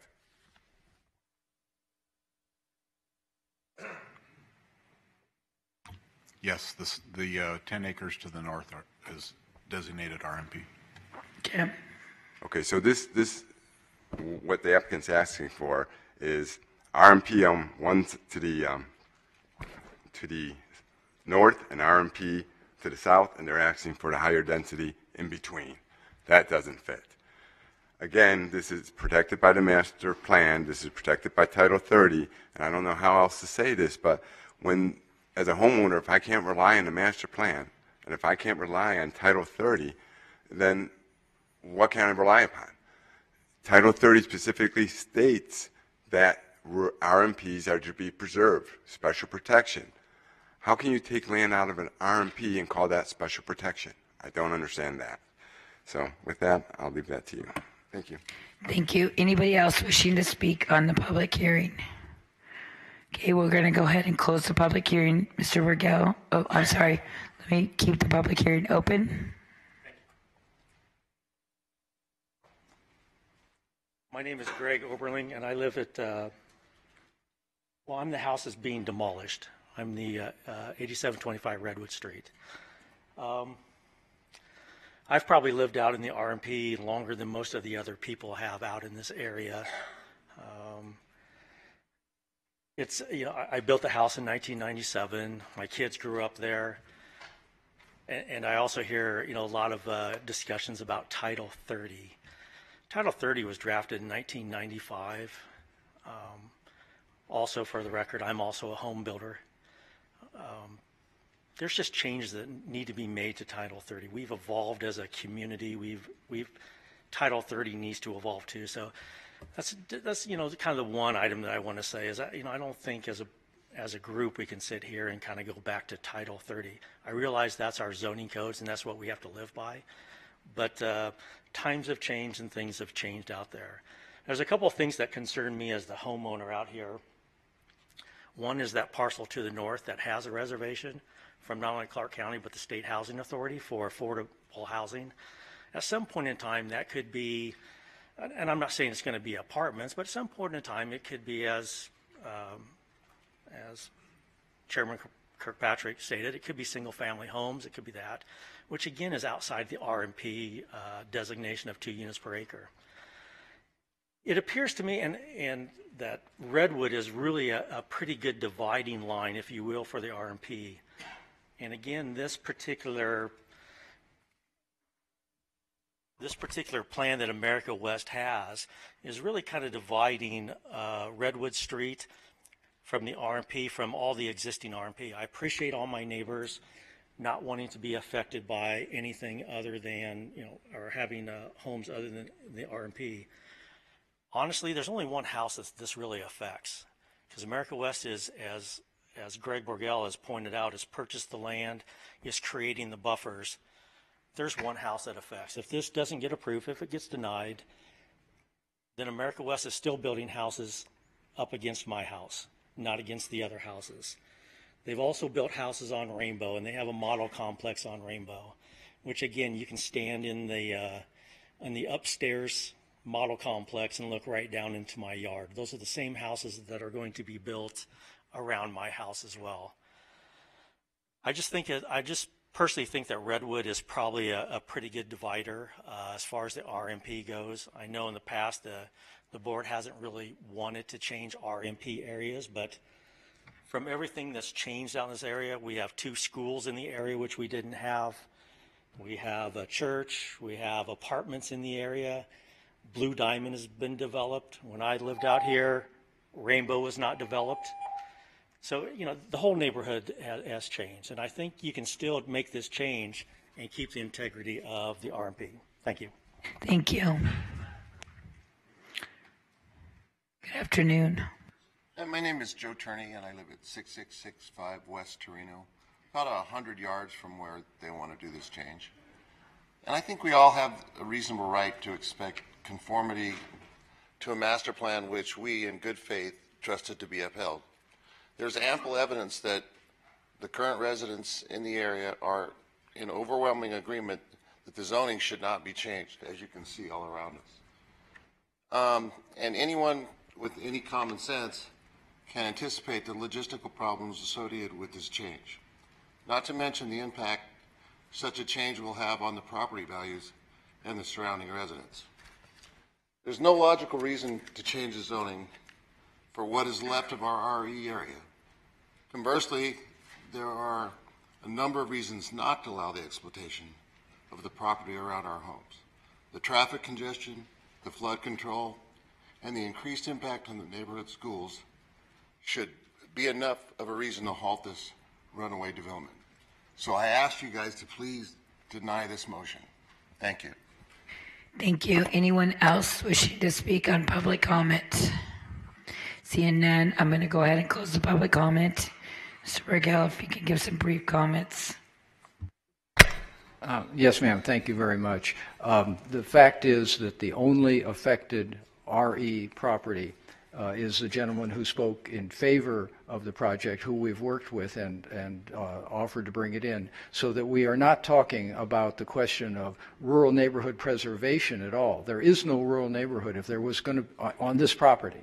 If there was going to be one, it would already be constructed. The ordinance you have is not designed to create rural neighborhood. It's designed to preserve them. As was discussed by the gentleman who spoke on this corner, this area has not developed, the area in question has not developed as a rural neighborhood that needs to be preserved. And the applicant here has established his own buffers to protect the areas that have developed. And that is the simple point that I think you can deal with. Okay, thank you. Commissioner Jones. Thank you, Madam Chair. I'll be honest, this was a struggle for me. Mr. Borgell, you made representations with regards to certain parcels, and I'm not sure that those representations were entirely accurate. That Well, said, I would ask you to clarify that, because I believe I was entirely accurate, and if you think I'm wrong, I want to clarify. I don't want to stand here and have you say that unless I can answer it. Okay. What was entirely inaccurate? This parcel has not been brought in. This has not been brought into the RNP overlay. Has not been. This parcel is reserved for affordable housing. The applicant in question did come in and put in a map here and here, so that on 4 sides of the 10 acres that should be at issue, the buffer has been established. That's my position. If you think that's false, then you should say so, and I will say you're wrong. Well, that's not going to help the situation, so let's not go down that road. Gentlemen. Thank you, Mr. Burgell, and I wasn't trying to call you a liar. I think that there's some questions as to whether the parcel to the north is truly going to be affordable housing. So, given that it is in an RMP. And we don't know that. We do know it's been withdrawn for affordable housing, which is what I stated. So, I have some comments, Commissioner Jones, if it'll help give you a few minutes to. This is a tough parcel. So I guess I'm asking. So here's what happened. So Commissioner Weekly, Commissioner Brown, and myself represent a lot of rural estates, and I say rural estates because it's different from ranch estates. Ranch estates are big mansions that take up most of the 20,000 square foot lots, and rural estates are the rural areas where you can have those animals and you can have those toys and do those things. So I guess, at least for me, it is a zoning, it's not a zoning map today. It's just an overlay or kind of where we see the future. But at least for me, no matter what happens today, for the ranch estates and the RMP folks, the problem is we get run out of the business of having animals because everybody else moves in. They don't like the smell. They don't like the flies. They don't like the horses. I mean, I get people on the east side of town that complain about the horse going down Lake Mead. Well, that horse has been going down Lake Mead for 100 years. So I would just hope whatever happens, that in my district, what I do is I say, there is no code complaints allowed Because if you want to complain about the peacocks and the chickens and all of that, you should have known what you moved next door to. I just hope that we can remember that no matter what the zoning ends up today, because it is harder and harder for people to have those larger lots with those animals. As my 10-year-old friend said today, that stuff does matter to a lot of people still. And I do think, at least in my district, we built some pretty unique things where the houses do face out. Ranch Estates, Commissioner Brown had some today where we try to have the bigger lots face out so that it keeps that feel of the rural estates. So at least for me, I don't know if that helped you or made it worse, but I'm just saying it's a tough spot to be in because we are now a big metropolitan city. We're no longer the Wild Wild West. But how do we preserve and encourage, on some point, people to build bigger lots? Does anybody else have anything to help Commissioner Jones out? Nope, you're on your own, pal. All right. I am going to make a motion to approve RS agenda item number 58 as to the 5 acres to the west from RNP to RS and from RNP to RL as to the parcels to the east. I don't know what that dividing line is there, but whatever it is between there and Redwood as an additional buffer. So that would be my motion. Okay, Commissioner Jones has made a motion to approve item number 58 as stated. Any further discussion? Seeing none, please cast your vote. So if I could get, before we post, motion passes. So Kevin, can you kind of tell us the difference between RL and RS and RM? Because those 3 things seem to be coming up pretty often. And that's the max of any one of those zoning, correct? Correct. Within RNP, the maximum lot size is 1/2 acre.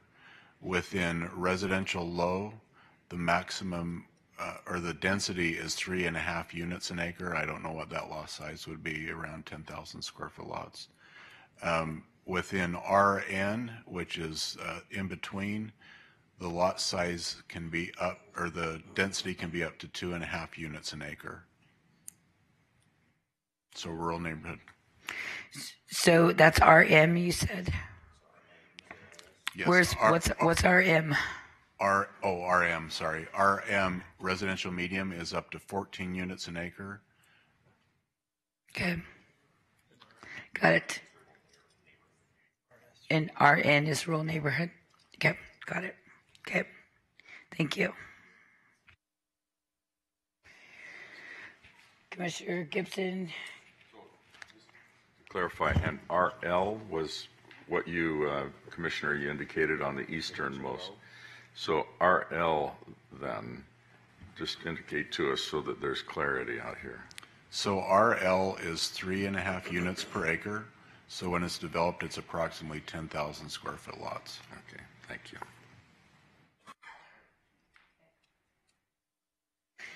Mr. Borgel, are you just waiting for the next item? Yeah, yes, we understood the motion and I had no more to say.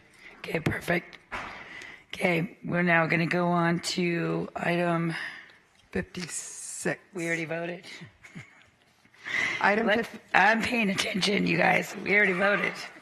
Item 56, PA 1870017, a plan amendment to redesignate the existing land use category from RS residential suburban to PF public facility to RH residential high on 35 acres, generally located on the southeast corner of Robindale Road and Duneville Street within Enterprise. Okay, Mr. Borgel. Yes, ma'am. Still Greg Borgel, 300 South 4th Street, still for American West Development. We accept the Planning Commission's resolution. Briefly, how we got here was everyone had supported, including staff, the RH on the east portion of the property up to Lindell.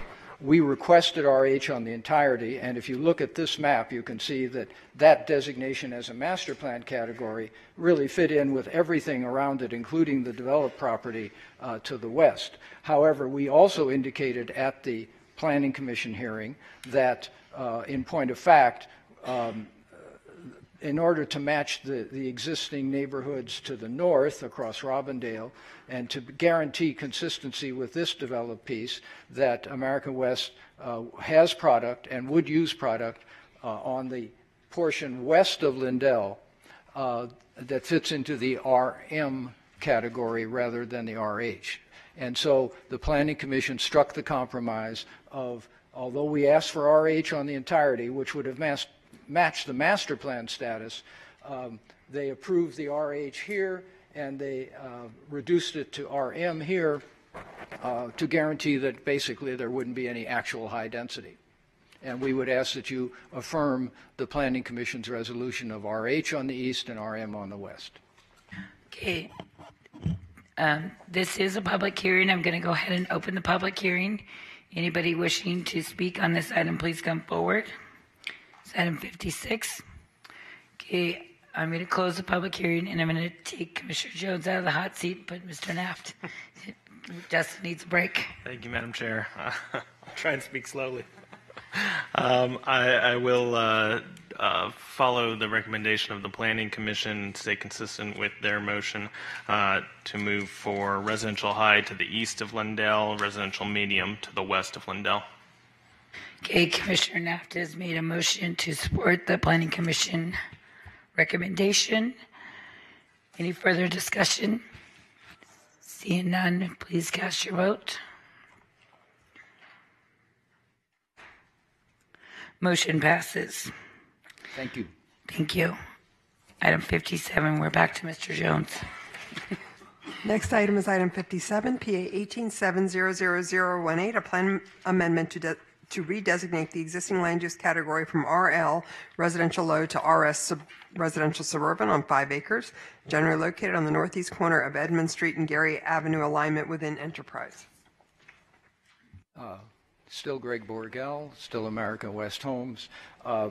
We accept the Planning Commission's, obviously, we accept the Planning Commission's unanimous vote in favor of the item. Substantively, we would point out that this matches the only developed property in the area, and that the adjacent property owner on these vacant parcels has reviewed the matter and indicated that he consents to the proposal as well. And so we would hope you would once again follow the Planning Commission's unanimous recommendation of approval as RS. Okay. This is a public hearing. I'm going to go ahead and open the public hearing on items 57. Anybody wishing to speak on item 57? Seeing none, I'm going to close the public hearing and turn it over to Commissioner Jones. Thank you, Madam Chair. I would move to approve per the Planning Commission recommendations. Okay, Commissioner Jones has moved to approve the County Commission's recommendations. Any further discussion? Seeing none, please cast your vote. Motion passes. Thank you again. Thank you.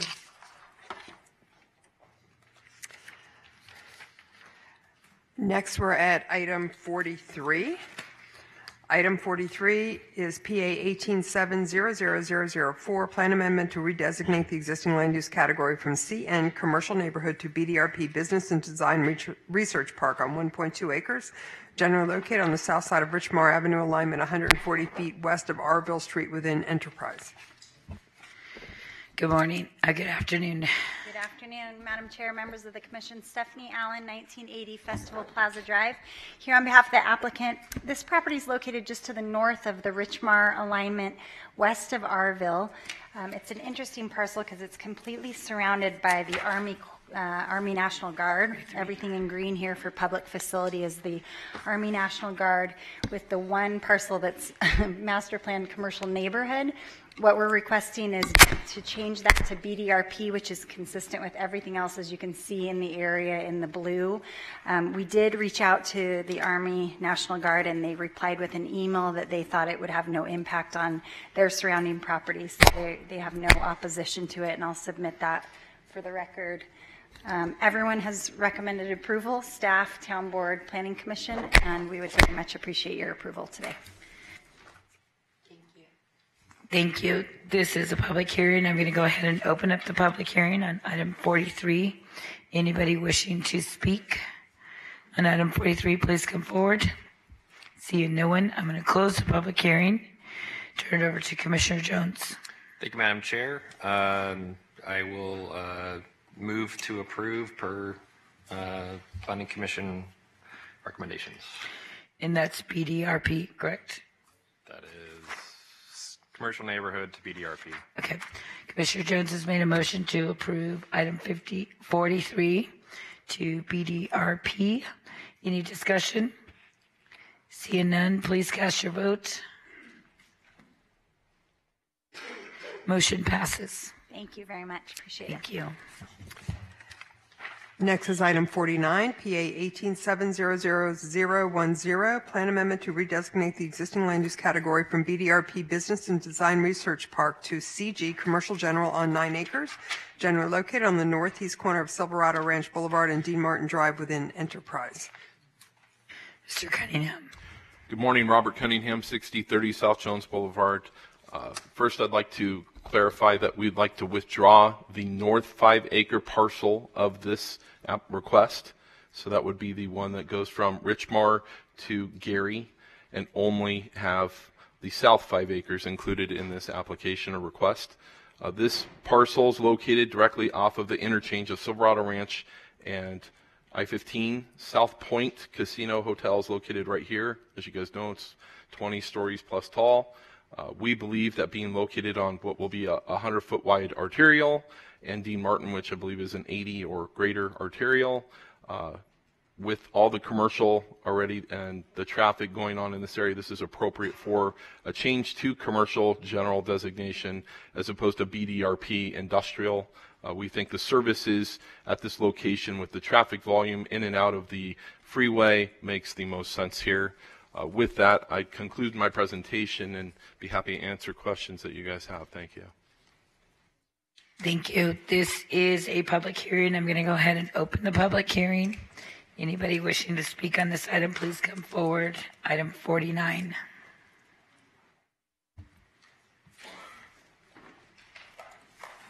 Cheryl Wilson, 3240 West Richmar, Las Vegas, Nevada, 89139. And I would like to stop the clock right fast.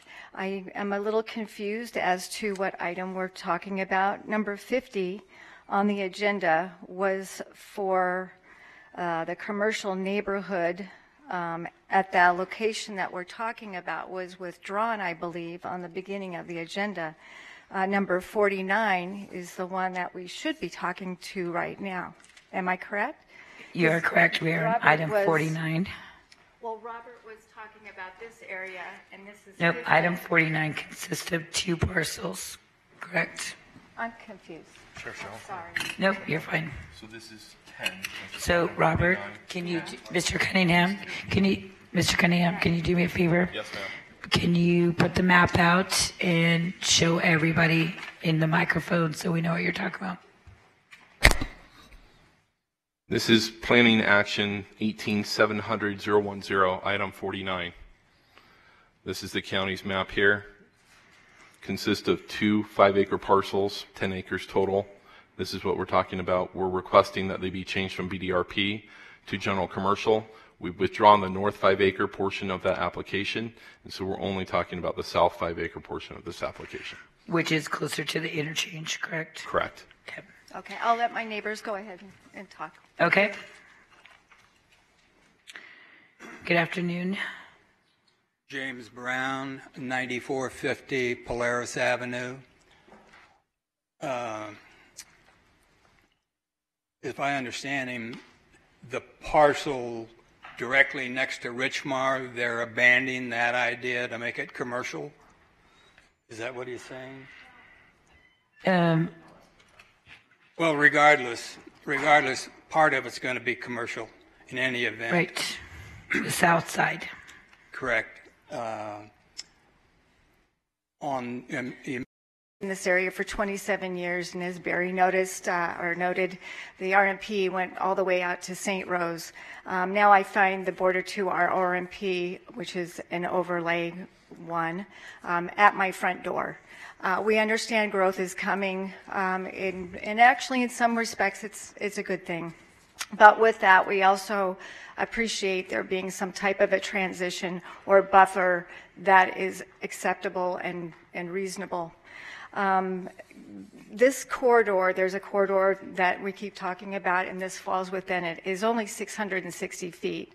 At the southern corner of it, it's only 297 feet because it's plagued with a flood area, and we call it the black hole because it's so far down. So I do believe that there will be grading issues there. Dean Martin is a collector. It is not an arterial, as I know I've heard people say. Valley View is now the arterial. And there are no improvements planned for Dean Martin at this point in time. There are two houses on that east side that would be very close to this. And I believe that at this point, voting on this would set a precedent for the 2019 land use update. My neighbors are very savvy. This is my neighborhood. We're knowledgeable, we're smart, and we participated in the 2004, 2009, and 2014 land use update process. We were happy, well, I can't say happy, but we did the best that we could do at the time. What we would be hopeful for is that you would deny this, as did staff, your advanced planning, the town board, the planning commission, and allow us the opportunity to go through the major land use update. We have a lot of land here, a lot of growth, and we need a holistic, thoroughly, well thought out plan for our neighborhood. I appreciate you listening to all of us and respectfully request that you deny this application, and hopefully we can see you again during the major land use update. Thank you. Thank you. Hi, my name is Pam Kaiser. I reside at 3485 Vicky Avenue. I've been a resident out there for 29 years, and I watched all the development. I participated in all the land use. This particular piece of property that they're requesting the change on for the mapping stuff is probably really inappropriate for commercial. One, because it's right off of the freeway. The way it comes in, it's kind of in a hole. I could see it being office professional. I would support it being office professional. Dean Martin is only going to be a 2-lane road. It's only 33 feet on each side of that line, and requesting commercial development into that area is not appropriate for what we have going there. Both town board and they both denied it. I would suggest, rather than just even voting on it, go out and look at that piece of property. It's right by the overpass, and it really would not be appropriate for commercial on that side, let alone with the way that you would have to enter the property. Thank you. Thank you. Good afternoon. This is Summer Chow, 9107 Dean Martin Drive. I just want to represent all my neighbors who couldn't make it here today. It is a weekday after all. We've been through this issue many times, been through many meetings. So I just want to say that I strongly suggest that this proposal be denied for a lot of good reasons. And also, I would like to point out the RMP lifestyle is not only for people who've been through here, who has been here, lived here for like 30 years, 60 years. Me and my husband, we just moved here from New York City a few years ago. And this is the lifestyle we would like, that we looked for. So I would really like to have the opportunity to maintain it and live through our retirement life. Thank you. Thank you. Good afternoon, Commissioners. Barris Kaiser, 3591 Frank Derrick Avenue. What I've brought up on the screen here for you You've heard the neighbors kind of talk about the general area. You've heard under previous applications as well as this application some conversation about the plan amendment process versus the plan update process. What I want to show you here is an example of a neighborhood working through the plan update process and coming up with a plan with various developers through a corridor that actually follows through with a concise thought.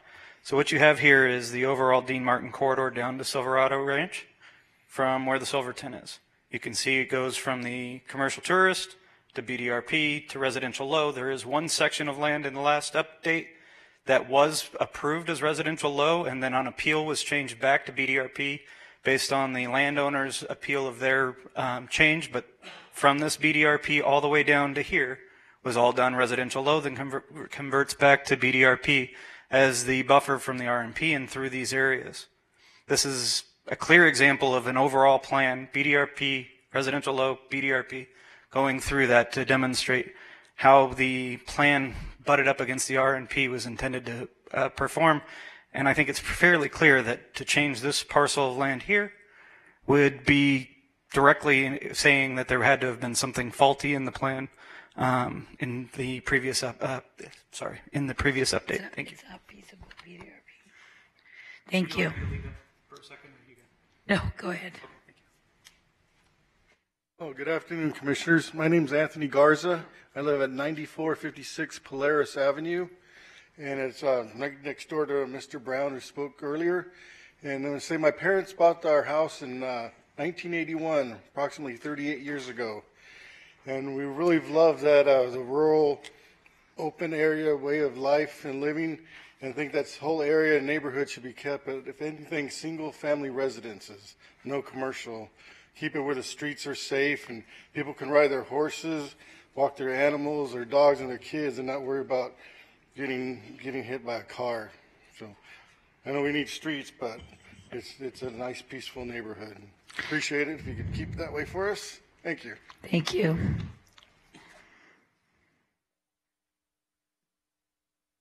My name is Arthur Garza, 9456 Polaris Avenue.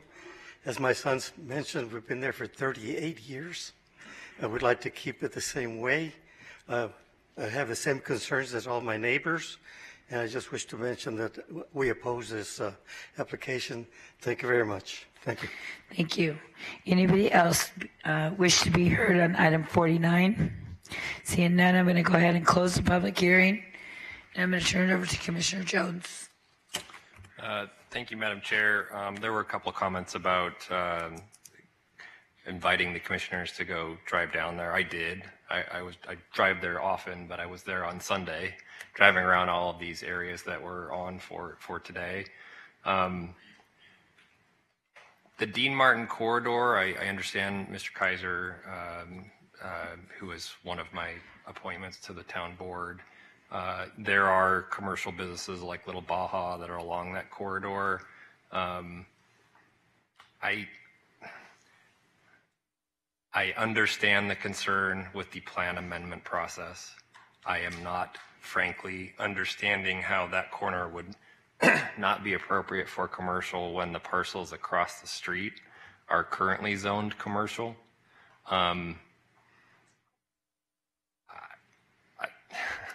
Struggling with this one. It just doesn't make a whole lot of sense to me that we would not allow commercial on a freeway off-ramp. That is what we do on freeway off-ramps. So I am going to go ahead and, with the modification to the request, removing the north parcel, I'm going to move to approve the change in the plan amendment from BDRP to commercial general for that parcel. Okay. There's a motion on the floor by Commissioner Jones. Do I have any other discussion? I just have a point of clarification. Because it is only 5 acres, and I feel like BDRP can't work on 5 acres just to even have the trucks turn. What was the thought process back in the day? Was it everything was kind of hoping to keep everything BDRP, or it just doesn't seem to me that BDRP or commercial actually work in that spot. it should be residential, but then that's kind of awkward too because no one wants to be up against the freeway. So if I had my druthers, I mean, I would rather go because commercial on 5 acres, by the time they do their improvements, leaves them about 3.5 acres left. And I have a bunch of those in my district where end up being more problematic trying to get something to develop on them than not. So it wasn't just back then, it was different. The Dean Martin corridor during the last update, there was a lot of give and take, and that was the result of all that back and forth. Okay. Okay, Commissioner Jones has a motion on the floor to approve general commercial on item number 49. Any further discussion? Seeing none, please cast your vote.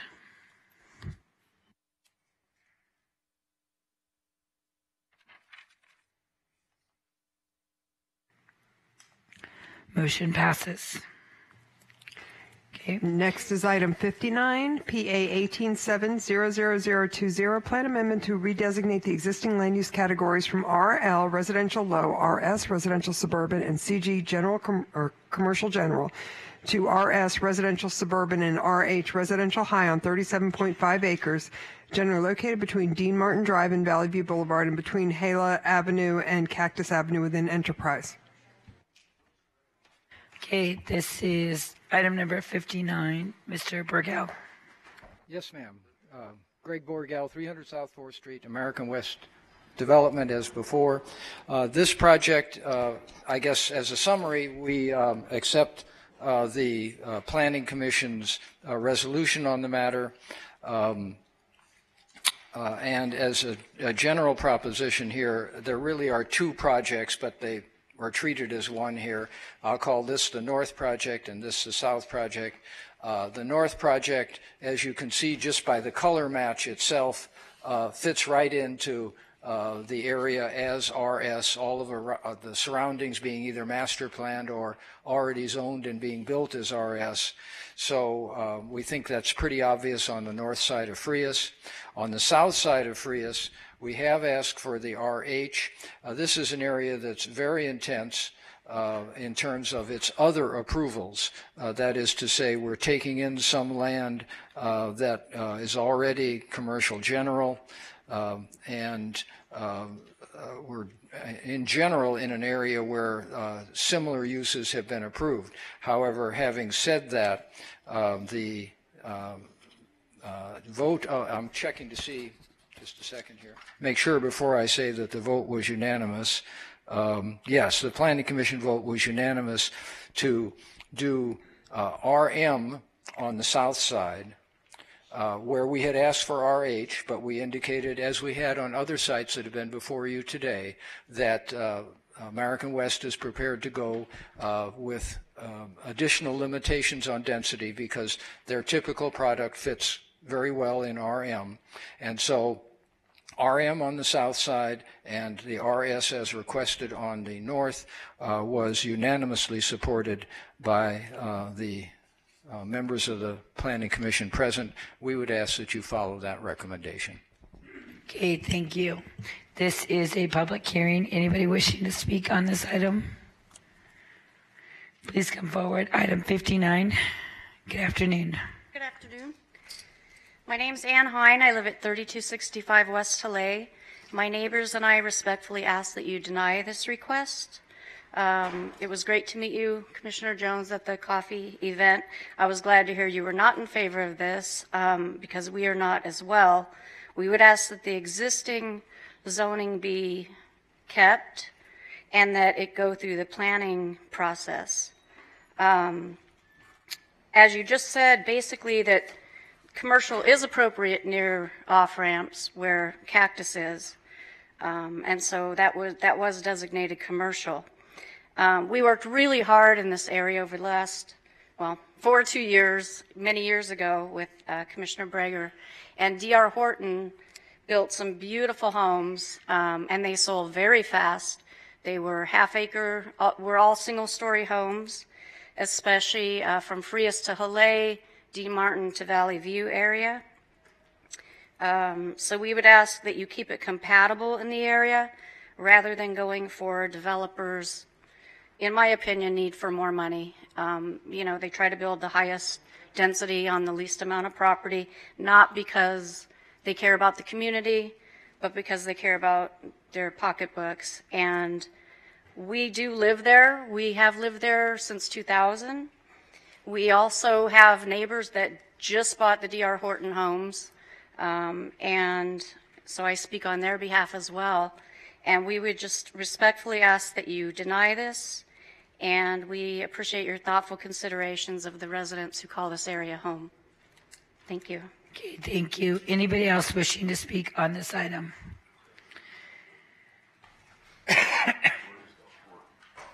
So, let me close the public hearing, Commissioner Gibson, and then for staff,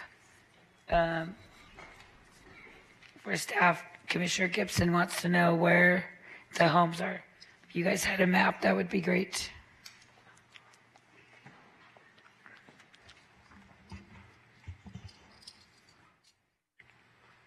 Madam Chair, just to clarify, we heard about the D.R. Horton project. I just wondered where those homes are. So, ma'am, if you could come back and maybe show us, that would be helpful. Unless it was, that's what I was thinking, it was further north. Can you use the microphone for us?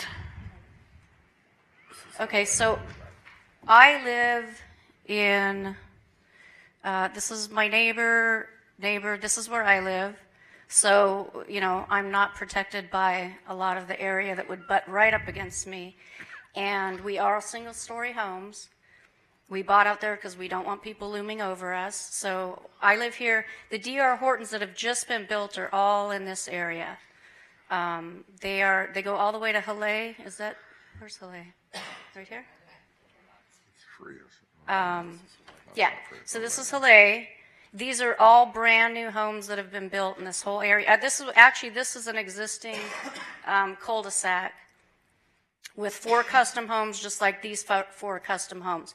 What happened was Lewis bought this land in between us and on this whole side to the north of Halle, and so these are all brand new homes through here, and these are 2 existing cul-de-sacs that have been, well, I moved there 2000. I believe they were built in 1995.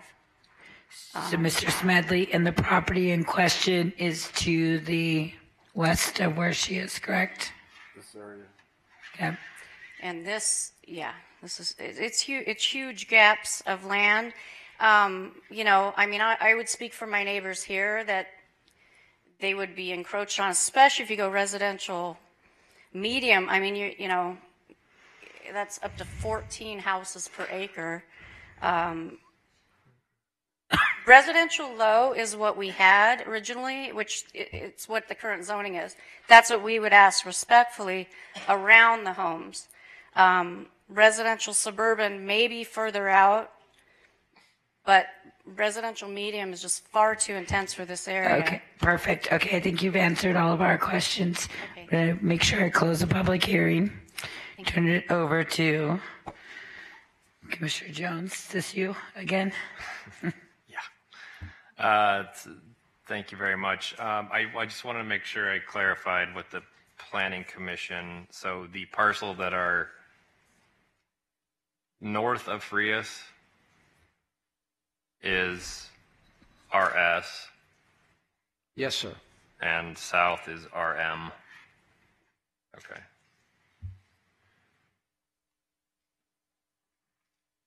And so the parcels to the, what is the zoning for the parcels that are north of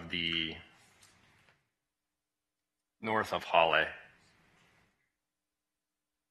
I'm afraid I only know the master plan status, which is RS. So let me ask our staff. Looks like it.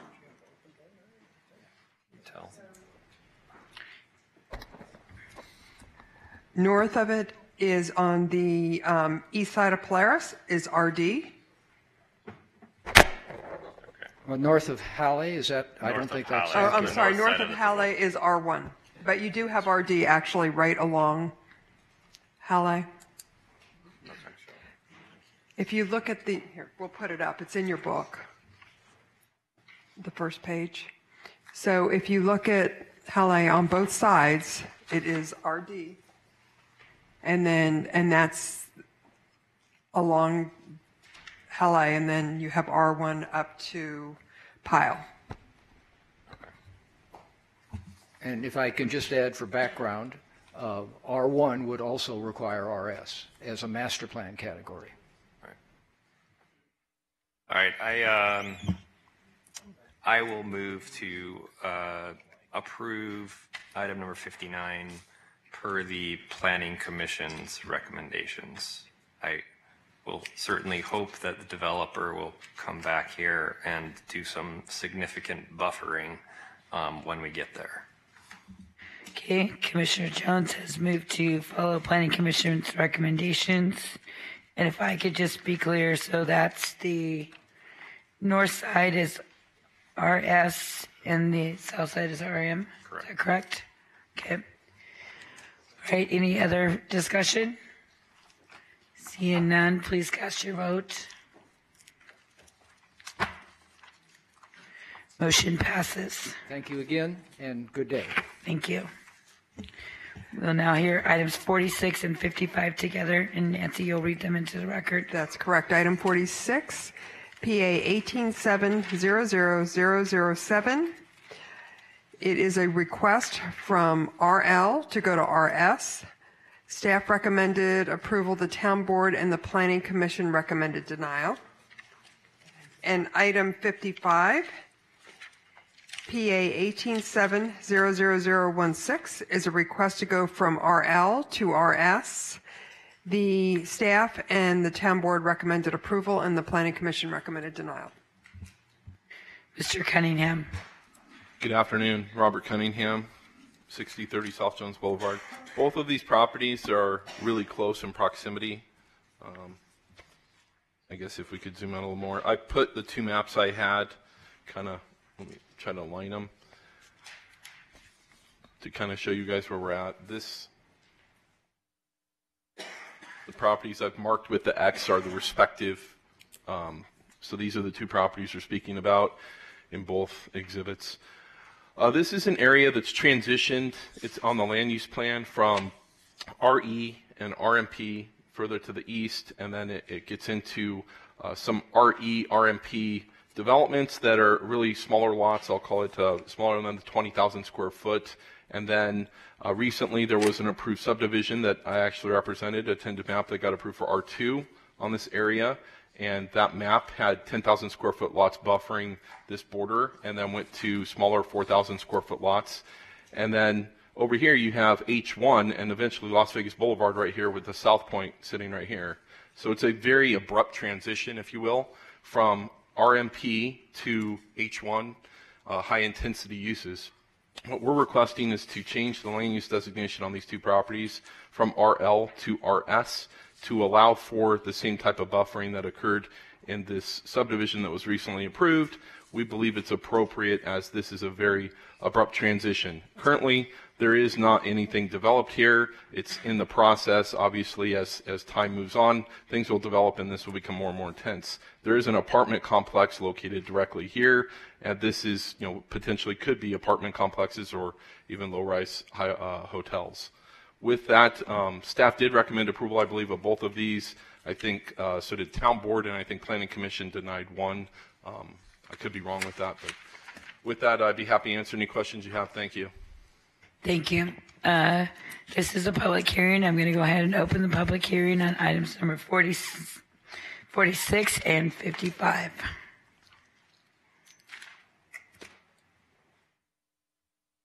Good afternoon.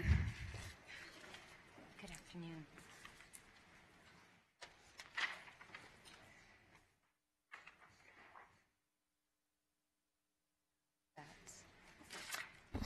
Good afternoon. My name is Cami Graffiata. I live at 10045 Gillespie Street.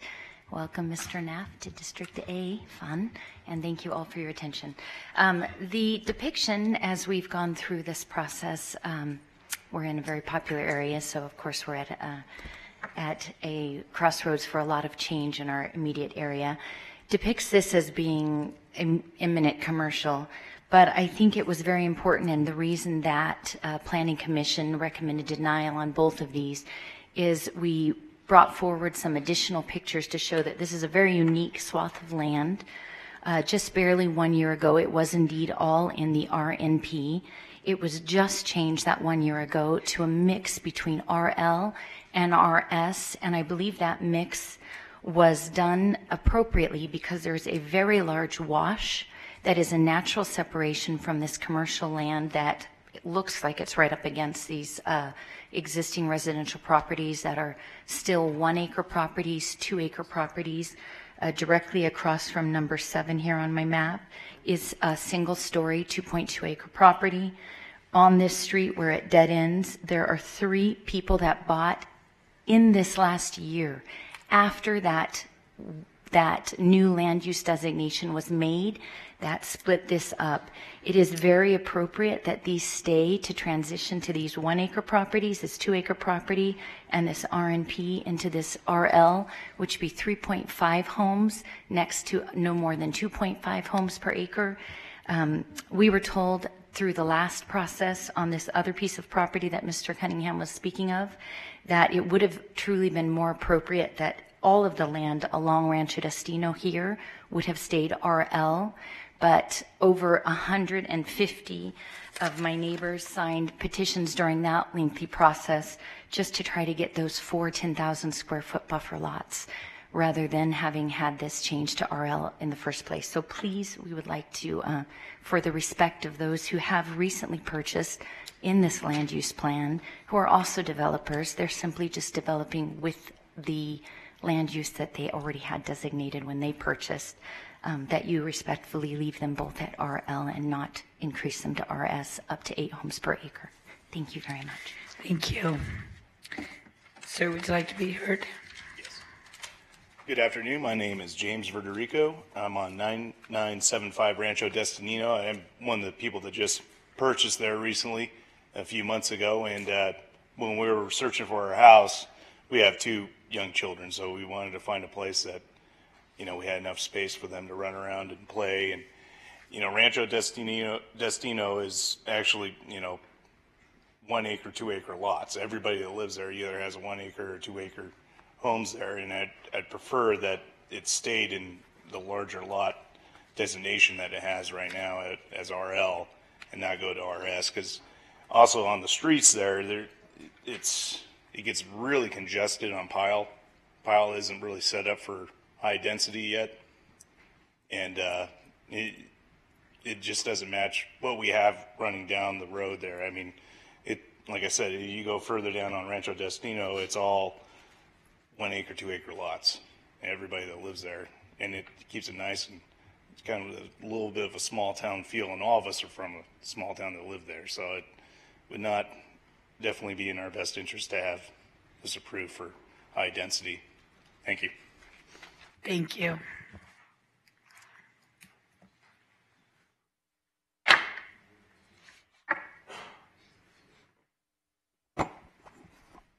Good afternoon, Paul Lorenzo, 10,070 Rancho Destino Road. I live right here.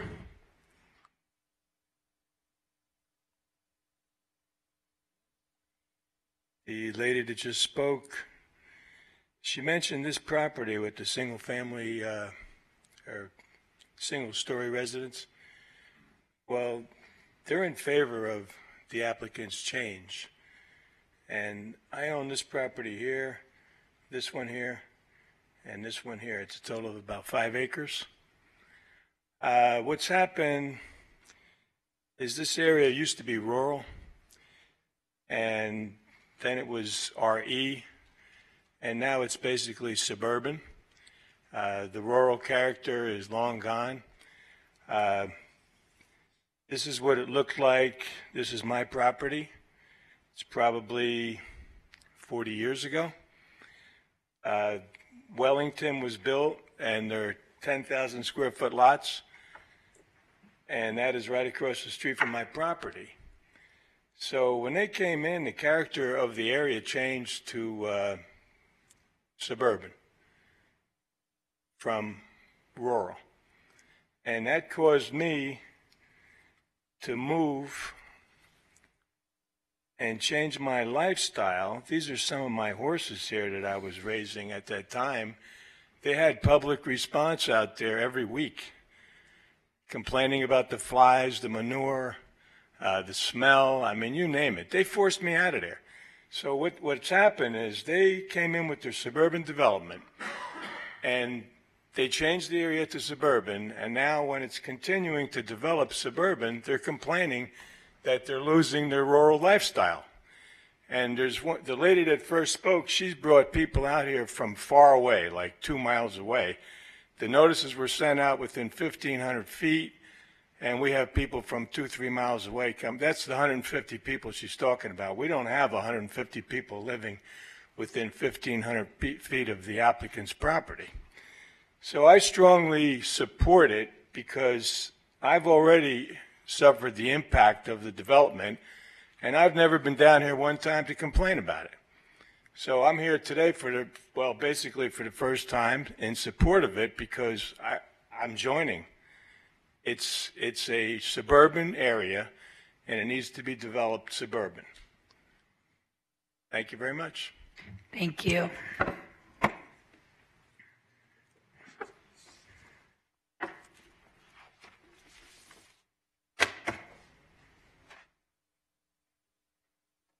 Hi, my name is Jessica Verderico. I live at 9975 Rancho Destino Road. I bought my house about 7 months ago. This is after looking for a house for over a year because my husband and I were looking for something that did have land. So people have been speaking about how it's hard to find affordable housing. Try in Vegas finding a house that has land. It's almost impossible. That's something we wanted for our lifestyle, and I can find a lot of developments where it seems we live in a city where you just try to pack in as many houses to make more money for developers. So it took us a long time to find this, and then since a month after we moved in is when we started receiving notices about people trying to rezone around us, and it's basically one developer that is trying to systematically attack, buying up all the lots around, trying to do it. And the last gentleman that actually just spoke, he was one of the first 3 meetings that I had to sit on.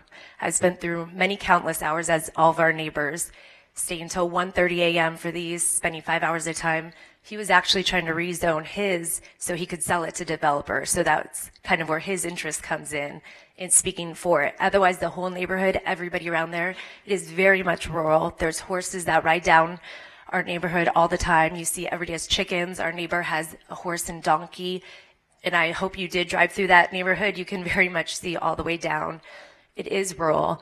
And then the last time they spoke at that, they didn't even know, why this one was even up to be rezoned, because it has the floodgate all the way around there. So you can't even develop there, building that into RS.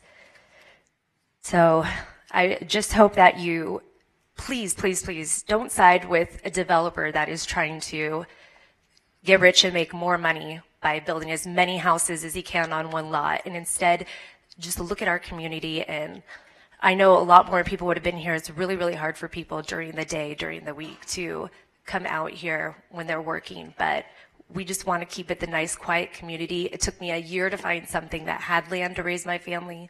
And I hope you don't decide with a developer that's trying to rezone to profit more. And I feel like these are needed in Vegas. There's people that want to live in these type of areas, and the more we get rid of them, it's harder to find. And the next person that's looking for it, it'll be even harder. Can I just ask you, what size lot do you live on? 1.25 or 1.2. Okay. Okay, thank you. And then, yeah, so my house is actually, this is my house right here. So it backs up, the corner is touching this. So yeah, that's my house right here. So number 16, which is up, that one touches my property. Okay, thank you. Thank you.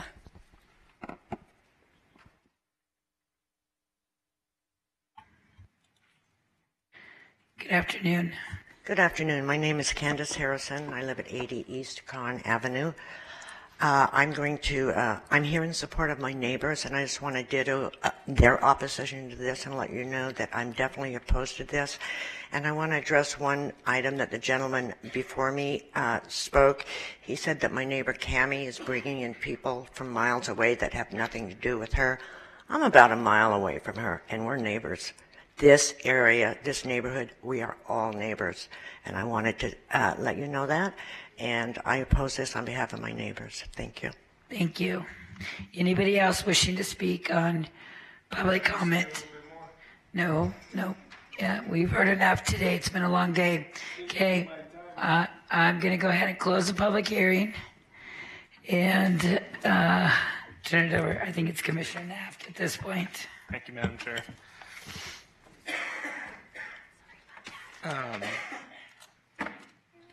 So we'll take these one by one, 46 first. While I do appreciate all the neighbors coming out, and I would encourage you to get back in touch with me so that we can have a more broad conversation, particularly as we move forward in the planning process. I'd like to hear from you, and we can sit down and have that conversation and figure out what's best for this community.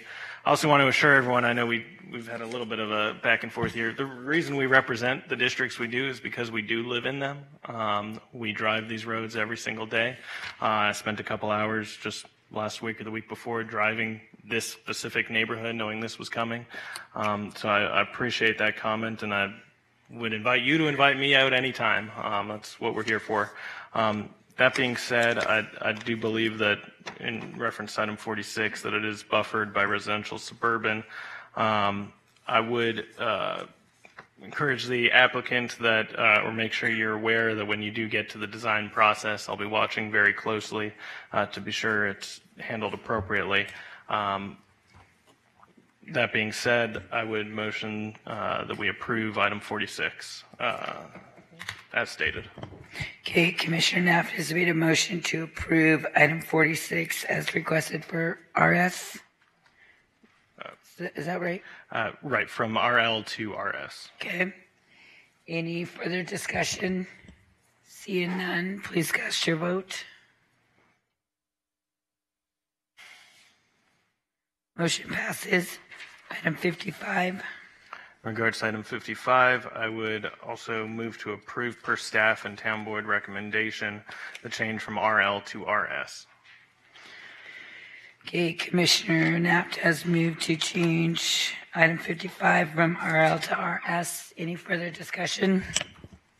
Seeing none, please cast your vote.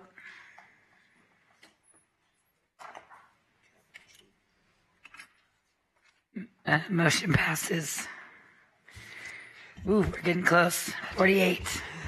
Items 48 and 52 we'll discuss together. Item 48, PA 1870009, is a request to modify the land use category from CT and OP to CG. This was recommended for approval by staff, the town board, and the PC. Item 52 is PA 1870013, is a request to modify the land use from RNP to CG, and this was recommended denial by all three entities. Good afternoon. Good afternoon, Robert Cunningham, 6030 South Jones Boulevard. I'll take these one at a time. The first item is to change the land use designation of property that fronts Las Vegas Boulevard between Giles and Las Vegas Boulevard from CT and OP to CG. Everyone's recommended approval of it. It would act as a continuation of a developing shopping center to the north. The next item, these right for you guys. The next item is we've modified since it was originally submitted, and I believe it's been indicated in the staff report update to withdraw the south 2.5 acre portion of this request. So we're requesting now to change the land use designation of 2.5 acres that is adjacent to Cactus, adjacent to this developing commercial shopping center. We believe this is appropriate. Cactus is located not far from the new interchange off of I-15. The volume of traffic on Cactus and the fact that it's going to be built out eventually as a 100-foot wide street makes this arterial through the area as well as Las Vegas Boulevard. As this area develops, Cactus will become busier and busier. We believe that this is an appropriate land use designation. We understand that this is adjacent to RMP and that buffering can be put in when it's developed to ensure that there is some sort of landscape break or whatever is appropriate at the time that's being proposed. With that, I'd be happy to answer any questions you guys have on those two applications. Thank you. Okay, thank you. Okay, this is a public hearing. I'm going to open the public hearings on items 48 and 52. Please come forward, state your name for the record. First, let me say thank you for staying with us all day. So we appreciate it. My name is Bruce Johnson, 95 East Con Avenue, area code 89183. I'm living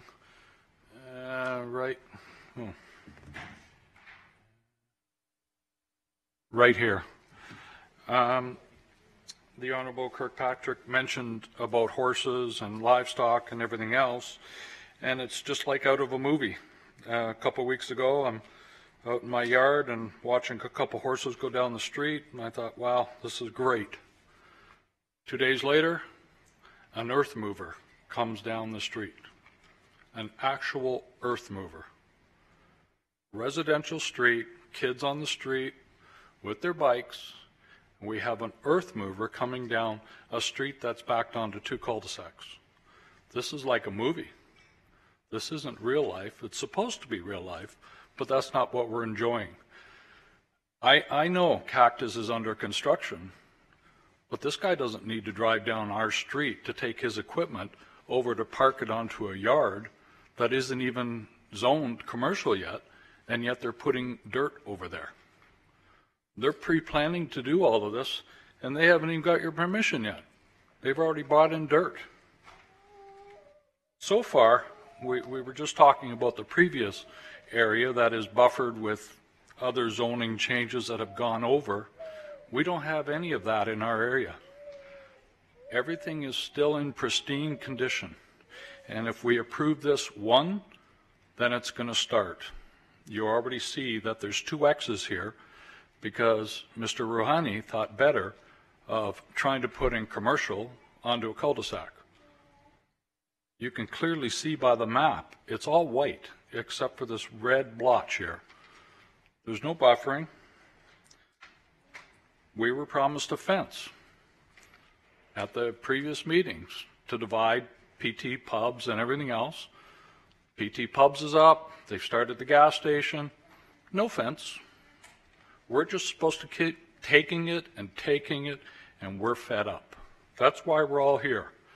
We were here till 2:30 in the morning at the library. We were at the other meeting in this building until whatever time it was, I don't remember. It's a lot more convenient at night than during the daytime. That's why we don't have half as many people here today as we've had at the previous meetings. Our area has not been touched. Please don't let it start. Thank you. Thank you. Good afternoon. Good afternoon, Commissioners.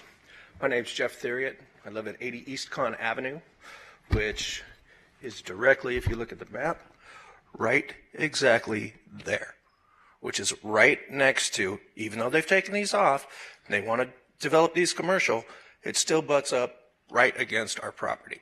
Now, every motion that you guys have passed today, I can kind of understand and get. You're going from residential to residential low, residential high. This is residential to commercial. This makes absolutely no sense to me. Okay, I get Las Vegas Boulevard coming down this way. We have a PT's there. This is all commercial here. These floor blocks right here, there's no transition into it.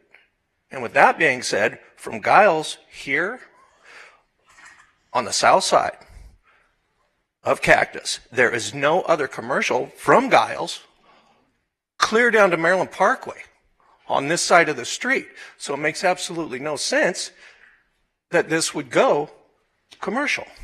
And with that being said, once again, the developer, well, with exception today, in previous town board meetings and planning commission meetings, have proposed absolutely no buffer I have here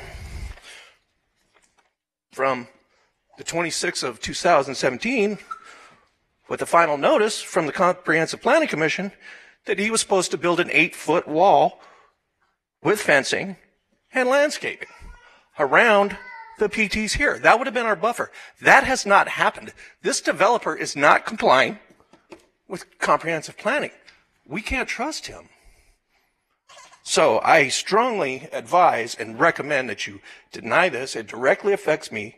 It's right in my backyard. We have no buffer. I thank you for hearing me today and appreciate your vote. Thank you. Thank you. She's done good, Mom. Thanks. This is the last hurrah for her. Yes, I'm Anna Lisa Castrillo. I live at 10586 Haven Street.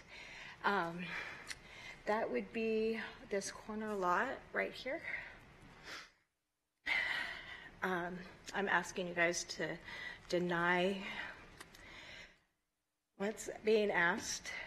This is my first time here, so I'm not too sure on what to do. All I know is that I have 2 young kids of, many in the neighborhood, and for everything being turned into commercial, we moved out there to raise chickens, to, have a little bit of a peace, and I just want to ask you guys to please deny, and thank you. Thank you. Good afternoon. Hello, my name is Austine Comero. I live at 10561 Haven Street, which is it on here? Which is right there, I think.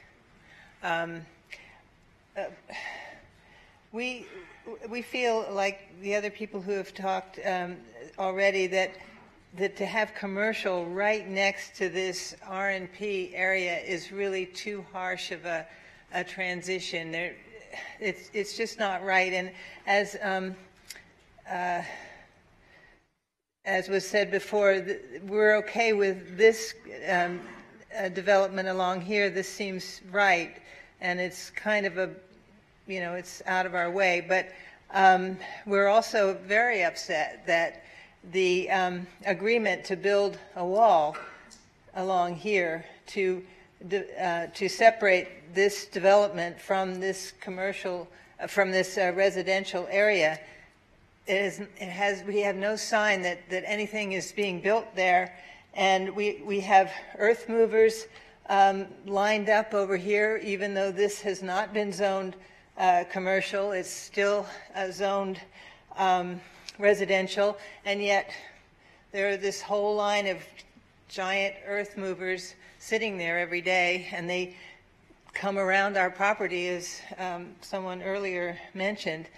So we just feel like, please, we beg you, please deny this as the Planning Commission recommended. Thank you very much. We appreciate this. Thank you.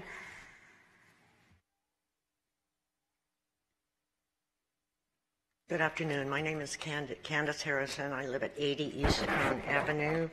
Can you see? This is my lot right here.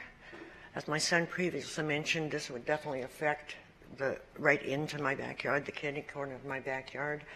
Bought my house 40 years ago. It was out in the middle of the desert on a little mound of dirt. It was a little shell. It was undesirable to anyone except those that wanted a real lifestyle. I didn't buy just a little house 40 years ago. I bought a lifestyle 40 years ago, and I'm trying to protect that lifestyle. I have not many more details to add other than what you've already heard from my immediate neighbors. I do request, we've been dealing with this same issue, especially with the corner lot where the PT pubs, the developer had a neighborhood meeting 2.5 years ago. That's when we got the notice that he was required to build a fence and the landscaping before any building permits were issued. Apparently that didn't happen because their buildings are open. because we have been dealing with this for 2.5 years, as many of the rural Enterprise Township people have, I request a denial of at minimum 2 years to give us a rest and let us enjoy our neighborhood again. Thank you. Thank you. Hi, my name is Larry Shuck of 75 East Con Avenue, and I live right over here. As you can tell, we're a pretty tight-knit group. We're all very much against it. It's pretty concerning earlier when some of the motions were passed, even though the PC requested or recommended denial. Once you said that you didn't hear any opposition to it. Keep in mind, we've been doing this. How much do we have to do? What's wrong with the PC just taking their recommendations? I mean, we spent up hours at night, just trying to get our point across. Now we're taking off work, and then because there's no one here because they're working, the motions get approved over their wishes. You need to stand up for our wishes. I heard in an earlier meeting that, well, you know, it's harder to find commercial. Well, it's harder to find RMP also. They're not making this anymore. It keeps getting taken away. We've had enough. Mr. Rouhani just wants to make money off of this lot. That's going to destroy our lifestyles for him. I mean, don't we matter? I mean, he can go somewhere else and make money, or he can put houses on that property. There's already one house there. The neighbors don't want it. Please don't approve it. Thank you. Thank you. Good afternoon. Hello, Stephen Boss, 81 East Con. You know, everything these guys have all said, we're one tight neighborhood. It's the fact that I bought the house, 8 years ago now, 81 East Con, butting up to that area right there. When the bank said, okay, this is an R&P, right? So that's why we bought there. So we can have that kind of lifestyle, the lifestyle you hear about it, the peace, the trees, the birds, whatever, little breathing room between the houses, the kids out there having a good time. And that's why we all live here. That's why we paid the mortgage. That's why we bought the house. Now you want to take it away, and our equity goes down, just so someone else can put a few more bucks in their pocket. Vegas is huge, man. Look at all that free land out there. Amen. I hope you believe in us. We're a good team over here. Thank you very much. Thank you. Good afternoon.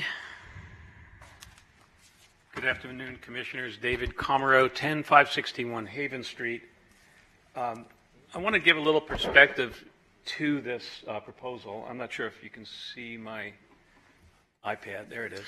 No, you just got to, can you pick it up? I was going to say, pick it up and put it on top. Here are the two lots that Rouhani is seeking to rezone, and not the two below it. Previous to this, the previous owner of the lot adjacent to him, excuse me, that lot and the lot adjacent to him, was, they asked for a neighborhood meeting to get a non-conforming change to put a restaurant in there. This lot here, this 2-acre lot, is owned by some people in California, the Tans, and they were represented by the, excuse me, it's the wrong lot, correction. It's this lot. This lot here is the Tans. Sir, can I ask a favor of you?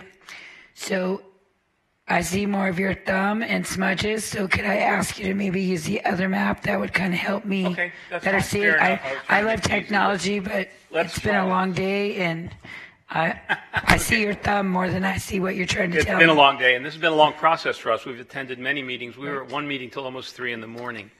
The proposal here for these two lots, this lot here, we were approached by the previous owner of that, who also represented the owner of this 2-acre lot, to try to get a non-conforming zone change to put a restaurant in there.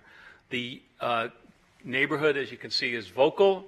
We went in. We said, "Listen, Mr. Voss, you're a friend, you're a neighbor, but there's no way that we want to throw away the comprehensive plan and start moving the line. Lines have a reason. The process was not a 10-minute hearing like here. It took months, maybe years, and now it's undergoing another review. So unless there's a compelling reason to change this, and more profits for Mr. Rouhani is not a compelling reason, this should be denied. Because you know that if this is approved, then he's going to seek a change for this lot and obtain it, or they will, and he'll go after this lot. As was said before, and you can pull the agreement that was filed with the Planning Commission, he's required to put an 8-foot wall here with metal fencing at the top. He was also required, and it didn't get into this agreement, but it's on the audio tape, and I asked the staff to review that tape. He's supposed to have a 8-foot wall halfway along this lot line, and a 6-foot wall the rest of the way toward the west. There was also supposed to be no access onto Con, and all of that has happened, or here's Con, I'm sorry. All of that was supposed to be cut off. We have construction equipment, we have bar customers coming down at all hours of the night down this small street with all these small houses and cul-de-sacs. And it gives us no comfort to see the kind of attitude that this developer has had and his overwhelming bad faith. But thank you very much. I ask you to please deny it. Thank you. Okay. I think you're my last one, huh? Goodness for all of us. Thank you again. We're all tired from being here. I just wanted one separate comment that's ever so slightly different. Perhaps because we've learned through this painful process that we're also new to over these last few months, that it seems to be that when something is rezoned rather than changed from the master planned land use, a lot more specifics are addressed, a lot more small details as far as the 10,000 square foot lots within a small piece of property such as this. If perhaps we could, again, pass this on, let this be attacked as a zoning change rather than a planned land use change, so that it isn't as intrusive on those, because it's clearly very difficult to transition from commercial to existing one home on 1 acre appropriately, and perhaps pass this on, continue to deny it as the Planning Commission recommended, and pass this on so that it can be addressed in a manner that is appropriate for those who have lived here a long time and the new development, which we all understand is going to happen. Thank you. Thank you. Sir, did you want to speak? Yes. My name's Edward Bassford. I represent Mrs. Tan, who is the owner of 91 East Cactus, which is the property adjacent to the applicants. She's in support of the application. She intended to include her property in the application. She was in Taiwan at the time and didn't get the paperwork back before the submittal deadline. This is a copy of the paperwork she signed, but didn't get it back. So she is strongly in support of the application. Thank you. Thank you. Anybody else wishing to speak on items 48 or 52? Mr. Rouhani. K. Rouhani, 7 Barry's Realty in Las Vegas. And I'm here to defend myself on this, because most of the things they said in town board here, calling me the most unethical developer. I just want to let you know I've been here 40 years with master's degree in civil engineering from Oklahoma. I have built Gemco's, Worldclose, 7-Eleven, Save-Ons, all kind of things, but nobody has ever said these kind of things I've heard about myself. And we are here for the application, not for the personality of a person. I mean, even on the way to this point, they have been telling me, go home, go build. I mean, this is not what we're here for. The reason we are here to see if something we can compromise and if something can work. They are not developers. They don't know what we do. Las Vegas Boulevard is 200 feet of street. K. Rouhani doesn't own the 10 acres at Cactus and Las Vegas Boulevard. I am definitely want to make money, but again, my name is not Mary Barsis. She died long time ago. She's given her life to charities for blind, for this, for that, and she didn't want to sell this. And out of 5 big developers in Las Vegas, she chose me. Now, there is some NOFA by the county that's what not been, is still accomplished, but I'm not also done with the project. They don't realize that I talk to the code enforcement all the time. I am allowed to have construction vehicle parked somewhere when you are doing construction. The county does that. When you're going to go improve Cactus for 100 feet of street, you have to park your equipment and you lease properties, whether residential or commercial, from people. I mean, if you're looking at this application, the property to the south, which is this 2.5 acre, major portion of this from this point is going to be going to the county. It's going to be owned by me. So I had to go vacate Giles. And I had promised the neighborhood that I will go buy this property so that I can then put a wall. If I had put a wall here, they would never have been protected because Con goes through. That is one reason. Second reason, I had to have a separation for a gas station. I had to go buy this piece of property. Then I saw all the houses on Cactus for sale. They all wanted to sell and go away. Especially this one, the gentleman worked at the county, it is true. He was trying to go for a zoning, but he didn't know what to do. And he came to me, I bought his house.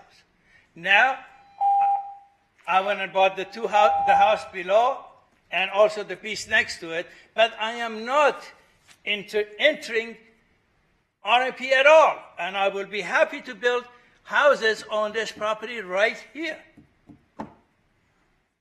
And the reason they sold and they left because they knew this is not the proper place for RMP. And I have apologized. If anybody wants, I would love to invite all of you to go and see the PTs K. Rouhani has built. I built Denny's restaurant at Silverado. If you see anything wrong with it, then I am the most unethical developer. And I'm very proud of what I do. Thanks. Thank you, Mr. Rouhani. Is there anybody else who would like to speak? Excuse me? No. No, sorry, you're good. Okay, I'm going to go ahead and close the public hearing. And I'm going to turn it over to Commissioner Naft. Thank you, Madam Chair. First, I want to make clear to everybody who came out today how much I value your input and the time. I know the time that you put into this to protecting your community goes well beyond just showing up today, and I really appreciate that and respect that, and would again, like I did with the last group of individuals, ask you to please call on me, reach out to me, invite me out to your community so that we can work together as we plan in a more comprehensive way moving forward. For item 47, item 48, we can get through with that one. I'm going to move to approve per staff, town board, and planning commission.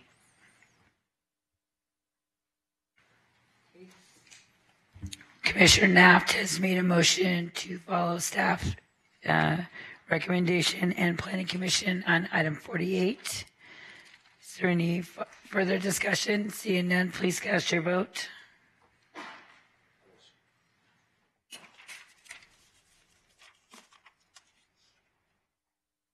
Motion passes.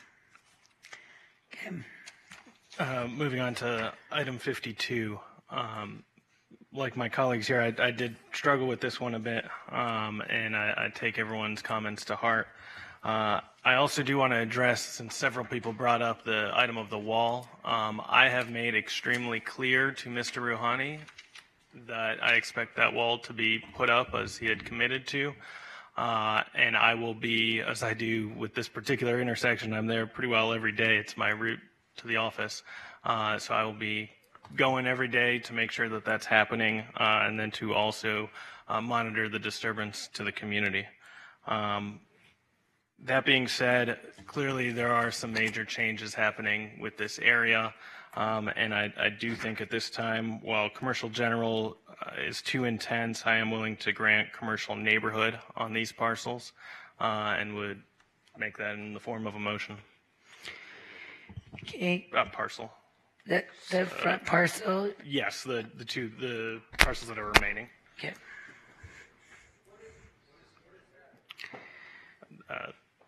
So let's have our staff kind of tell what commercial neighborhood is. Neighborhood commercial.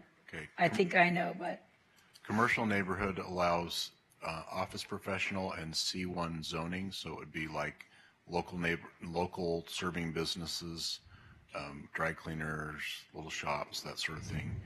C2 would be required, which is in commercial general for alcohol service. It would preclude a bar. It would be more limited use.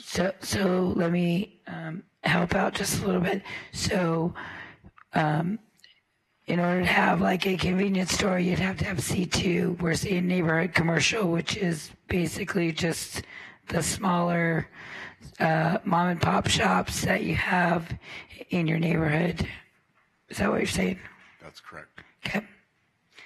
Okay, so Commissioner Nafta has made a motion to approve item 52 as neighborhood commercial. Is there any further questions or conversations? I had a point of clarification, just to make sure. It's just for the two parcels, correct? At the top. At the top, right. Yes, thank you. Okay. Any other conversation? Seeing none, please cast your vote. Motion passes. Okay, we will now go to the last item, 47. Item 47, PA 187-00008, plan amendment to redesignate the existing land use category from RL residential low to RS residential suburban on 4.6 acres. It's generally located on the southwest corner of Placid and Star.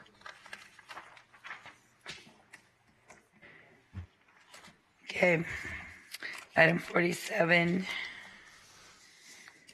Good afternoon, Robert Cunningham, 6030 South Jones Boulevard. They just learned the bad news that we have about 8 to 10 more items, so go ahead, Mr. Cunningham. Okay. Brief would be good today. Yes. So what we're requesting here is to rezone or land use plan for RS instead of RL. This parcel of land is located on Star. The Star interchange at I-15 is only about a half a mile away. This will become, once it's open, a very, very busy arterial or super arterial street at 120 feet in width. This would be the main way into what Henderson calls Inspirada, West Henderson, the Raiders practice facility. The traffic volume on Star is anticipated to be of a similar nature to Silverado Ranch or to St. Rose eventually. We believe that because of that, the location of this parcel being adjacent to a school, and the major thoroughfare here, it's more appropriate to put RS type homes. With that, though, we would agree that there has to be some buffering adjacent to the larger 10,000 square foot lots to the south. So when a plan comes forward with this, we understand that there would be larger 10,000 square foot lots that would most likely be proposed or required along Doobie to buffer adjacent to the south. With that, I'd be happy to answer any questions you have. Thank you. Thank you, Mr. Cunningham. This is a public hearing. I'm going to go ahead and open the public hearing. Anyone wishing to speak on item number 47? Seeing none. I just want to let you know, even though there is no opposition to this application, I'll be very happy to buffer to the south because that makes sense. So I just want to put it part of the record. Thank you. Thank you, Mr. Rani. Open the public hearing. There's no one wishing to speak on the public hearing. I'm going to go ahead and close the public hearing and turn it over to Commissioner Naft. Thank you, Madam Chair. I would move to approve parcel number 19104501004 for residential suburban. That's the part that borders Star, and deny the redesignation of parcel number 19104501013.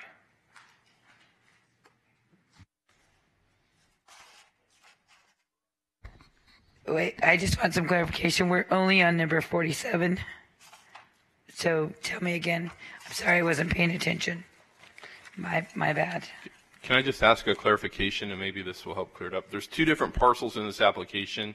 So if I understand right, one you're recommending approval on, which would be the north portion, and the Correct. south portion. I was moving to approve for the northern portion that borders Star, and denying the other piece. Okay. Can I just ask one point of clarification? Is it something that the buffering of the 10,000 square foot lots, you just want assurance through the land use plan? Yep. Okay. So if a R1 application or something was brought back forward on something in the future, maybe that could be looked at. Consider it. Okay. Okay, Commissioner Knapp has made a motion to approve item 47 as he stated. Any further discussion? Seeing none, please cast your vote.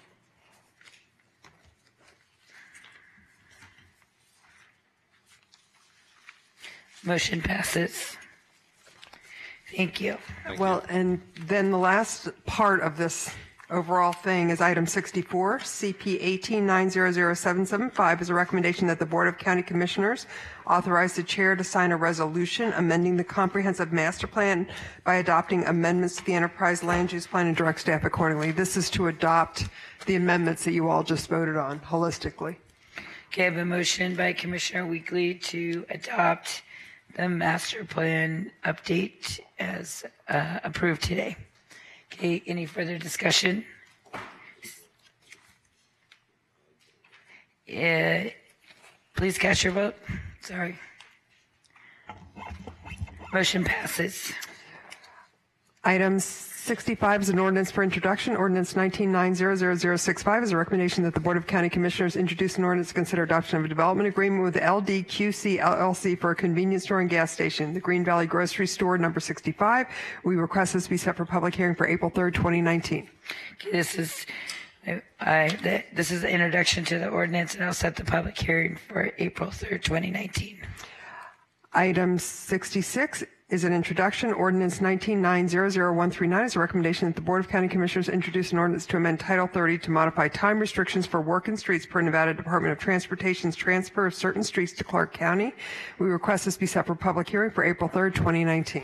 Okay, this is an ordinance that will have the introduction and set a public hearing for April 3rd, 2019. Next are ordinances for public hearing. Item 67, ordinance 19900027 is a recommendation that the Board of County Commissioners conduct a public hearing on an ordinance to consider adoption of a development agreement with Ryland Homes Nevada LLC for a residential subdivision Las Vegas Boulevard and Barbara Phase 2. Okay, this is a public hearing. I'll go ahead and open the public hearing.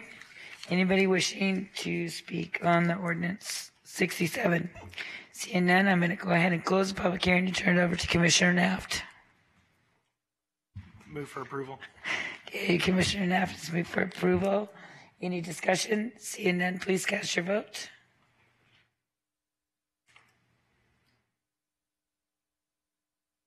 Motion passes. Item 68, ordinance 19900029 is a recommendation that the Board of County Commissioners conduct a public hearing of an ordinance to consider adoption of a development agreement with Greystone Nevada LLC for a residential subdivision, Las Vegas Boulevard and Barbara Phase 1.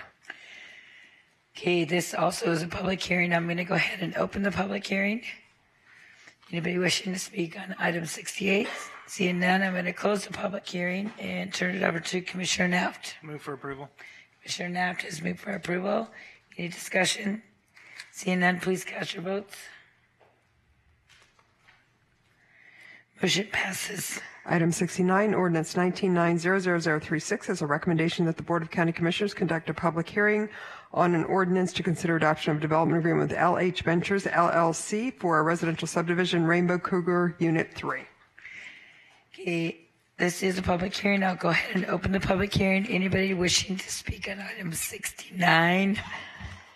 Seeing none, I'm going to close the public hearing and turn it over to Commissioner Jones. Move for approval. Commissioner Jones has moved for the approval of item 69. Please cast your vote. I'm with you. Motion passes. The second opportunity for public comment. Second time set aside for public comment. Anybody wishing to speak on public comment, please come forward and say your name for the record.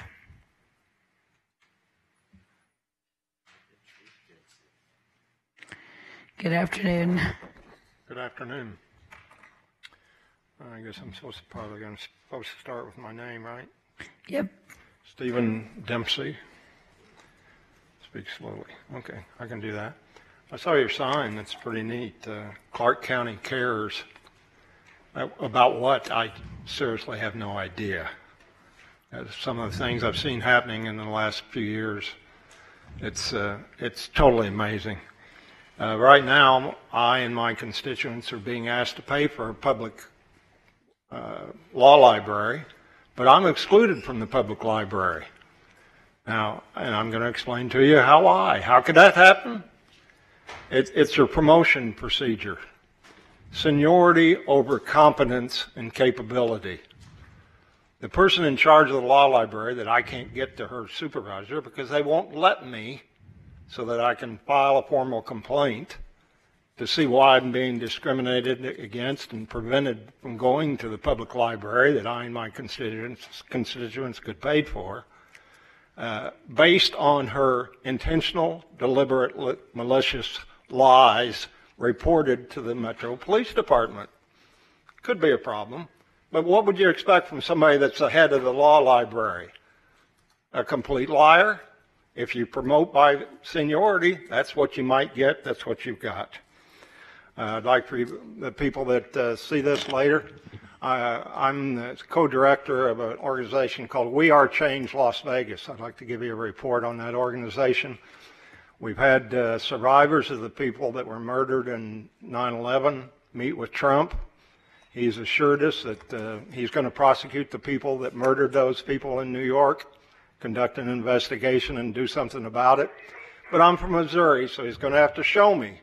I realize he's got a few other things on his plate right now, so he might take him a while, but I'm waiting for him to do it.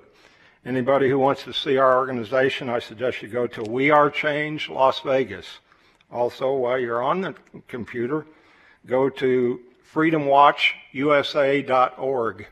Larry Klayman is starting citizens grand juries in California to investigate the swamps that exist in this town, in California, in Washington, D.C., and all across this country. Americans are tired of this, and we aren't going to put up with it much longer. I seriously hope. If you want to see how far this extends, please go to Infowars.com. That's Infowars.com, because there's a war on for control of your mind. I think it was Cheney that said during the Bush administration, we don't care what happens. We tell the American people what to believe. We control the media, and they'll believe whatever we tell them to believe. Well, those days are gone, folks. Thank you very much, Mr. Thank you very much for your opportunity. Okay, thank you. Great.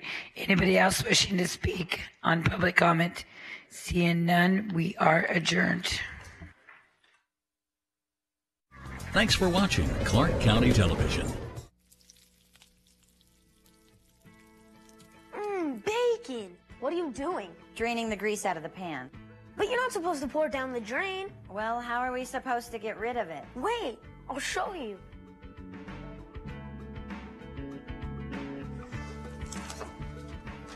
We learned this in school.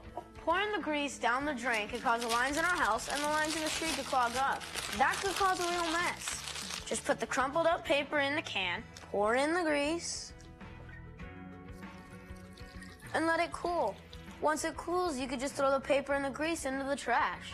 So all we have to do with the kitchen grease is just can it? Just can it. After all, you wouldn't want to be a pain in the drain, would you? Remember, when you dispose of fats, oil, or grease, don't be a pain in the drain. Just can it. This message brought to you by the Clark County Water Reclamation District. Because of UMC, there's a wide open road ahead of me.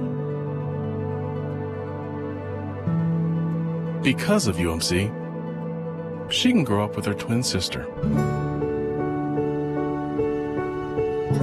Because of UMC, I'm here to help you. UMC, the highest level of care in Nevada.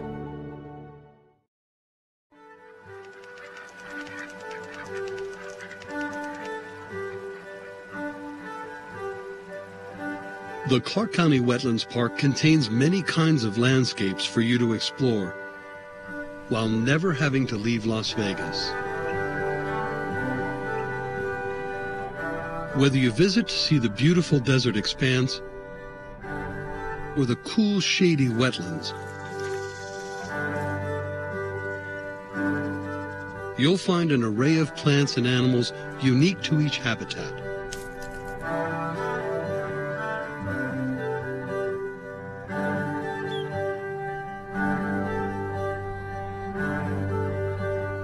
We don't have very many places in the Mojave Desert where we have a corridor with running water in the middle of it. The biggest variety of habitats, of course, in the valley occur here in the park. Our rarest habitat probably has to be the aquatic wetlands, which is the water and the water's marshy edge. There just isn't that much aquatic wetlands in southern Nevada anywhere. We have the riparian zone, which we kind of call the ribbon of green. Desert washes are places where we have little trees and small shrubs. They have to reach way far down for water, and they get watered periodically when we have storms. Because life depends on water, you'll find an abundance of wildlife in the park's wetlands. Dragonflies and damselflies make their homes here. Although they look delicate, dragonflies can fly up to 35 miles an hour. You'll find them skimming the water in search of mosquitoes to eat and perching on tips of grasses while guarding their territory and looking for mates. Although they look similar, they're easy to tell apart. Dragonflies hold their wings flat and off to their sides when perched. Damselflies have thinner bodies than dragonflies and hold their wings together above their backs when resting. The desert habitat of the park features many native plants of the Mojave Desert, including cacti, an ancient plant family estimated to be 30 to 65 million years old. Many clever adaptations allow them to thrive in the hot, dry desert. During rains, cacti expand to grow temporary roots to absorb the water. During dry spells, cacti stems contract, allowing them to survive drought. Cactus spines shade their stems and deter predators, while their colorful flowers attract pollinators. A big, bright, glorious flower like this would be an insect-pollinated flower. And The park features native plant species found in both wetlands and desert environments. Come in and land on that. This is what they call the screwbean mesquite. You've got sugar and honey coming out of the flowers, and then you get this bean. A native plant is the plant that evolved and grew in the place. So it's in the habitat that has had the longest time to evolve together, so that it's a much nicer kind of marriage to the land. And an invasive is something that either we've brought in as a human race or has moved in through wind or dispersal agents. The worst invasive for us in the park itself is the salt cedar. It goes by the Latin name tamarisk.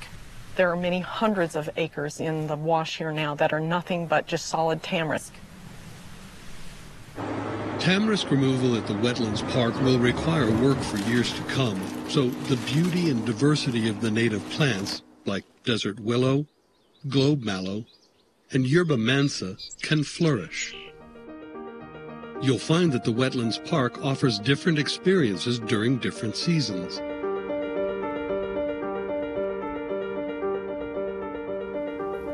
Cottonwood trees, typically found in riparian areas near water, are seasonal indicators. When the bright green leaves of summer turn golden in autumn, winter frosts will not be far behind. The park is home to hundreds of species of birds. Many make their home here year-round, while others stop here during seasonal migrations. Some birds change their looks with different seasons. In breeding season, American avocets change the color of their plumage. and the bill of the male ruddy duck turns a bright blue. The park's urban location provides critical habitat for wildlife, something not always found in city environments. Biologists monitor the park's wild creatures to measure their numbers. Aww. Baby animals, hands down, have got something over all the rest of us, some indefinable sway. But what from a biologist perspective is so wonderful about it is it means that that bird has been able to successfully complete reproductions, to successfully nest out here at the Las Vegas Wash and to hatch their young. And the odds against that are actually pretty steep. Hopefully now it'll be able to raise those young up to the point where they fledge. And fledge just simply means that they're ready to strike out onto the big bad world all by themselves. That's one of the key reasons why people often conduct bird surveys, is because they're an indicator of what's going on in your environment. We've identified more than 200 species now in the some 10 years of monitoring out here on the Las Vegas Wash. Yellow warblers, if we hear them sing again, which I expect that we will. That's the yellow warbler right there. The tone's always there. It's very, very sweet. One of the descriptors for their song is "Sweet, sweet, I'm so sweet." Yeah. Or "Sweet, sweet, I'm so very sweet." And also what's fun about the yellow warbler is, okay, indicator status, riparian habitats, all fine and well, but the yellow warbler is what Tweety Bird is based on. Birds are such a diverse group. There's just always something to learn, and I love that. They always offer something new. You can never know all the answers, and they're always going to throw a curveball at you. They don't read the same guidebooks that we do. They don't know where they're supposed to be.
Visiting the Clark County Wetlands Park offers a rare glimpse into Las Vegas's origins.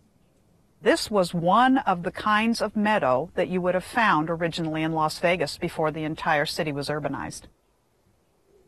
The one that we're actually sitting in right now is probably the largest piece of saltgrass meadow that we have left.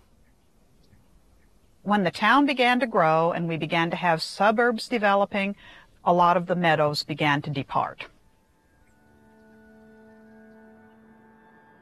I think, to me, conservation means trying to hang on to as much as we can of what's natural in an area.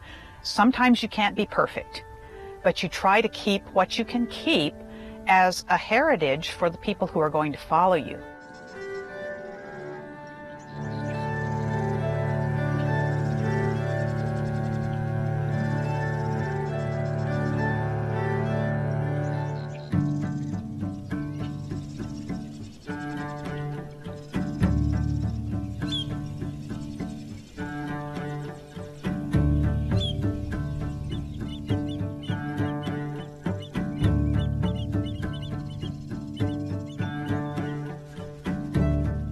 It's wonderful to be part of actually being able to hold on to a large parcel of land with so many diverse habitats in it, and to make that available for everybody that lives in Las Vegas and everybody that visits from around the world.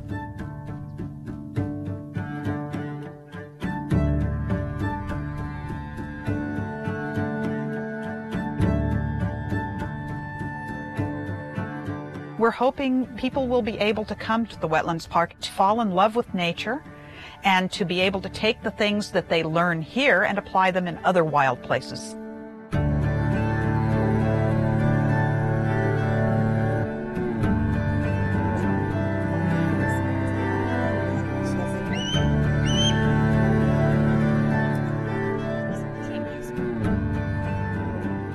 Though the Clark County Wetlands Park is still a work in progress, it's now open for you to experience firsthand. The Clark County Wetlands Park. It's yours.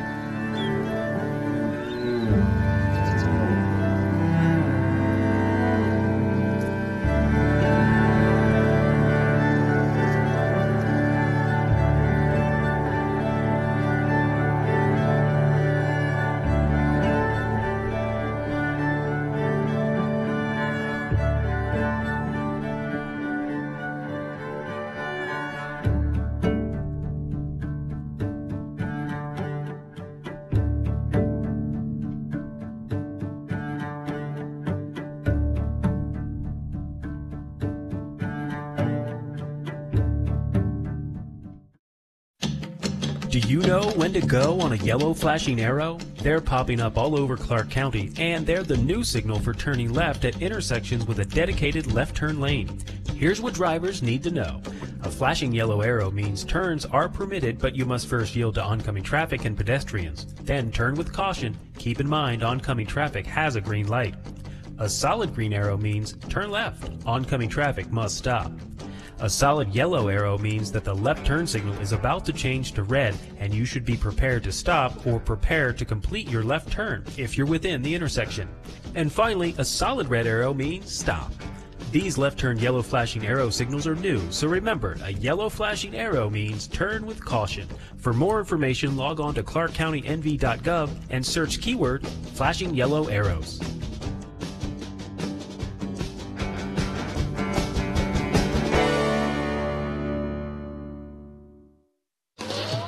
The Clark County Fire Department responds to thousands of calls for help each year. The key to saving lives in any emergency situation is education.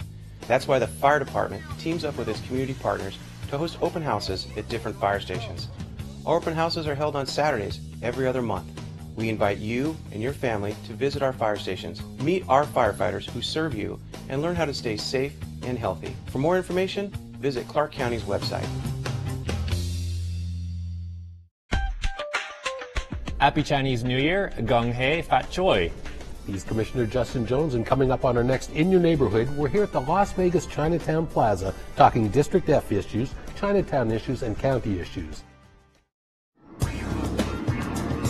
Clark County, Nevada, a dynamic and vibrant community where we live, work, and play. Thanks for watching Clark County Television, the best access to your local government.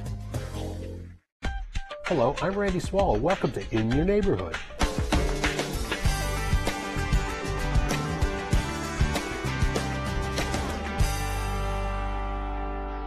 For the next half hour, we'll talk county issues and District F issues with a man who represents the area, your Commissioner, Justin Jones. Good morning, Commissioner. Thanks, Randy. Appreciate the opportunity to be here. Excellent. We're here at the Chinatown Plaza on Spring Mountain Road in District F. District F is one of the largest commission districts, stretching from the central part of the valley west to Red Rock and Blue Diamond.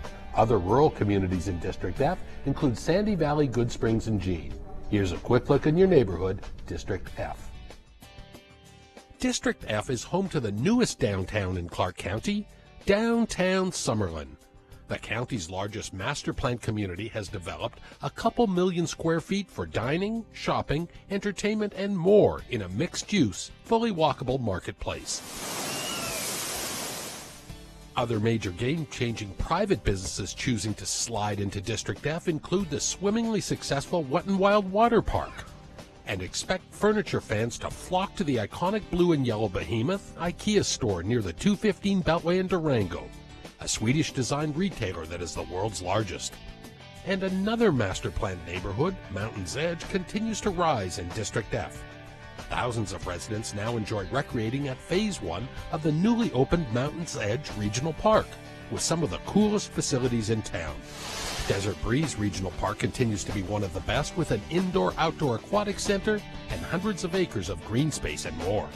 And the rural portions of District F include Sandy Valley, Blue Diamond, Good Springs, and Jean, lending a slice of the slower lifestyle compared to the fast-paced urban growth for residents and businesses in District F. Commissioner, this is the Las Vegas Chinatown Plaza. This is basically the epicenter of Chinatown. About 25 years this place has been here, and it's part of District F. Why did you bring us out here today for District F? Well, I think it's an exciting time of year. We're celebrating the Year of the Pig. It's a Chinese New Year, so I figured what better time to be down in Chinatown Plaza than right now. And again, everyone seems to know this place with the pagodas and roof tiles and everything like that. And what the county has had a good relationship with Chinatown and with the people here in this area.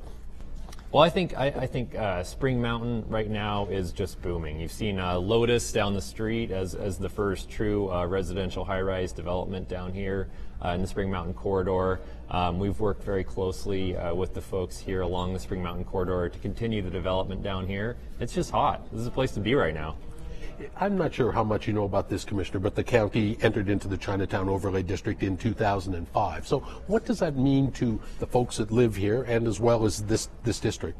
Well, you know, look, our Asian American community is vital to the vibrancy of Southern Nevada. And I think this is really a meeting place for the community, but also a place where folks can come and have a great meal, try a new cuisine, and do fun things on the weekend. It's a little bit different in some ways, as the owners here have been telling us. This is also the Asian Pacific American Cultural Center, so you will see some sorts of businesses that will never be here. And what does that mean as far as, just as far as that goes? Well, I think it's an opportunity for people in the community to participate in cultural activities. You'll see, obviously, during the month of February, a lot of activities surrounding the Chinese New Year, but there are activities that go on all year long, and it's an opportunity for learning in our community. We keep saying Chinatown, but obviously the Asian population in our community is burgeoning. In fact, one of three, our ballot is in Tagalog, which appeals to the Filipino community. And how big is our Asian community? How important is it? Well, I'm fortunate. I have in District F, we have the largest Asian American community in Southern Nevada. And it is critical to our community here to have that kind of diversity. One of the difference between the Asian American community and the Hispanic community is that language is really, I would say, a barrier when first generation folks come here. And that's why we're trying to do a better job in terms of outreach to make sure that we have resources that are in multiple languages. Obviously, there are a variety of languages in the Asian American community, and making sure we have that resource. One of the things that I wanted to note is we haven't had very good diversity and representation at the elected and appointed level from the Asian American community. So one of the things that I had set out as a goal when I joined the commission was to make sure we had that representation. And so my planning commissioner is Vietnamese, and I have appointed members of the AAPI community to both the Spring Valley and the Enterprise Town Board. What needs to be done, or what needs to continue to be done in this area to promote good growth? Well, I think it's making sure that we provide those resources. I know one of the things that Commissioner Segalum and I are going to be working on in the very near future, there was a commission a while back that was sort of the outreach between the county commission and the AAPI community. And so that sort of went by the wayside, and so we're going to try and bring that commission back, make sure that we get that input from the community. And I know one thing that the Asian American community has really been asking for and looking for is a true cultural center where people can come, maybe if they have a language barrier, to learn how they interface with different government agencies. And so we're looking at opportunities to do that here along the Spring Mountain corridor. Commissioner, let's shift gears a little bit. I know that the homeless population is obviously always on the burner, and some legislative bills coming on. Sure. We'll talk about that in a little bit, but I know you've recently suggested that, of course, the city of Las Vegas and Clark County really needs to roll up their sleeves and work together to combat this problem. Talk a little bit about that. Absolutely. So I know historically there's been some personality conflicts between the city and county at times, and I think we need to set that aside. If you're on the streets, you don't really care whether there's a personality conflict between an elected commissioner and an elected city council person. You're just trying to find somewhere to sleep. It was below freezing here yesterday, and I feel for the folks that are out there on the street and don't have a place to stay. And so we need to put those differences aside. We need to make sure that we're working collaboratively towards a solution.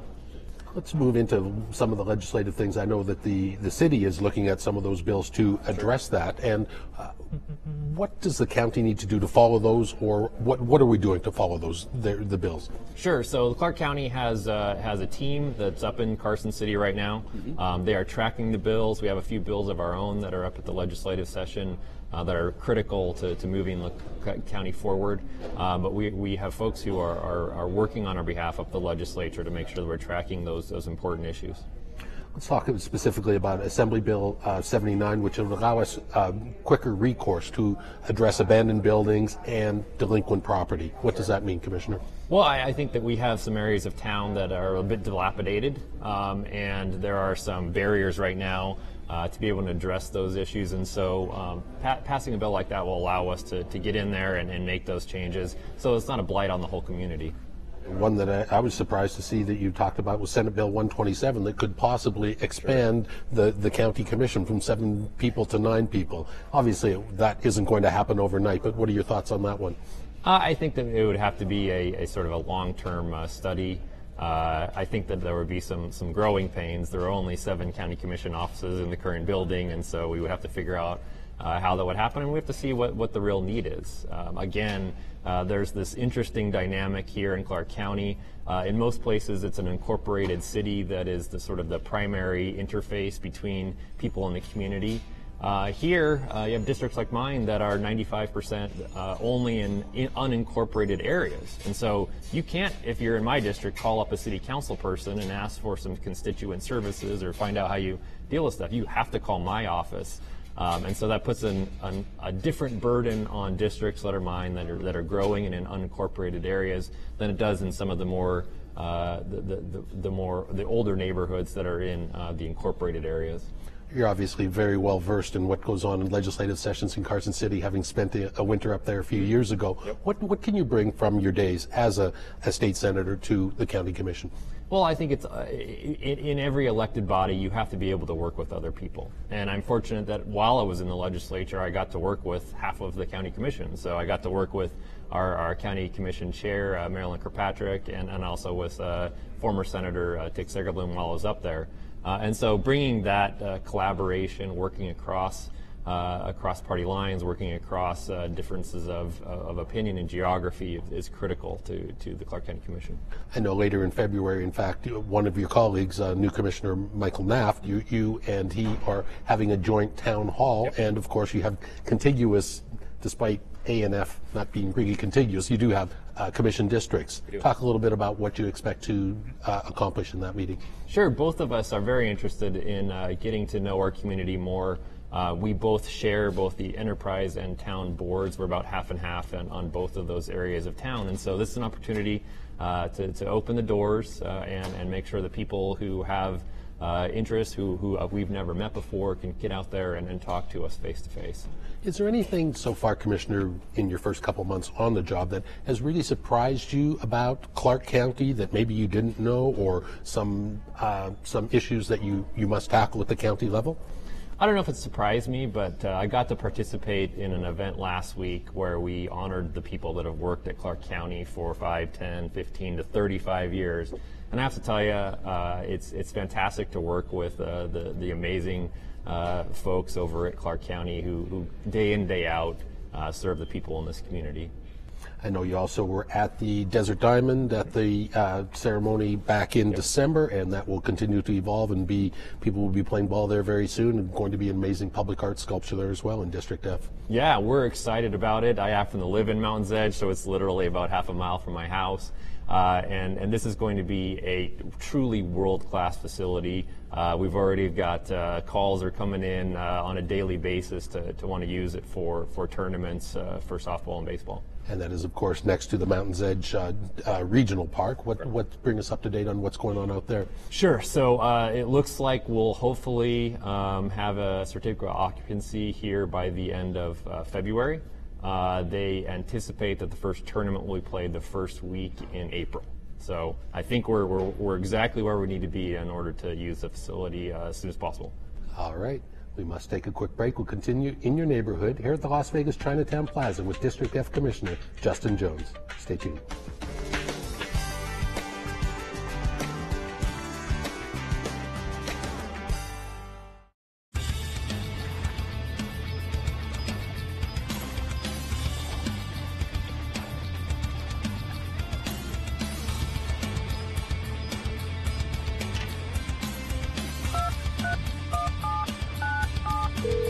Thank you for calling the Jury Services Office. You haven't really lived until you've had a hand in justice. Serve on a jury. Be sure to respond if you get a jury summons and play a role to ensure that justice is fairly served. I think I'd be locked up right now if it weren't for the harbor. Fighting drug or alcohol use and changes in behavior are all warning signs that a youth may need help. I got in a fight and got expelled from school, and my mom took me to the harbor for help. The harbor is a safe haven for troubled kids and their families. The goal is to give them resources so problems don't escalate. We know kids in crisis can become adults in crisis. Prevention and early intervention work. They helped me get my life back on track. Sometimes you just need a fresh start. The harbor offers hope and second chances. District F is home to the Desert Breeze Regional Park Recreation and Aquatic Centers. With 119 acres, Desert Breeze is the second largest of all county parks and includes places to play nearly every type of team sport. The Aquatic Center offers indoor swimming and classes year-round, and the outdoor pools are open during the summer months. The Rec Center offers a variety of classes and programs. The gymnasium and workout facility are well-utilized places for sports and fitness. Desert Breeze is located at 8275 Spring Mountain Road in District F. And speaking of District F, we're just a few miles down the road at the Chinatown Plaza, talking with your Commissioner, Justin Jones. Commissioner, during one of the last couple of recent zoning meetings, segments of the Board of County Commissioners, you've been on there a lot. Plenty of activity going on in District F and continuing the good growth, not here in the Chinatown area, but more in the the southwest areas. It just continues to flourish. What's going on out there? Southwest part of town is burgeoning right now. There's a huge demand for residential and commercial properties out there. It's exciting to see the growth, but we also have to do it in the right way. And so we want to make sure that we have access to affordable or attainable housing at the same time that we have a continuation of business development efforts along the 215 corridor and in other parts of the Southwest. Why is that area booming so much? Well, I think part of it is just land. There are not that many areas of Clark County where you can still build. And there are still parcels out in the southwest part of town, but I think it's also the access. I mean, for my house in Mountain's Edge, I can get to the airport in 18 minutes. And it's pretty amazing to be in a city of 2.2 million people and be able to get to the airport from a suburb in that shorter period of time. So I think we're pretty blessed out in the Southwest to have truly great access to everything. And of course, people keep talking a little bit about that Las Vegas Raiders Stadium, which is then at the threshold of the Strip and at 215 and 15. So this is really a vital time to make sure that roads and growth continues correctly into that area. Absolutely. I think the Raiders Stadium is already bringing opportunities to our town, and I think it's only going to continue over the next few years. I think the other sort of corridor that is of great interest right now along the 215 is between Switch and its facility and the Harry Reid Research Center. I think that's really going to be a prime technology corridor for the future, and I'm really excited about the opportunities over there. Talk a little bit about Switch, what they mean to our community, and what they mean to District F. Sure. I mean, Switch is an international leader in providing data warehousing services. They were able to take advantage of some pretty amazing technology and have only managed to continue to expand their operations where they are, but also expand around the nation as really a model of how to do secure data warehousing. Commissioner, obviously cannabis and cannabis consumption lounges are something that all jurisdictions are now wrestling with, and it seems now that Governor Sisolak, he's convened a green ribbon panel up at the legislative level right now. So What does that mean to us here locally? Are we going to kind of follow some recommendations, what they're going to, or just bring us up to date on that if you would? Sure. So the county had a Green Ribbon Commission, and they sort of were framing things as it related to Clark County. But I think Governor Sisolak, former Commissioner Sisolak, sort of saw how things work down here. I want to make sure that we had sort of the big picture. And so the commission that he has appointed will look at these issues more broadly. And I think the most important thing is that this isn't a commission that's going to sit around for 3 years and then maybe make some recommendations. He's given them very firm deadlines so that the jurisdictions, both City of Las Vegas, Clark County, and jurisdictions around the state all have some guidance as to what the best practices are, and so that we can be on the same page. I think it only makes sense to coordinate with the cities on how we're going to address this issue. And of course, the retail outlets there's many of those in District F. Are you satisfied with how this industry has come into our county? Well, I think that unlike some other states like California, Nevada has really done it the right way. I think we had the benefit of watching how some states did it well, like Colorado, and how some states did it poorly, like California, and to take the best practices from other states and implement them here. We know how to do regulated industries better than anybody because of the Strip and gaming. And so we are able to apply those same principles to the cannabis industry, and I think that we're definitely doing it the right way, and we'll continue to do it that way. And what do your constituents? Do you have a cross-section, or do constituents come to you with the same concerns or issues, pro or con? Sure. I mean, there are certainly folks in the Southwest and across the county that have concerns about cannabis businesses that are close to schools or in their neighborhoods. But I think that there's a growing understanding that cannabis is not the reefer madness that decades ago I think was the perception. I have a close friend who suffers from lupus, and cannabis has been instrumental in her treatment of her disease, and I think that people are seeing that. It's folks in their community that cannabis is really helping. Let's bring up something different, Commissioner. I know you're very interested in is the shot spotter. It's a new technology that helps triangulate the sound of gunfire or potential gunfire. Just another tool in Metro's crime-fighting belt. But this isn't cheap. And as you said you're questioning the public deterrent. Do you think this should be expanded? And is it worth the millions of dollars to expand it? So what was your takeaway from Metro's presentation and what you know about ShotSpotter? Sure. So ShotSpotter is this opportunity where they have sensing devices in neighborhoods and cameras that will allow them to sense when a gun is fired, and to allow the police to go to the exact location of where the gun is fired. A lot of times, as Metro explained at the hearing, you'll have people call in and say they heard a gunshot, but they can't figure out if it was on this block or that block. And so this technology really allows them to go to the right place. In terms of the cost, I think that we're going to have to look at that over the next budget cycle. But if it allows us to truly treat gun crimes, which are very substantial in our neighborhoods, then I think it makes sense.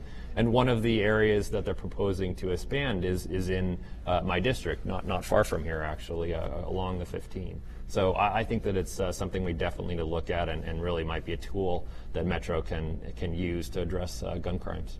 This ShotSpotter is a technology used in hundreds of cities across the country, including Boston, New York, and proven technology here in the county in District B and District F in smaller areas. So you do have a sample size of... Yep, they were two study areas that they did through Cooperative Extension, and I think that it was proven to be successful in those two study areas. So what's next on the ShotSpotter questions? Sure. So there were some proposed additional areas that they were going to expand to, and that really gets into a budget discussion. And so I think we'll continue to have those discussions. We're in a budget cycle we're starting to go into next month.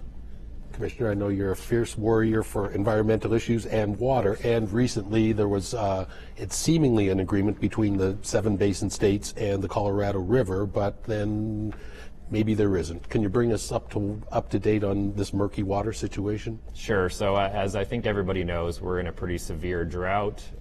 Despite the recent precipitation, we're well behind where we need to be as a basin along the Colorado River. There were some pretty serious concerns with Lake Mead dropping to what's called dead pool And so if we drop below that level, then there's severe cuts that we made in what everyone along the basin can take in terms of water. Southern Nevada has done a masterful job of conservation of water. We clean every drop of water that goes through our system and put it back into Lake Mead. But if we had not entered into this agreement, then it wouldn't have mattered if we dropped down too low. And so 7 states and the country of Mexico signed on to a drought contingency plan that will hopefully stave off for the next several years any severe restrictions that might have gone into play. Moving from the water to the mountains, I know as far as Red Rock goes, you've been on the point as far as the updating the status as far as Red Rock and Gypsum Resources plan to build houses up on Blue Diamond Hill. Bring us up to date on that if you would. Sure. So they had got their concept plan approved back in 2011. There were some things that happened in 2016 where they brought a new plan, and it got a little messy there with the county commission. But they proposed to move forward back in December of last year, pushed it off to January, and then in January, after discussions with some of the county commissioners, they said they would come back in 90 days. And so we'll see what they come back with in 90 days. Commissioner, you're a new commissioner, and this is a new year, so we're trying something a little bit different here. I'm going to throw something different at you, some either-or questions. You pick Sure, one or the other, it. okay? All Are you right. ready? Are you ready? Okay. Sunset Park or Desert Breeze Park? Desert Breeze, it's in my district. UNLV basketball or UNLV football? I'm going to go with basketball. My wife is a diehard fan from the Tarkanian days. So. The Vegas Golden Knights or the Las Vegas Aviators? Ooh, that's a tough one. I go to a lot of the Golden Knights games, but the Aviators are coming to my district, so I got to go with the Aviators. Okay. Commissioner, I know you're a very active athletic person. Running or biking? I have to go with running. It's still my love. I can walk out my door any day of the year and go running. Mount Charleston or Red Rock? Got to go with Red Rock. It's my backyard. I can get up there in 10 minutes. And I know you are a big fan of avocado toast, so Makers and Finders or Publicas? They're both delicious, and I go to both of them all the time. I'm very diplomatic. We must take another short break. We'll continue in your neighborhood with District F Commissioner Justin Jones. Stay tuned.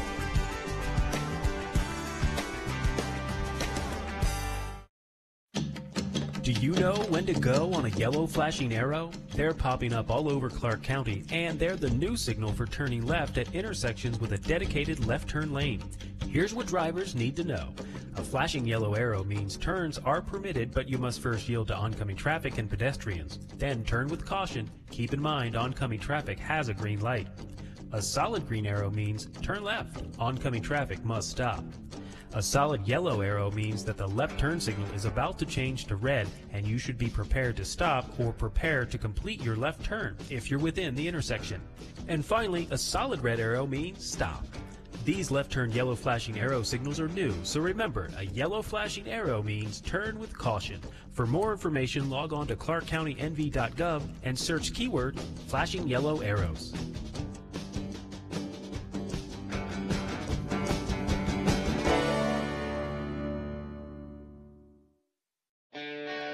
District F is home to much of the master plan community of Summerlin, including the constantly evolving downtown Summerlin. This place is miles from our city center, but downtown Summerlin offers an impressive array of shopping, dining, and entertainment choices. The City National Bank Arena is the home and practice facility for the National Hockey League's Vegas Golden Knights and for thousands of amateur skaters and hockey players. This place will continue to become a premier sporting destination as the Las Vegas ballpark construction continues, and in just a few months will be home base for the Las Vegas Aviators AAA baseball team. Downtown Summerlin is located just south of Red Rock Station in District F.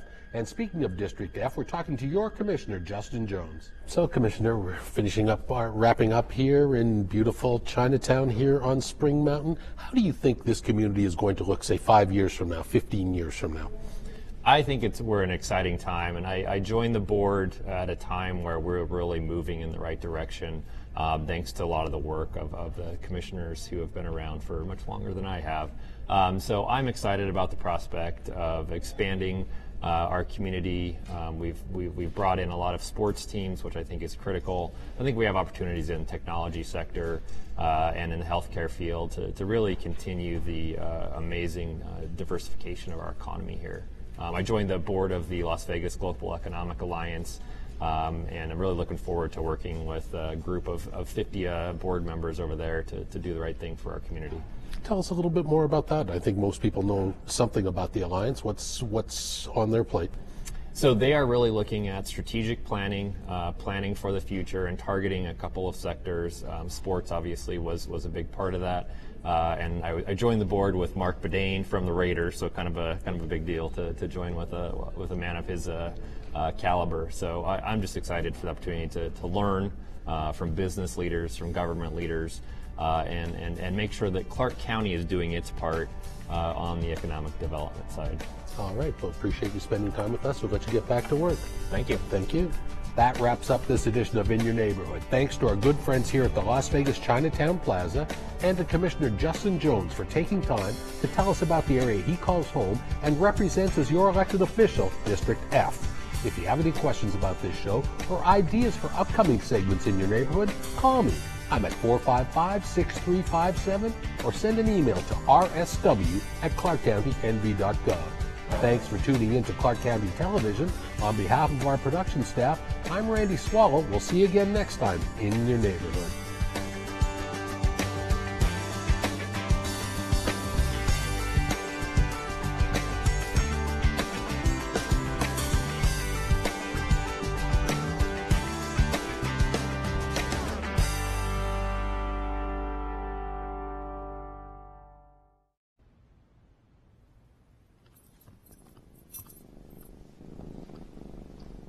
There's a shelter pet who wants to meet you.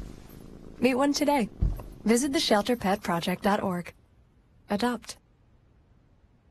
When there's snow on Mount Charleston, visitation soars. So do impacts to one of Southern Nevada's most precious outdoor spaces. Mount Charleston isn't a secret anymore. When it snows, it welcomes thousands of people each day. We all need to do our part to keep it safe and beautiful. Especially on weekends and holidays, the mountain can become too popular for its own good. Traffic can block the highway, snowplows can't get through, people play too close to the roads, and emergency vehicles can't get through. It becomes a public safety hazard. To make the most of your visit, plan ahead.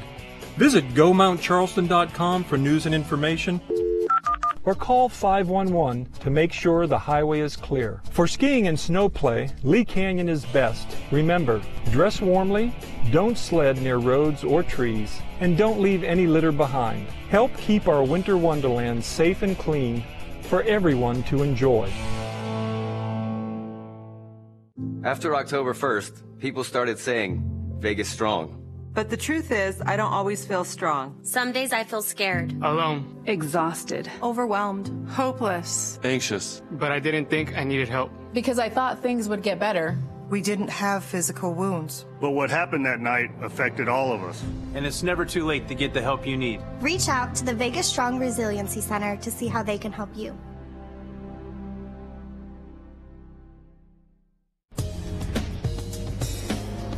You're watching Clark County Television, our community, our home, Clark County, Nevada. Straight ahead on UMC Digest, we'll head into the classroom for a stuffed animal clinic, learning what happens when Jeffrey swallows a penny. Also, how this robot can perform surgical procedures more accurately than even human hands. And how you can help save a life by knowing exactly what to do in an emergency. The UMC Digest starts right now.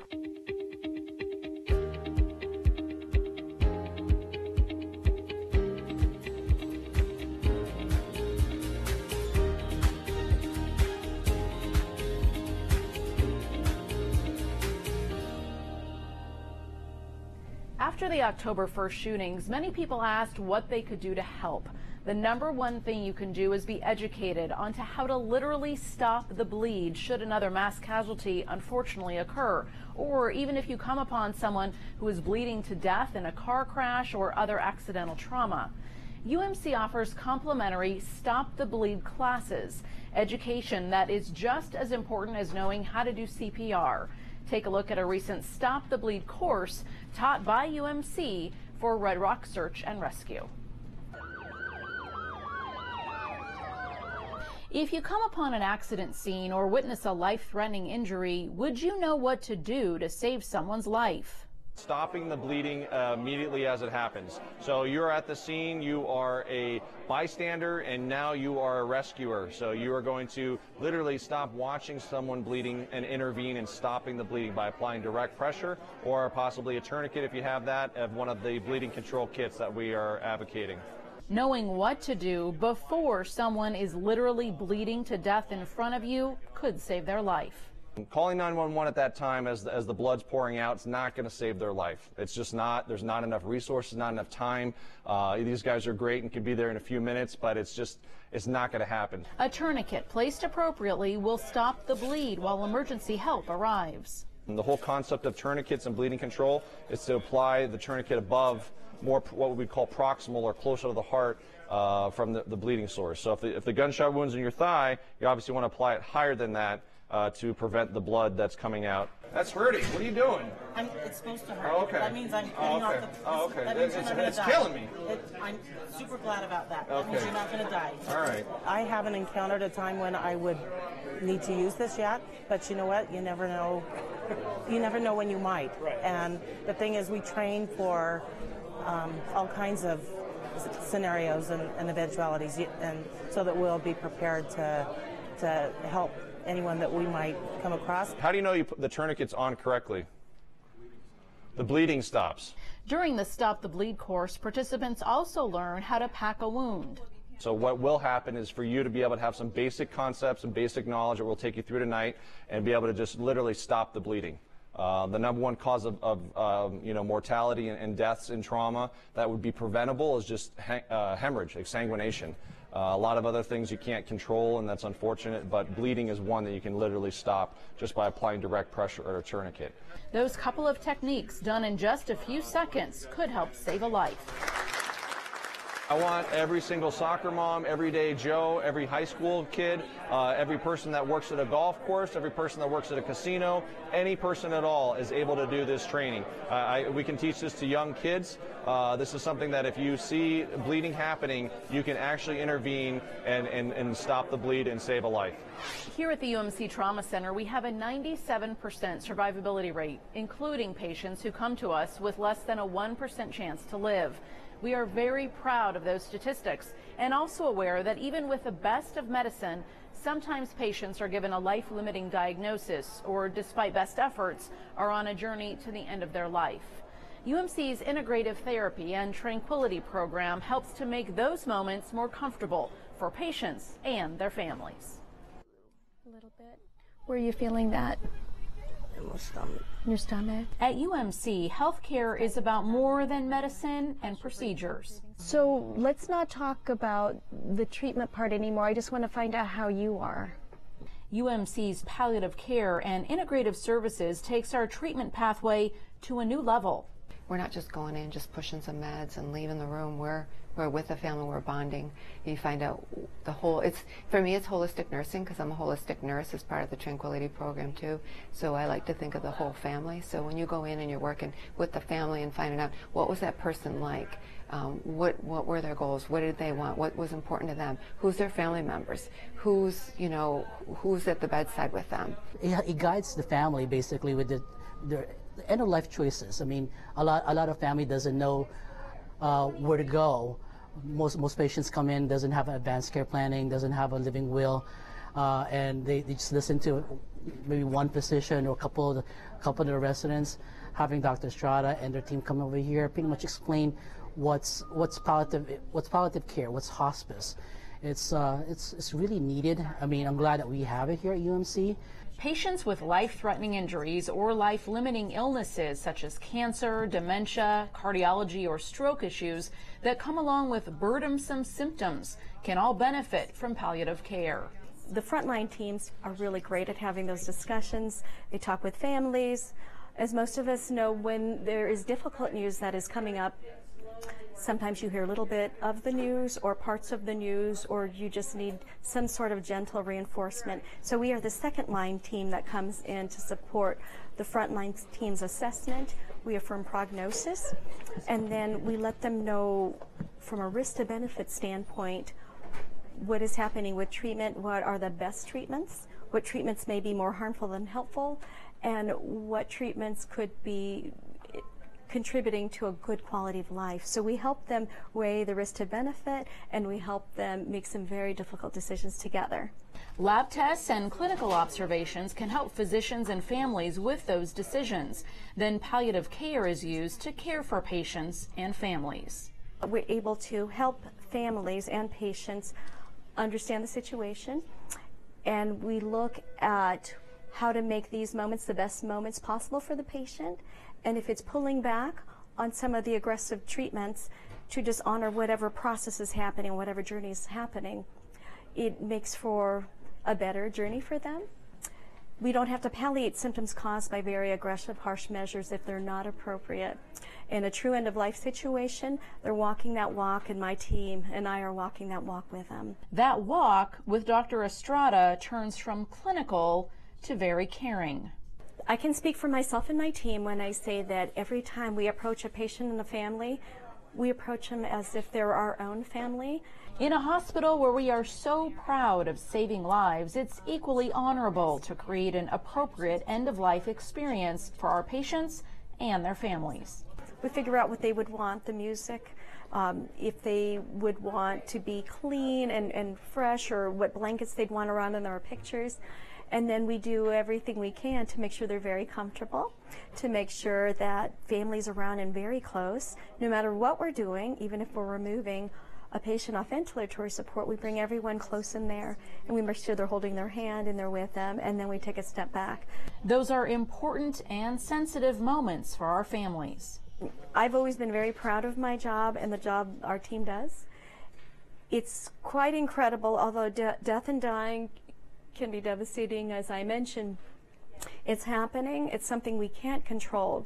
One is being called to a higher power, to a higher place, and there's nothing any of us can really do about stopping that process. I mean, we try to sometimes, but there is also a way of honoring that process, so it's a change in thinking.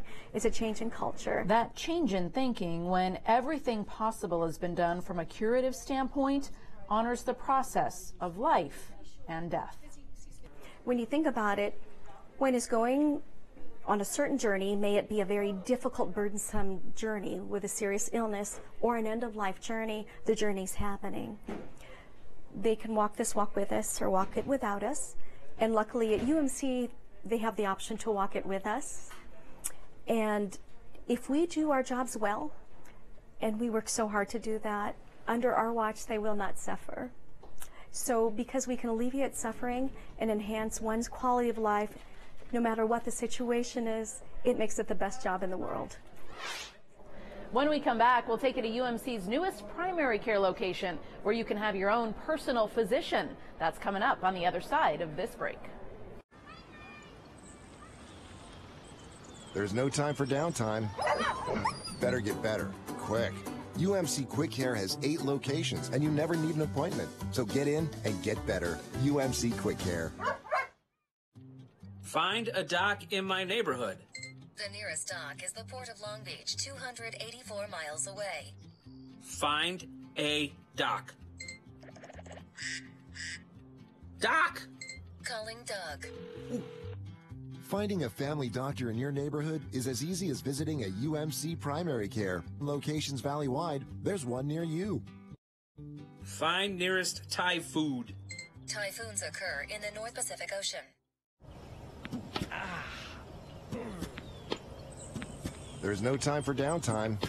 Better get better, quick. UMC Quick Care has 8 locations, and you never need an appointment. So get in and get better. UMC Quick Care. Welcome back to UMC Digest. We're glad you're with us.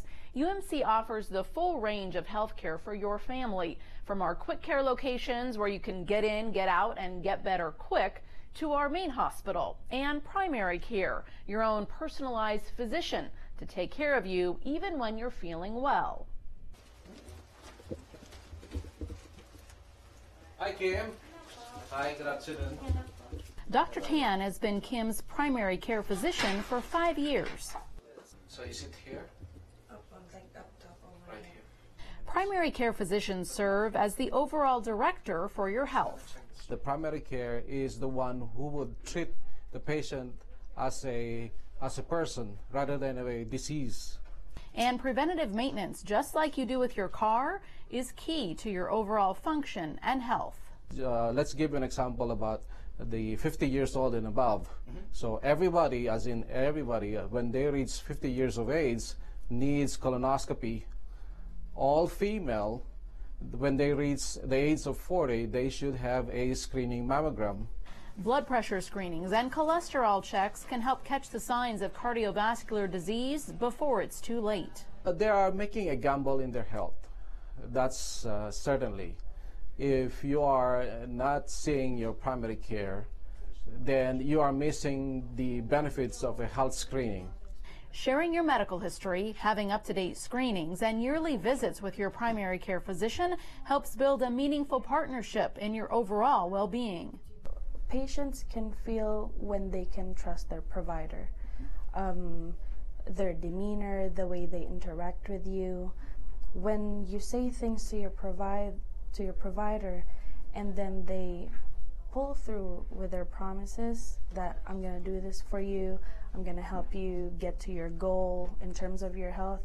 When everything gets fulfilled, I think that's how you build that bond. A bond that has helped keep Kim healthy for years. Dr. Tan always sits with you, always, make sure that before you leave the door that we both understand that this is our goal, we're both going to reach it. And you agreed, you put your opinion, I put my opinion, and then it's a collaboration between the patient and the doctor. UMC's new electronic medical record called UMC Connect helps you further stay connected with your health. You can easily view lab results and upcoming appointments. Children's Hospital of Nevada at UMC is the only children's hospital of its kind in Nevada. We're home to Nevada's only designated pediatric trauma center, offering the highest level of care available anywhere in Nevada. Last year, we saw a devastating rise in child abuse deaths, children coming to us with fatal injuries at the hands of a caregiver. So now we're reaching out and speaking out, educating our community on how to prevent child abuse. Dr. Jay Fisher is the medical director for Children's Hospital of Nevada at UMC's Pediatric Emergency Department. He cares for the sickest of sick, those with life-threatening illnesses. But the most heartbreaking patients for him are the ones who suffered their injuries at the hands of someone else. These young children are defenseless and at the most vulnerable part of their lives. They deserve the right to grow up. Shockingly, child abuse rates have doubled from 2016 to 2017. Any number above zero, of course, is too many, but we cannot stand by idly as a community or at the Children's Hospital of Nevada and see this number continue to rise. So we're calling upon all of you to help us to address this difficult problem. Oftentimes, it's a little-known caregiver creating a pattern of abuse. You should know that child abuse fatalities typically aren't an isolated incident. It isn't usually just one event. There's typically numerous events that have antedated these fatalities. Signs of abuse include malnutrition, poor hygiene, unexplained or odd bruises or burns, delayed development, or when a child appears frightened of a parent or caregiver. Be very careful who you ask or hire to watch your children. I would say specifically, obviously, that anyone with a substance abuse issue should not be caring for children or babies. That substance abuse can be alcohol or any of the other substances that you see abused in your community today. And all parents can always use a reminder about the importance of a timeout for themselves. We also ask caregivers to take a moment when they individually feel overwhelmed in their role as a child caregiver. We all here at UMC are mothers and fathers and aunts and uncles of young children. And we know that raising children is a 24/7, 365 enterprise. And that these stresses can make each and every one of us, no matter how strong, have points of weakness. We ask you to pause during those times and step away so that you don't become embroiled in a situation that could lead to a child death. When we come back, we'll head inside the OR for an up-close look at the Da Vinci robot. That's coming up on UMC Digest next. You never know when you can't really see whoops, coming. And sometimes you just can't avoid the old.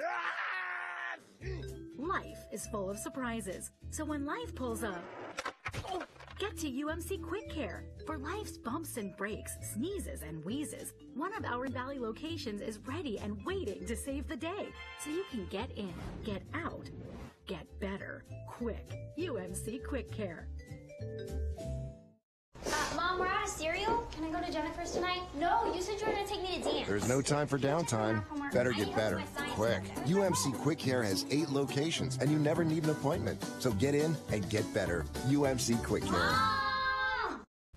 Welcome back to UMC Digest. UMC is home to the most advanced surgical technology with robotic surgery that allows for faster recoveries and better outcomes. Now UMC is one of the only places in the West to offer robotic surgery for children. This is the Da Vinci robot, capable of performing surgical procedures at the hands of a skilled surgeon actually sitting steps away from the patient. One of the nice things is when you put your head into the console is actually when the robot gets activated. So if I'm out here talking, the robot's not going to do anything, even if my hands are here.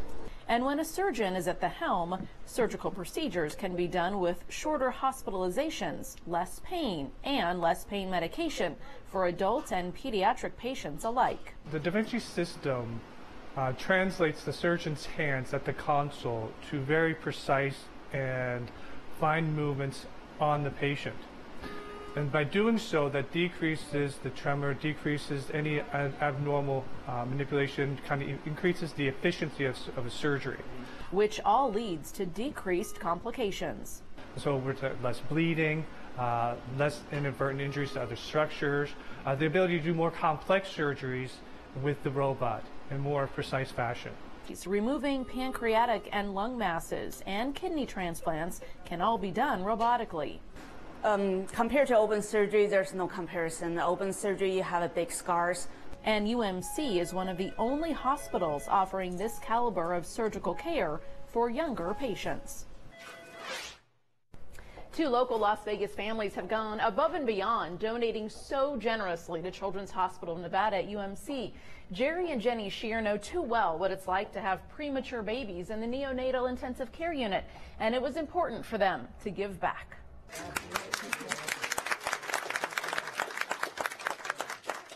Over the past 2 years, Jerry and Jenny Shear have donated more than $500,000 to Children's Hospital of Nevada at UMC.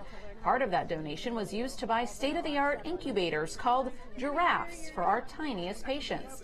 The critical care beds support healthy neonatal growth while protecting neurodevelopment. This is really useful for resuscitation, so it's all integrated in one. You don't have to have any extra equipment. That very kind donation helped us to purchase 3 of the giraffe care stations. You see now that they have state-of-the-art equipment to help care for children in the NICU, in the emergency room.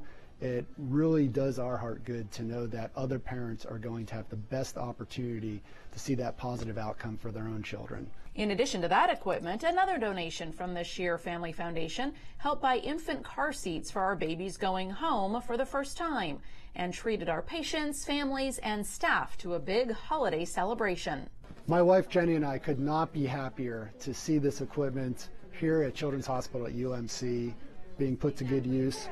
The team here is so amazing. The doctors, the nurses, the entire staff, the outcomes that they have with the children is just excellent. Since then, the Shears have donated several $100,000 more to providing more innovative equipment and recently donated the funds to create an important video message about child abuse prevention. I'm glad to see it, but thank you so much because we've been wanting new stuff for our hospital for so long. We provide excellent care here, but we were somehow not having the funding to be able to get the latest and do the best for our children in Nevada. And with you guys coming on board and becoming our partners, it has really helped us a lot. Today is a very happy day for us, but it's a happier day for the hospital in the Las Vegas Valley, and that's what's important to us. The Shear family donation is entirely appreciated by UMC staff and our patients and their families who benefit from your generosity. Thank you. Children's Hospital of Nevada at UMC hosts a stuffed animal clinic at local schools to help give children an inside and very fun look into the world of healthcare. Take a look at how Jeffrey the giraffe became our patient and how these students might become the next generation of doctors and nurses. Can you hear that? Yeah? Now let's listen to your giraffe's heart. Do you hear that? Does he sound okay? All right, you're my expert. A first look inside healthcare for these students is a bit less intimidating thanks to Children's Hospital of Nevada's team who takes the stuffed animal clinic on the road. So we get the penny, we put it in a bag, and we send it to the lab. Alright? So now he's fine. He's good to go. In this particular case, Jeffrey has swallowed a penny, which sends him to the hospital. Then all is well. Well, until he snaps his giraffe limb. So I took the picture. Now we come over here and that sends it to my computer so we get to look it up. And let's see if it's really broken. What do you think? Where's the break? Yep, that's it. That's a broken leg, all right. No worries, though. Jeffrey gets a quick cast, and he's on his way. Probably feels better now, huh?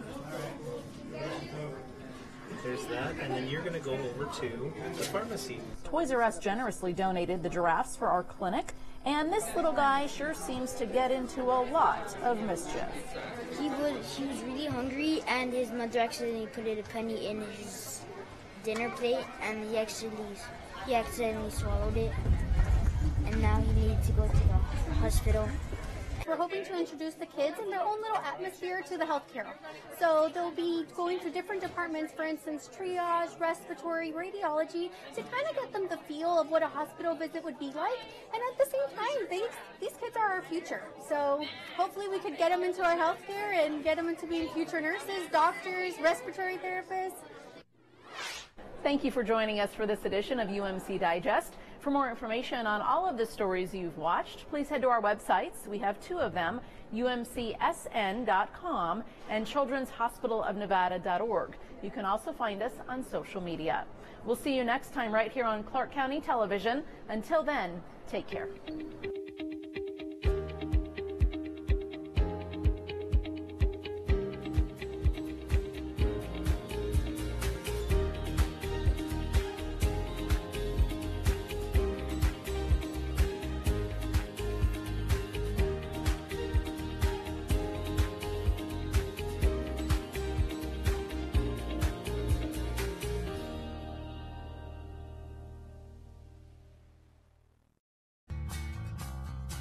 Welcome to Club Ride. Club Ride is a free employee benefits program that encourages and rewards the employees that would like to or currently carpooling, walking, biking, taking transit, or even motorcycling to and from work. Club Ride has excellent programs and services for commuters, such as Guaranteed Ride Home, Club Ride Discounts, Easy Rider, and the monthly price drawings. Club Ride Rewards is a program that rewards commuters every month for clean, green commutes to and from work. As a Club Ride member, you can win cash and prizes every month. It's a great thing. Oh, we love winning the awards. We've been carpooling over 11 years now. We were doing it before it was the thing to do. I think I'm the better driver. No, I'm the better driver. Carpooling was just kind of a natural thing. We could ride to work, we could talk to one another on our way, and saved us time and gas. But that extra prize makes it extra fun. I was carpooling before it was cool. And before we got the Rockstar parking for carpooling. Club Ride has this really cool website. You go in and you log your trips each week, and it calculates for you how much money you've saved, how much of an impact you've had on the environment in terms of less emissions and so on. So I know for a fact I've saved $300 each year carpooling. After 20 years of driving in Las Vegas traffic, I think I'd had enough and I was ready for a change. I currently commute by taking the new transit buses. There's a new park and ride in my neighborhood, so I just drive over there and hop on the bus. I commute with this bad boy right here. My employer not only supports it, she lets me park my bicycle right in my closet at work.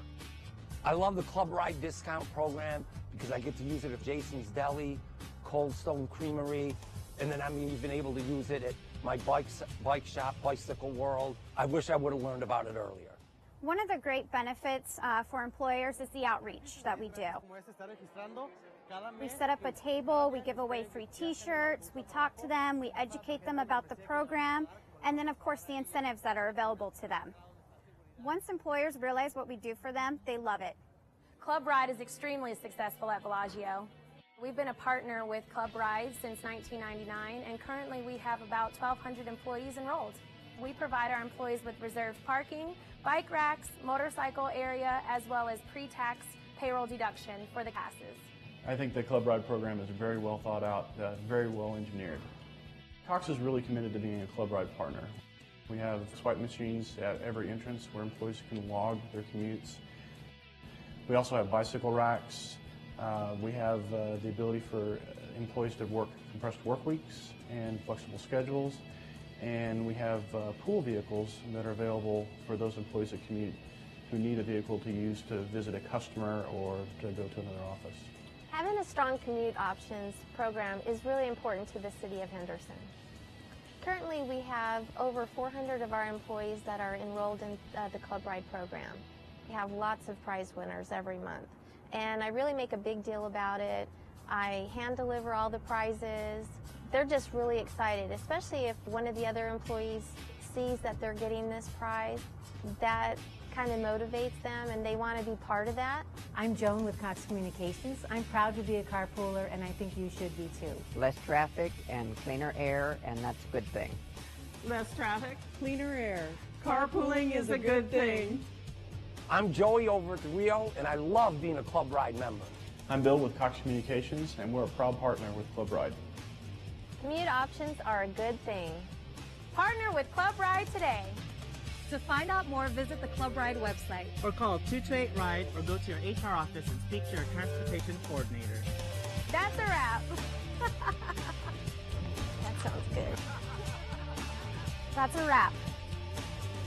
Or can I do like Janis Joplin? That's all, folks. Find a dock in my neighborhood. The nearest dock is the Port of Long Beach, 284 miles away. Find a dock. Doc!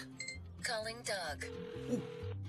Finding a family doctor in your neighborhood is as easy as visiting a UMC primary care. Locations valley-wide, there's one near you. Find nearest Thai food. Typhoons occur in the North Pacific Ocean.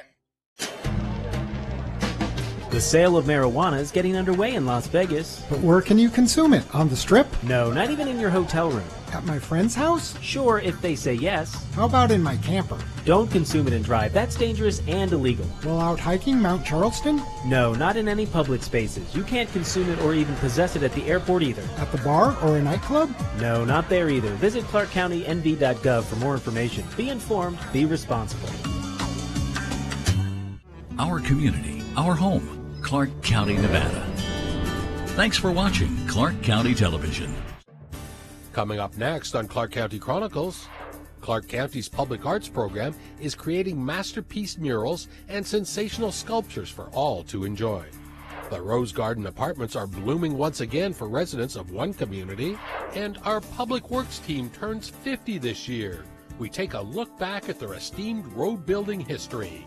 Those stories and more coming up next on Clark County Chronicles.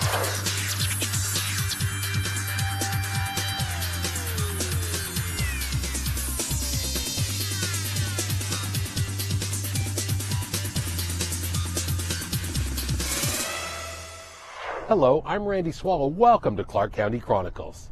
Despite having the vast majority of the population here in the valley, much of Clark County's history has rural roots some 60 miles away. A Las Vegas artist, Jig DePio, created a massive masterpiece that depicts the people, places, and things of the Mawapa Valley community. The Mawapa Valley Community Center is a modest building located in the sleepy rural section of Clark County. But artist Jig DePio's colossal interconnecting canvases inside comprise his most recent work, Through the Muddy. The 460-square-foot mural is equal parts artistic narrative, an unfolding time capsule, and a tribute to local lore. The artist heaps praise on a Logandale author, Virginia Beezy Tobiason, for an enormous amount of his research.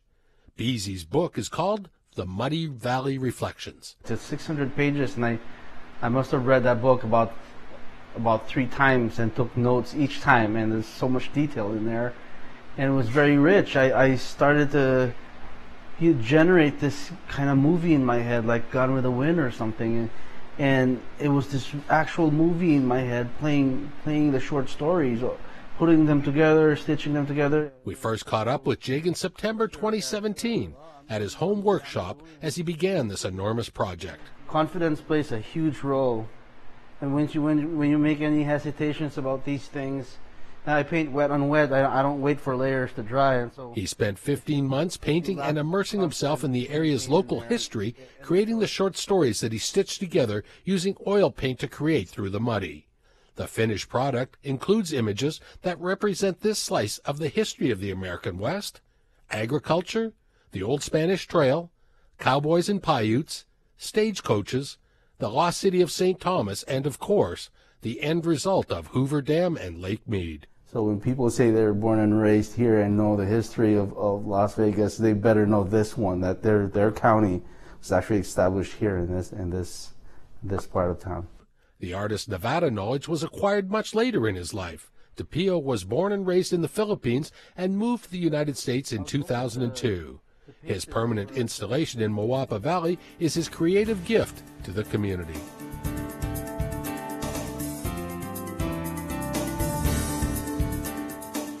Clark County's Public Arts program had a successful year last year, and there's some amazing opportunities for artists this year. I recently sat down with the cultural supervisor of the Public Arts Office, Mickey Sproat.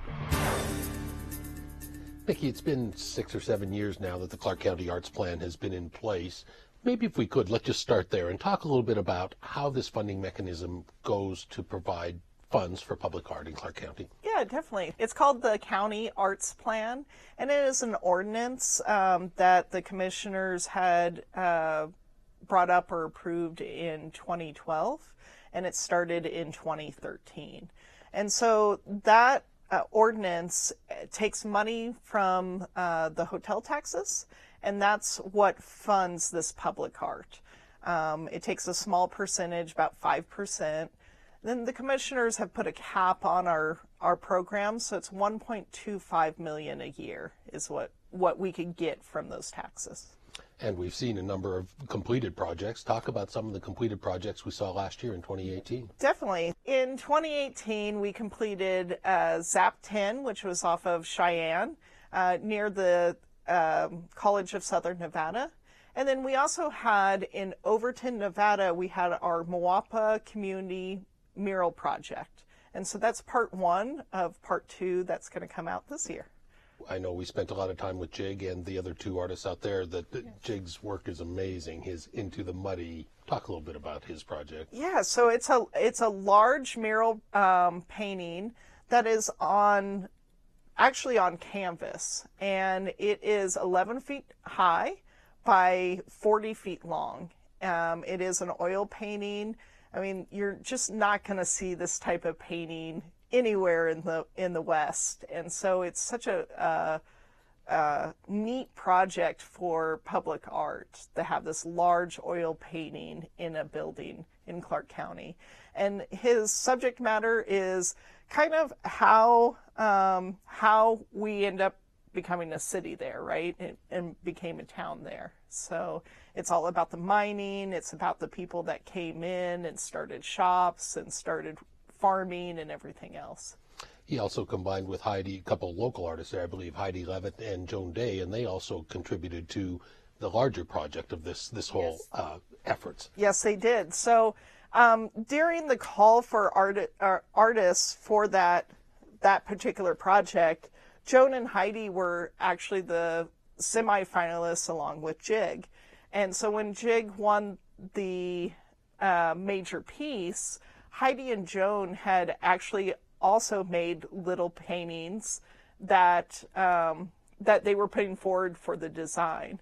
And so each individual painting from all three artists were totally different, but the same premise about Moapa Valley. And so Clark County chose to purchase those two paintings. We did a little bit of rehab on them, made them framed and wall gallery acceptable, right? And we put them out at the Recreation Center, which is across or right next to the community center. So it's a wonderful project. There's a little thing that we do with that project where Joan's and Heidi's pieces are. And so we have a book where locals can write down their stories. So we're starting to do an oral history of like, how did you come to live in Moapa Valley? So it's pretty neat. Such rich history out there. Something I'm excited about, and I'm sure everyone in Parks and Rec and the art department and everything is, I believe it's called Organic Study Number 2 by the Renewable Energy Team, and that's out of Desert Diamonds, and it's a fantastic picture holding a baseball. The amount of work that Luis and Pam and Michael have done on that is amazing, and it's going to be a grand slam out there. Oh, 100%. So that piece is made out of steel. It is 18 tons. And you're right, Renewable Envoy, they basically took sheets of metal and they had a plasma cutter that cut out basically these large puzzle pieces. And then the artists started to stack and weld those pieces. So it's just an awesome piece. It's nothing that Clark County has ever purchased before.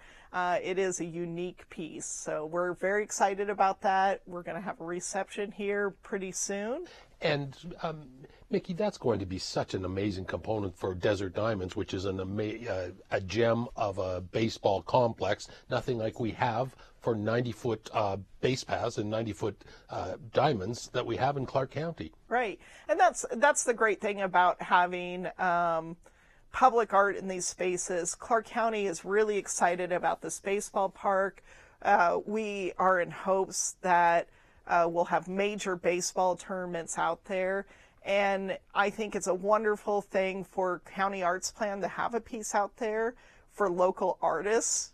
For a local artist to have that piece, we're really starting to help out the community, even in a larger spectrum. If you think about it, you're going to have people from all over the country, maybe even the world, coming out to that baseball park. And who knows, maybe they'll connect with the artists on a different level. Maybe, it exposes the artists to a much grander scale. There will be thousands and thousands of Instagram posts and social media posts on that.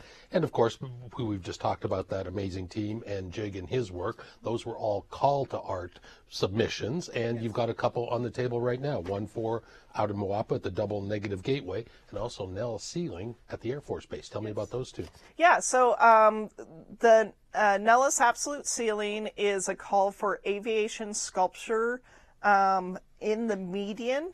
And that's off of Nellis, in between Nellis and Lamb on Las Vegas Boulevard. We don't have the exact details of what that's going to be because we want artists to apply and give us the design. So there's not too much detail I could give. The due date for that call is March 8th. And so people that are interested, you need to submit your qualifications, and you would do that by looking up Clark County contract opportunities and getting into the Clark County purchasing webpage where you can see those contracts, and you apply through there. Now, the Double Negative Gateway piece, that is also a sculpture. That sculpture is a little bit more unique for us because it's going to be The call can be kinetic, so those pieces could move around. And it's just a great throwback to it's a gateway piece to Michael Heisner's Double Negative, which is a land art sculpture or land art public art piece there on the mesa over Overton. And so the art committee, when they had chosen this piece and thought it would be a great recommendation for Clark County, their idea was to give people that are coming in from all over the world to see Michael Heisner's piece, to give them a little place marker for, okay, this is where you turn to go up to the Double Negative. And so it's going to be right outside of where Jig's piece is. And so we're kind of making this nice little hub right there in Overton of Clark County facilities, and then bringing the Clark County art there as well. So that will just help accentuate Mr. Heisner's internationally renowned Double Negative piece then, right? 100%. But it'll also bring in even more people to go out and experience Michael's piece, to experience the new piece, which also brings in visitors to spend money down in Overton on, getting food, getting gas, that kind of stuff. So it's a really great mix there. We're sitting now about, 18 months after one of the most horrific days in our city's history, of October 1st. And finally now the time seems to be right with the UMC Healing Garden design. Is that something that will be tied in as a memorial to the 1 October tragedy? So it won't be a tie-in. The Clark County Commissioners had approved this project back in 2016. And we do have a healing garden already in City of Las Vegas for 1 October. And our Arts Fund does have money set aside for a 1 October memorial. But UMC is, even though anyone could go and see this garden, it was really meant to be for patients, for loved ones of the patients, and even hospital staff to get away and get into an area where they could kind of calm their mind, calm their anxiety. Healing gardens aren't a new idea. It was much popular back in the day, and it's kind of petered out since. And so the art committee just wanted to bring that back into the fold of, a good place to go. We have so many amazing local artists here, and maybe one of the most unlikely locations and one of the coolest pieces of art is Jesse Carson Smigle's piece out at the Clark County Shooting Complex. I told you not to paint it hot orange. I told you not to paint it hot orange. Now, you and the shooting complex, or you're calling for, actually you want children to participate in an art contest out there. Tell us about that. Oh yeah, definitely. So yes, the shooting park has a Connex, which is it's a movable storage unit, and it's just a big metal rectangle basically. And so they wanted to freshen it up. They wanted to put some art on this, and what better way than have children participate. So the call is a design competition for the artwork that will go on that Connex. Also, not exactly in your department, but the Poet Laureate, the Clark County Poet Laureate, Vogue Robinson, she is just wrapping up her 2-year term, and we're asking for another Poet Laureate. Talk to me about that. So the Poet Laureate is a 2-year term, as you said, and we have the call out. I believe the deadline is June 1st for the call. And the Poet Laureate basically goes around Clark County and does what they do best. They do poetry, and they do poetry events. And so by being the Poet Laureate, you are kind of a champion for Clark County. Clark County does pay a stipend of $10,000 for each year for that position. And it's just a wonderful thing to get involved in. So if you have any interest in this, I would contact Winchester Cultural Center about Poet Laureate. And Nikki, I know you're excited about some new type things coming up for 2019. Tell me about them. Yeah, definitely. So we have this program that we've just renamed, and it's called the Full Focus. And what it is it's a professional workshop series for local artists. I'm bringing in public artists from all over the country to come and talk about how you become a public artist, how do you, submit for these RFQs, how do you go about finding engineers, just every aspect of public art is what we teach. And so those are always on the second Saturday and Sunday of each month. You don't have to go to both days. It's the same lecture both days. We tend to travel around town on the Saturdays, and so you want to check out our Facebook or contact us to find out those locations. But the Sunday is always here at the Government Center, and from 10 a.m. to 1 p.m. All right. Well, keep up the good work. We appreciate you spending time with us. Definitely. Thank you.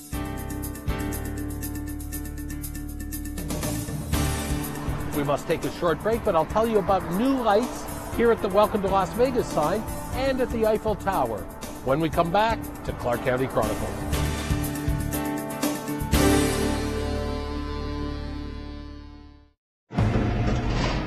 I think I'd be locked up right now if it weren't for the harbor. Fighting drug or alcohol use and changes in behavior are all warning signs that a youth may need help.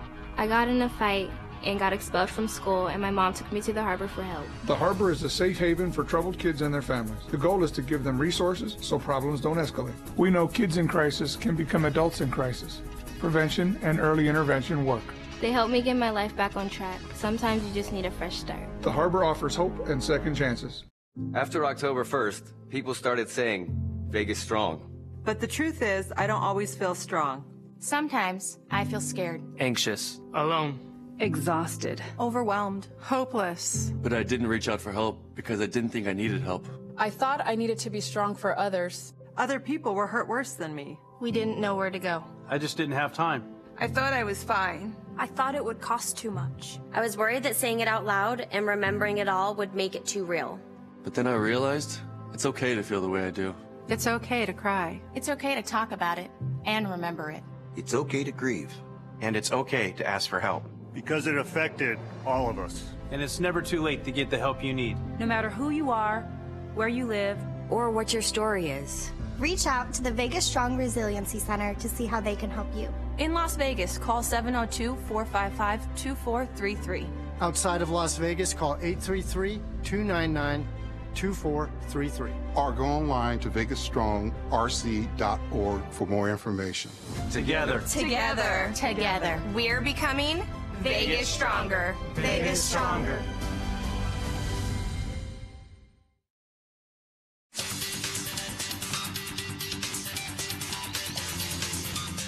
An icon on Las Vegas Boulevard, the Eiffel Tower beamed a little brighter recently as the Paris Resort unveiled a brand new light show, 46 floors above the Strip. We're going to count in French backwards.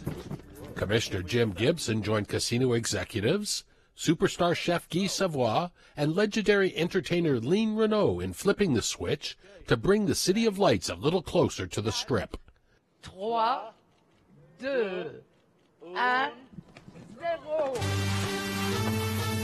More than 1,000 lights were installed, creating a choreographed synchronized light and sound show that will be shown every night on the iconic Eiffel Tower.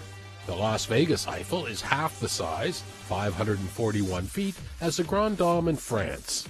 And Paris Las Vegas is celebrating its 20th year in our community, so it was only natural to install a dazzling amount of bleu, blanc, et rouge to their resort. Paris, Las Vegas opened September 1st, 1999. Imagine that. 20 years ago. This iconic resort brought passion, romance, and sophistication from the City of Light, Paris, France, to the heart of Las Vegas Strip. Merci beaucoup, Gary. Commissioner Jim Gibson presented Paris Las Vegas President Gary Selesner with a proclamation from the board, recognizing their 2 decades of excellence on Las Vegas Boulevard. The Eiffel Tower at Paris Las Vegas is an unrivaled and widely lauded icon in the city of Las Vegas along the skyline and remains one of Las Vegas' premier attractions with unparalleled views. The free light show will astound Strip visitors every half hour from sunset to midnight. Highly customizable, the lights and music can be programmed to coordinate with holidays and special events.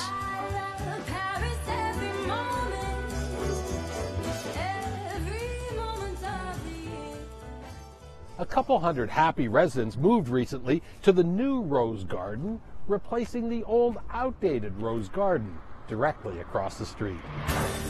A group of community leaders, affordable housing experts, and elected officials snipped the ribbon, signaling the open of the Rose Gardens Apartments in North Las Vegas. The 4-story, 120-unit Rose Gardens is now open, providing a new home and community for happy senior citizens who now occupy the spacious 1- and 2-bedroom apartments. I'm a classic example of why this works. 4.5 years ago, I was in transitional housing. Then I got fortunate enough to go to the old building. And then now I'm in this brand new building 4.5 years later. Just a lucky guy. All 120 units have balconies, energy-efficient appliances, stone countertops, and high-quality laminated flooring. Built at a cost of $21 million, the new Rose Gardens replaces the dilapidated old one just across the street. The project was built by Nevada Hand and the Southern Nevada Regional Housing Authority with a long list of lending partners. City Community Capital, City National Bank, City of North Las Vegas, Clark County, Enterprise Community Partners, the Federal Home Loan Bank of San Francisco, Nevada Housing Division, and of course, last but not least, the U.S. Department of Housing and Urban Development. Common areas are chock-a-block with amenities, including a computer lab, quiet reading areas, and a library. The laundry facility, fitness room, and billiard area are already well utilized, and the outdoor area features patios and a dog park. This is really what it's all about, everybody. If you look at the financing partners here, we are so very honored to know that this is what it's all about. The teamwork truly makes the dream work, and Clark County is so very honored. Kristen, thank you and your team very much for making it possible. I think our contribution, whatever that number is, it's a nice number. How about that? But we're just happy to be a part of this, and we just want to just say God bless you all here at Rose Garden, and just know that this is a blessing and we're here for you.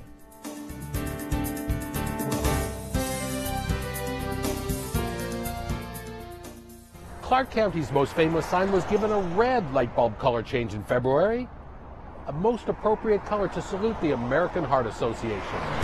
For all of y'all who are wondering, why are all these people in red? This is National Wear Red Day, right? As we kick off the Heart Association's American Heart Month. Commission Vice Chair Lawrence Weekly and his colleague Justin Jones joined a group of red-clad reps from the American Heart Association as they presented a proclamation to Executive Director Debbie Smith in recognition of National Wear Red Day. 48% of us in America have some sort of heart issue, whether it be high blood pressure, high cholesterol, or something, some other risk factors worse than that.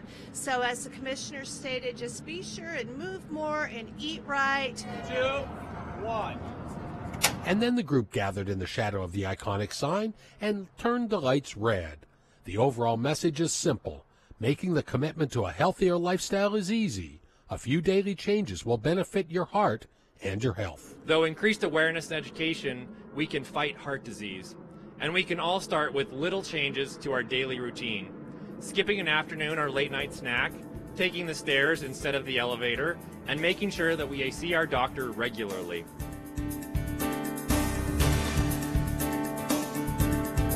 Clark County's Public Works Department is celebrating its 50 years of award-winning, groundbreaking infrastructure construction in our valley.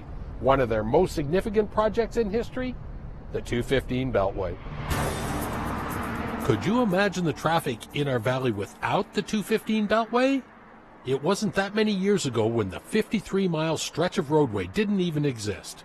The Beltway provides gridlock relief and highway travel around 3/4 of the Las Vegas Valley and was planned and constructed by Clark County in the 1990s, with the first section opening in 1996. Clark County's explosive growth was the engine for the much-needed Beltway. An innovative, proactive approach delivered the I-215 project. For the first time ever, a county built an interstate without using federal or state funding. In the next 2 decades, work continued, providing jobs to tens of thousands of Beltway builders. A deliberate blueprint yielded almost yearly construction completions as individual Beltway segments, overpasses, flood control systems, ramps, arterials, and much more opened on time and under budget. By 2003, the Beltway footprint was complete, providing a limited access expressway from Railroad Pass near Boulder City to north of the Las Vegas Motor Speedway. You could stand here today and go nonstop all the way out to Henderson and come back just for the heck of it. In 2004, the Board of County Commissioners rechristened the road, calling it the Bruce Woodbury Beltway, to honor a man unofficially known as Mr. Transportation in Clark County. You know, if you're going to be in public service, you have to do it because you want to make the community better than it might otherwise have been. The Beltway has become a shining example of efficiency in the public works world and has won many awards, including a prestigious Top 10 Road Project Award by Roads and Bridges magazine. The final pieces of Beltway construction continue, with airport interchange additions near McCarran and the elimination of a few signalized intersections on the northern segment. And it's quite possible that I-215 will join the country's newest interstate as I-11 gets built and will link together Nevada and Arizona. It's impossible to overstate the Beltway's impact on our overall master transportation plan in southern Nevada. Well, that's our show. For more information on anything you've seen on this program or anything relating to your Clark County government, visit our website at clarkcountynv.gov. On behalf of all of us here at Clark County Television, I'm Randy Swallow. We'll see you next time here on County Chronicles.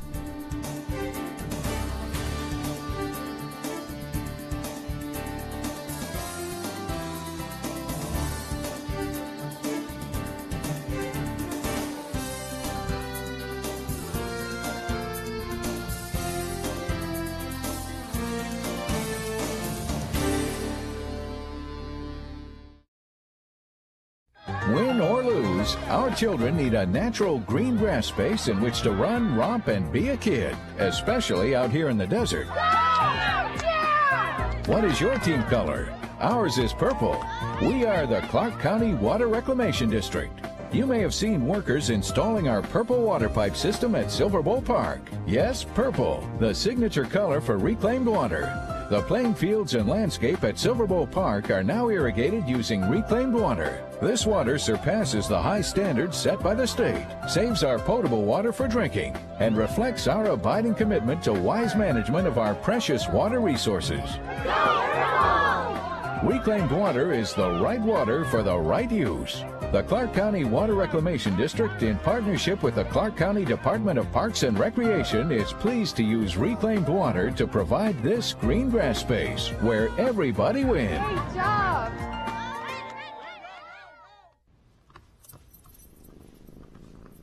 There's a shelter pet who wants to meet you. Meet one today. Visit theshelterpetproject.org.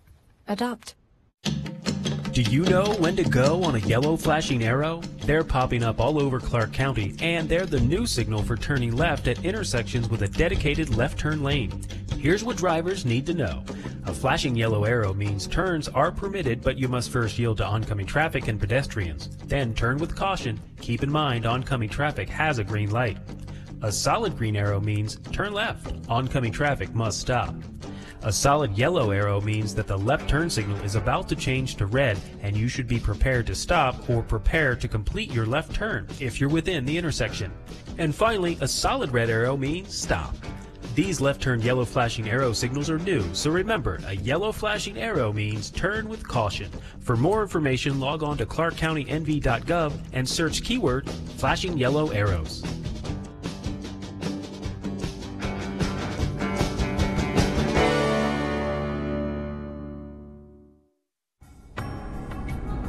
Community, our home, Clark County, Nevada.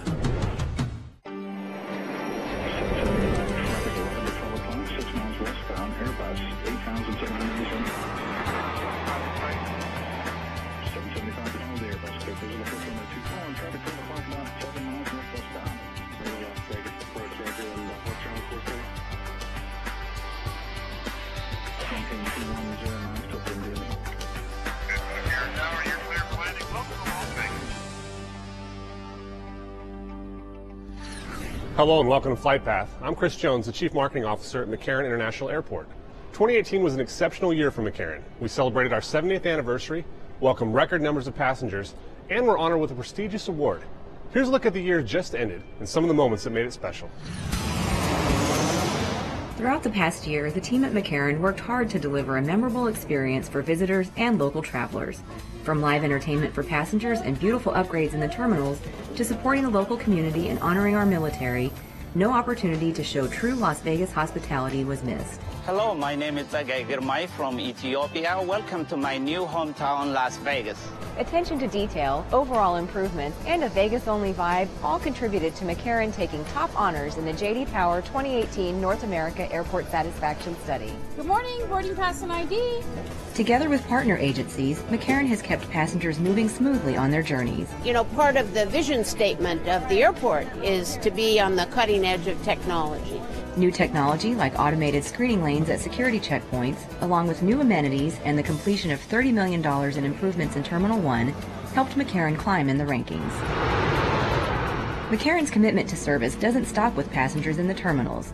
Helping those in need on a local level is just as important as providing award-winning service to travelers. Thank you. You bet. Last year, the Community Enrichment Team donated time and talent during their off hours to charitable organizations including Spread the Word Nevada, Opportunity Village, and 3 Square Food Bank. It's very heartwarming. It's heartwarming that the ones that have a bit more give to the less fortunate, and it's definitely a lesson to my kids. In addition, employees with McCarran's Landside Operations Division volunteered at the semi-annual Las Vegas Wash Green Up Planting event, helping revegetate a 10-acre site.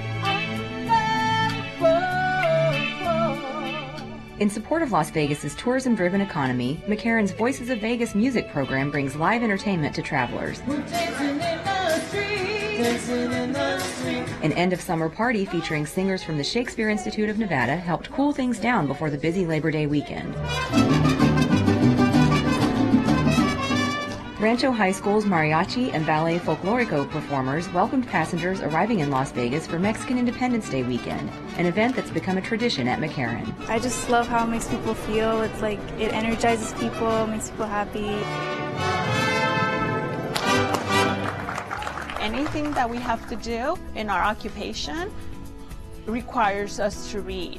Exposing students to careers in aviation while encouraging them to stay in school and study hard is another airport tradition. Last year, more than 25 team members visited nearby Gene Ward Elementary for Nevada Reading Week. The airport also facilitated the annual Salute to the Troops arrival, a celebration where wounded service members are flown on American Airlines charter to Las Vegas for an all-expenses-paid weekend of entertainment, relaxation, and sightseeing. I feel a connection to the military because family members have been in it, and I feel like not enough people understand what these men do and these women, how they sacrifice and their families sacrifice. The best part about my job is being able to participate in the honor flights to honor our troops that have served for our country, and this is what makes work great. Learning opportunities throughout the year strengthen McCarran's commitment to people. Autism causes me to behave differently than what you may think or expect. Autism awareness classes showed the team how to interact with and assist travelers with developmental disabilities, while sessions on human trafficking trained employees in how to identify potential victims and in where they can get help. Year's End saw the return of the student choir from Doris French Elementary School to help kick off the holiday season at the airport. Christmas bells are ringing. Choirs from around the Las Vegas area perform sounds of the season throughout the month of December to keep spreading joy in the terminals. McCarran is the economic engine that drives this dynamic destination. It's an important part of the local, national, and global communities, as well as a hub that bridges passengers and places. And that's why people will always be at the heart of this airport. Well, we hope you appreciated that look back at 2018, and we're going to have a great conversation now talking about some of the highlights from last year and also an opportunity to look forward to what's to come in 2019.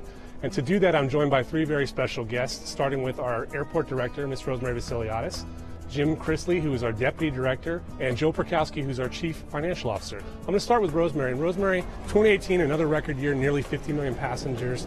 Tell us about what you think is so important about the airport and how it serves a great role for this community. Well, Chris, first of all, I want to thank my teammates here with me because it really takes all of us to keep this dynamic airport going.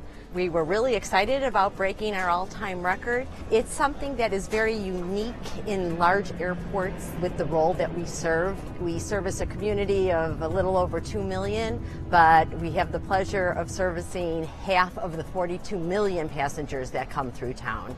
And that's something that we take very seriously and know that we are part of that experience, you know, part of that first and last look of Las Vegas. So we're very integral in every part of what that passenger goes through here. For a community this size to have the level of service that we have, it really is unprecedented. That's just a testament to Las Vegas and how popular the destination is and the airport's role in that. You know, with 80% of our total passenger count being origin and destination, which means they come to Las Vegas, they leave to Las Vegas. They're not just transferring through our facility.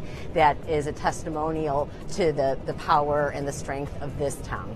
You talked about the appeal of Las Vegas. One of the things that we've seen happening here in recent years is a great increase in people coming from outside the United States to visit this destination.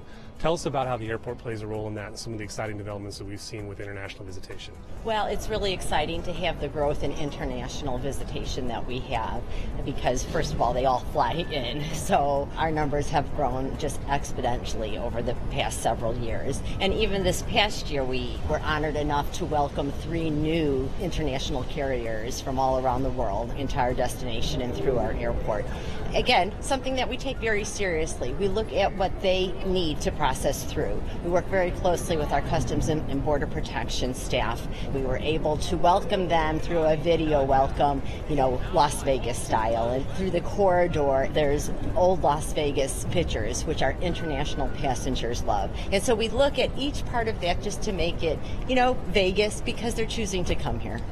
Turning to you now, Jim, Rosemary talked a lot about the growth, and to be able to accommodate that growth successfully, we've obviously got to look at our facilities. Tell us a little bit about what's in store in the airport in terms of capital improvements, physical improvements, and things that might make the experience that much better for our customers. We've been putting lots of projects and effort into Terminal 1, and we're looking to continue that in the coming year. Our AB gates, we're continuing the project where we're going to be replacing carpet with the shiny terrazzo flooring. We're also looking at the restroom upgrades, enhancing the appearance of our wall coverings, as well as reconfiguring our, in A gates at least, reconfiguring our hold rooms to maybe make them more spacious, allow for additional seating, and give them a brand new look. There's been a lot of growth with the carriers in the AB gates. Tell us about why it's important to upgrade that portion of the airport. Yeah, so we've just started a project. We're actually going to expand the number of lanes in the AB checkpoint. And when that's complete, we're going to be able to add these automated screening lanes. Those that travel regularly have noticed we've deployed those already at 3 of our other checkpoints. So this project will allow us to provide that service within the AB checkpoint. And what these lanes do, they provide a more efficient screening process and experience for our customers as they process through the TSA checkpoint. We also know that people like the ability to use TSA PreCheck. That will be in the AB checkpoint as well? Absolutely. So as part of the expansion, we're going to have 2 dedicated PreCheck lanes for our PreCheck customers. Tell us what's in store for people who are leaving the airport, driving on our roadways, maybe taking Uber and Lyft or a taxi. A lot of things are going on in that part of the airport. Absolutely. And one of those areas is our Uber and Lyft pickup areas. Has become a very popular mode of transportation, and we're looking at actually relocating the pickup area in Terminal 1, and we're looking at bringing it down a level to remove that vertical movement requirement for our passengers. Why are the roadways so important for the overall airport experience? People want to be able to know when they leave home that they can make their flight on time or leave their hotel, and when there's congestion on the roadway, that becomes an unknown. We've taken on a study to evaluate our existing roadways and what can we possibly do to improve that flow through the airport. It's the whole experience from door to curb here, then from curb all the way to the gate. We have to look at all of it. If we really want that true exceptional experience, we need to evaluate and improve all those aspects. All right, I'm going to turn now to our Chief Financial Officer, Joe Perkowski. Joe, you get to deal with all of the fun revenue side of the airport, and I think a lot of people don't understand there's so many different ways that we are self-sustaining. And one of those big pieces is advertising. There's a lot in store for advertising in 2019, so let our viewers know about what they might see when they come here. Yeah, you're absolutely correct, Chris. And what you'll see, and it's an ongoing project that's already been started, is we're going to be replacing our old backlit can signs with digital advertising. And what that'll allow us to do is not only put multiple advertisements on one board, but also be able to change out those boards rapidly and therefore increase our revenue. We talked a little bit about advertising revenue. One of the other great sources of revenue for an airport is concessions and retail. As we can see behind you right now, we've added a lot of new stores in 2018, more to come in 2019. Not only did we add these in 18, but we're constantly refreshing all of the concepts, both retail and food and beverage.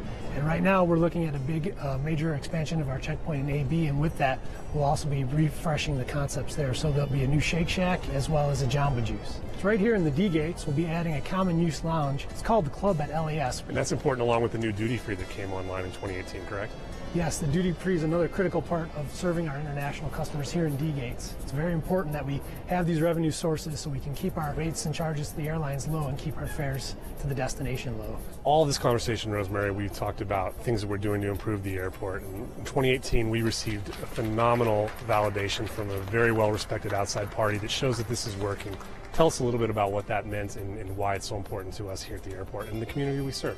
Well, we ranked #1 along with Orlando as #1 in customer satisfaction. And that's really important to us because we're a discretionary location. So they choose to come here.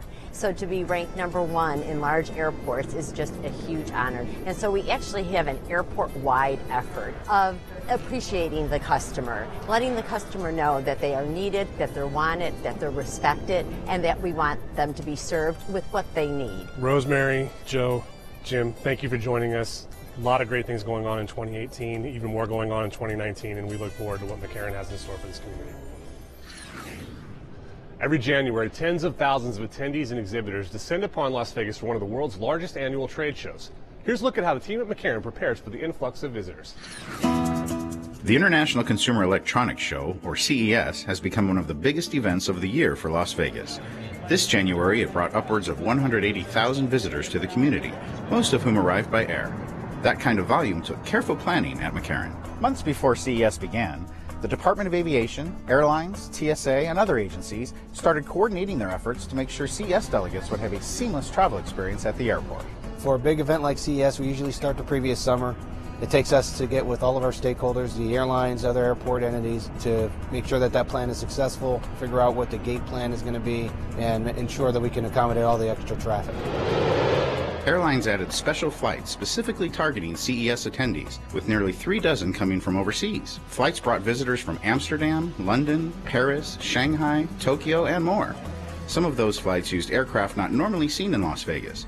A treat for aviation enthusiasts and a challenge for those who find gates for those aircraft. We have more than 3 dozen international flights coming in for CES. 3 in particular are ones just for this event. We have Air France, Air Tahiti Nui, and also KLM. In addition, we also have the Delta Northeast Wing. We revamped that to accommodate international traffic. That's helped us out greatly in expanding our capability of handling international traffic. Once on the ground, everyone needs a ride to their hotel or convention space. During CES 2018, taxis and Uber and Lyft drivers saw a record 29,878 pickups in one day. This year, McCarran's Landside Operations Division and ground transportation vendors made sure they were ready for the next wave. CES guests who want to hit the ground running had the option of picking up their convention credentials before they even left the airport. Terminal operations staff were on hand to keep check-in lines organized during busy times.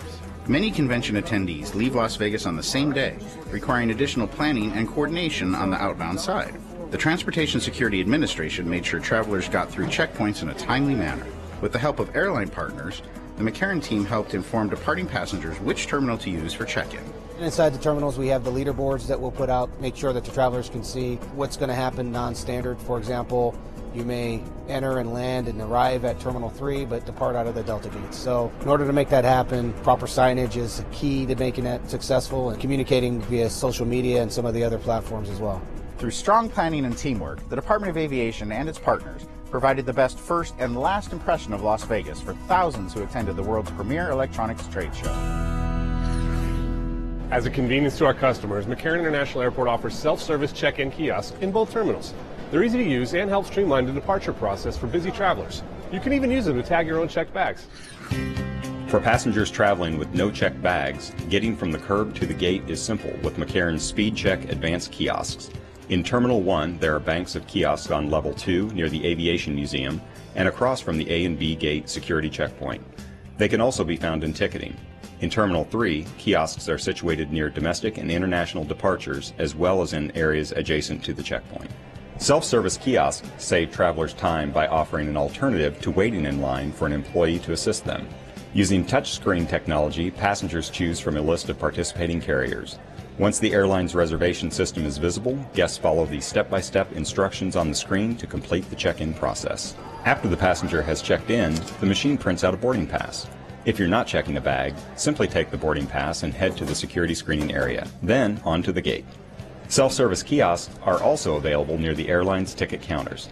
For passengers with checked bags, these devices offer even more convenience. Just use the kiosk to print a bag tag, apply the tag to the bags to be checked, and drop off the luggage with an attendant. Currently, a total of 13 airlines at McCarran offer the self-tagging option. They are Air Canada, Alaska, American, British Airways, Condor, Hawaiian, JetBlue, LATAM, Southwest, Spirit, Thomas Cook, United, and WestJet. For travel tips and information on technology at the airport, visit mccarran.com/travel.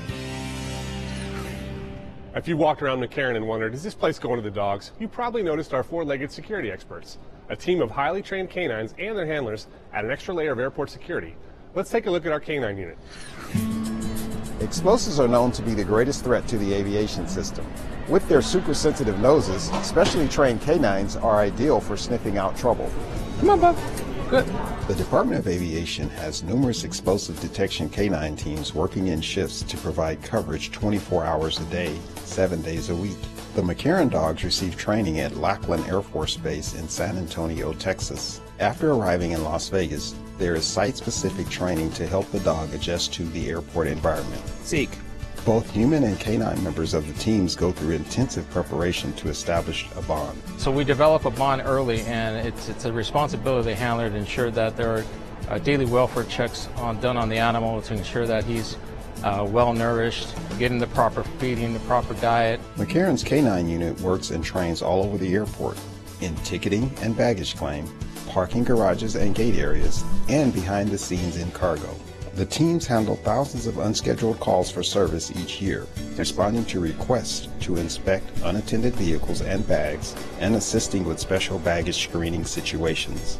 They also support security details for traveling dignitaries and VIPs. It's a very unique unit. It's something that requires a lot of hard work and something that requires a challenge working with an animal. I felt like that was perfect role for me, and I've been loving it ever since. Good job. The Transportation Security Administration has a group of dogs and handlers of its own. TSA's passenger screening canines work the security checkpoints at McCarran, helping keep the lines moving during peak times. They expedite the screening process by essentially allowing everyone cleared by the dog to be screened as a pre-check passenger. The McCarran dogs are sociable, but they are working canines and should not be petted or fed by anyone but their handlers. Most are outfitted with Do Not Pet vests, and handlers are proactive about preventing unwelcome contact with their pups. With their keen sense of smell, the specially trained working dogs of McCarran are an effective tool for detecting danger and keeping the airport safe and secure. McCarran was the backdrop for last fall's Las Vegas Girls in Aviation Day event. Nearly 100 local girls spent a day exploring the variety of career opportunities in the aviation industry. Here's a look at what they learned. Explore today, have fun, ask questions, enjoy yourself. Each year, Women in Aviation International hosts Girls in Aviation Day events around the globe. The organization is a nonprofit dedicated to encouragement and advancement of women in aviation careers. The Las Vegas chapter of Women in Aviation International, Allegiant Airlines, and other agencies partnered to host this special experience. Girls with a variety of career goals attended the event here at McCarran. After checking in and going through security, the girls proceeded to a gate where they were given backpacks and snacks. Activities in the boarding area included lessons on how airplanes fly, flight planning, and drones. A career panel featured women in a variety of aviation jobs. The event was meant to encourage, educate, and inspire the next generation of women in the industry. And so to be able for a little girl to see someone who looks like her in a field that she's interested in really helps to say, I can do that and I can be that. And so that's really what the organization really focuses on, and then Girls in Aviation Day specifically focuses to encourage those girls to pursue any type of career in aviation that they're interested in. The girls got up close to an Allegiant aircraft down on the ramp, where they did a pre-flight walk-around inspection led by female pilots. And we also make sure when we come over here to the side, you guys see all the little nuts and bolts around. We have to make sure that all of those are in there. Then they boarded the aircraft, and a Las Vegas-based crew showed them the cabin, flight deck, and all the controls used to fly a plane. I think it's just very important to see the motivation. There's nothing like coming to work and having the little girl wanting to come into the flight deck and asking questions. What does this do? What does that do? So it brings a lot of joy to me to see that. The tour allowed the curious young ladies to ask questions and explore the inner workings of avionics systems, engines, and safety procedures. In the event of emergency, if they have to get out fast, it all comes off really fast. They also learned how to read aviation maps called sectional charts and how pilots use these navigational tools to fly from place to place. If you look at the Mariana Airport, there's an obstruction there. The event was a hands-on approach to learning that the girls enjoyed. I really like seeing stuff in person and learning it in person. Pilots from all sectors of the industry, including military, general aviation, and commercial airlines, served as role models at the event. However, Girls in Aviation Day is not just about becoming a pilot. The young ladies were introduced to many careers in aviation, such as engineering, air traffic control, rotary flight, medevac operations, airport safety, and aircraft maintenance. From speaking to professionals one-on-one to seeing planes up close, the day was packed full of lessons the girls will not forget. I've been on a lot of planes, and I'm interested to see because a lot of people in my mom's family had to do with planes. Girls in Aviation Day was held in nearly 100 locations worldwide and introduced a record number of girls ages 8 to 17 to the career and lifestyle possibilities in the aviation industry. To reach out to our growing number of Hispanic customers, each episode of Flight Path features a segment in Spanish with English subtitles. Here's Gabriela Muro to tell us more about how travelers can find good food on the go and a look at the wide range of meals and snacks that meet a variety of dietary needs and preferences. Los aeropuertos son lugares donde los clientes tienen una variedad de opciones de comida. McCarran cuenta con una gran variedad de opciones para el viajero, desde comidas para llevar, bocadillos y restaurantes para sentarse. Para los clientes que tienen alergias a los alimentos o aquellos que simplemente prefieren seguir una dieta específica, los restaurantes del aeropuerto ofrecen opciones veganas, vegetarianas y sin gluten. HMS Host is really engaging with our customer, and our customer are health focused. They're really looking for those options. Los clientes que buscan comidas bajas en calorías mientras viajan pueden visitar el PGA Tour Grill. Aquí, los alimentos del menú incluyen las ensaladas griega, el salmón a la parrilla y una hamburguesa de pavo. El restaurante también cuenta con la popular ensalada Power, con quiona, tomate, pimientos asados, garbanzos, rúcula, aguacate y hierbas frescas, para ofrecer a los viajeros conscientes de la salud más opciones. HMS Host introdujo recientemente una nueva gama de comida, aperitivos y bebidas. We have developed with several nutritionists is paleo boxes and lunch boxes and protein boxes. They're all under 500 calories, no high fructose corn syrup, no added sweeteners. It's really that experience to be able to go into an airport and eat healthy. Las comidas que come bien y viaje más lejos están disponibles en los kioscos Fresh Attractions. Hay alimentos y bebidas basados en las tendencias populares de bienestar, como las bebidas probióticas, orgánicas, los bocadillos saludables como las chips de col rizado, los garbanzos asados y las frutas secas orgánicas. Las cajas de bentón como la lonchera vegana, las cajas de bocadillos paleo y la lonchera de proteínas, también amplias las opciones saludables para los viajeros. Los clientes vegetarianos y veganos pueden visitar Payway, donde el menú incluye edamame, rollitos de primavera de vegetables, arroz frito vegetariano y fideo vegetariano lo mein. Para los viajeros que desean una hamburguesa, pero que la quieren sin carne, PGA Tour Grill, Sammy's Beach Bar and Grill y José Cuervo Tequilería, Las Vegas Chop House y Burke's in the Box ofrecen la hamburguesa imposible. For those passengers who are looking for a vegan option, it's a great option to try. It tastes amazing, and it's really a revolutionary product. Para los pasajeros con sensibilidad al gluten, California Pizza Kitchen McCarran y Wolfgang Puck en las puertas D ofrecen pizzas sin gluten. Además, los restaurantes de todo el aeropuerto ofrecen aperitivos y ensaladas sin gluten. Para obtener más información, visite nuestro sitio de internet mccarran.com para conocer las opciones de restaurantes disponibles en McCarran. As the second busiest airport in Nevada, North Las Vegas Airport is a vital part of the Department of Aviation system. We recently completed a major upgrade to the terminal building, and a new look has captured the attention of all who use this facility. North Las Vegas Airport is a convenient and economical gateway to downtown Las Vegas and the world-famous Strip. To reflect the dynamic community it serves, the Clark County Department of Aviation has recently added some sparkle and shine to the facility. The remodel gives the whole space an updated, modern feel. There's a new color palette woven throughout the design, and beautiful new terrazzo flooring brightens the rooms. The material is easy to clean and easy on the eyes. We've given our terminal a facelift, and it is very exciting to bring the modern era in here. The terminal also boasts new ceilings, stainless steel handrails, column surrounds, and an updated paint scheme. In keeping with the commitment to customer service, designers were sure to provide fully accessible restrooms and drinking fountains, and to upgrade the fixed-base operations areas. We are a full-service FBO, which is a fixed-base operator. We offer ground transportation, we offer baggage handling and fuel services for the aircraft. Custom artwork on the walls enhances the modern look while showcasing the importance of this airport and the aviation community. The conceptual designs consist of overlays of lines depicting runway configurations, flight arrival and departure tracks, helicopter tour paths, and the airspace surrounding the airport. With its modern new design and team of dedicated professionals, North Las Vegas Airport is poised to soar into a successful future serving its customers and the community. Airports can be a challenging environment for individuals with intellectual or developmental disabilities. To help educate and make McCarran more accessible, we've worked with Magnus Mode to offer a customized mobile app. It helps people with autism and other special needs navigate the airport. For some, the hustle and bustle of a popular airport like McCarran can be exciting, but for travelers with special needs, the sights and sounds can be a bit overwhelming. To make the travel experience more accessible, the airport has partnered with Magnus Mode to offer a mobile app for passengers who require extra assistance.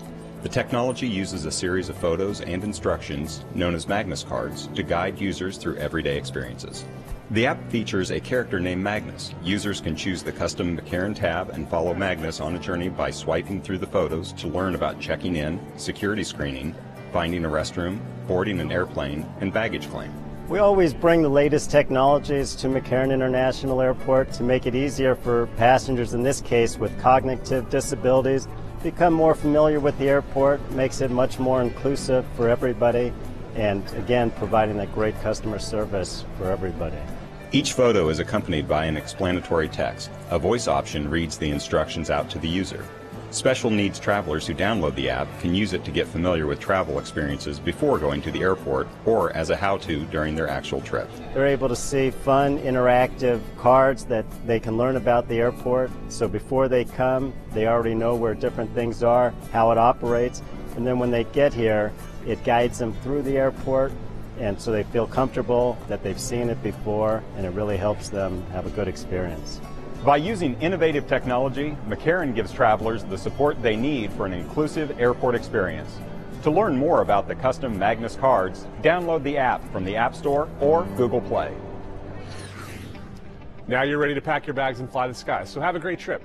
Remember to check us out on Facebook and follow us on Twitter, and use all the resources of our website, McCarran.com.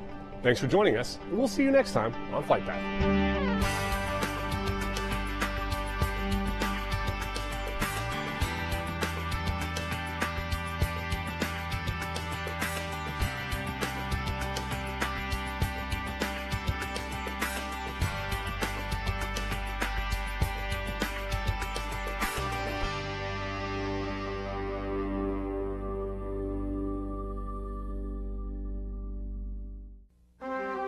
From a distance, it's easy to feel close to wildlife. They're beautiful when they're safe in their natural habitat and we're safe in ours. But when our environments overlap, there can be dangerous consequences. The threat of physical harm, damage to property, and disease become very real. That's where we can help. Our wildlife biologists work to find safe, humane solutions to the conflict, finding the best balance between humans and wildlife. That's the nature of our business. You're watching Clark County Television, our community, our home, Clark County, Nevada. Good morning. We're going to go ahead and call to order Good morning. We're going to go ahead and call to order the Clark County Commission meeting for today. Ms. King. Good morning. The first item on your agenda is the invocation from Pastor Will Rucker from The Intersection. Please stand if you would.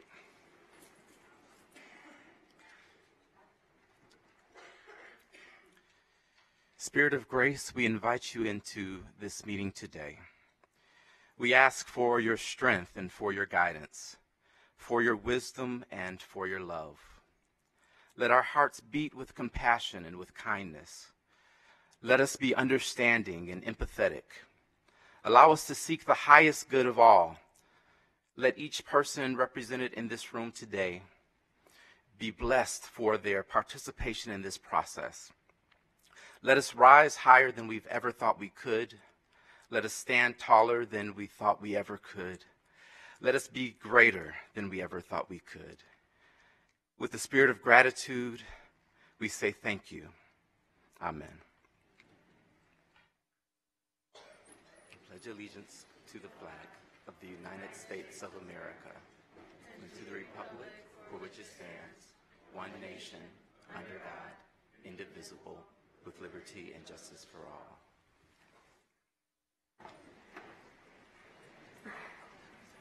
Madam Chair, the first item on your agenda is public comment.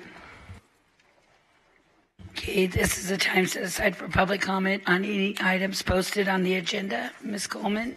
Yes, Exhibit A. I don't see my name as far as to receive a refund or reimbursement. Madam Chair, what number? My name is Margaret Ann No, what Coleman. agenda item are you speaking towards? Exhibit A, refund. What's exhibit? Reimbursement. We don't have that on this agenda this time, Ms. Coleman. So. Are you talking on the Water District? Nope, we're not on the Water District today.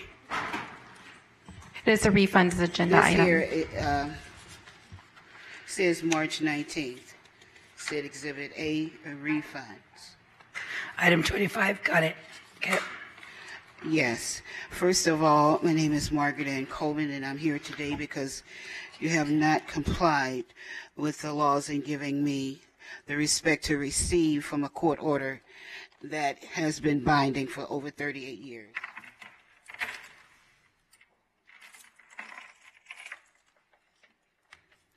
That is the overseer of your employment, your job, and that is to give what is credit and due.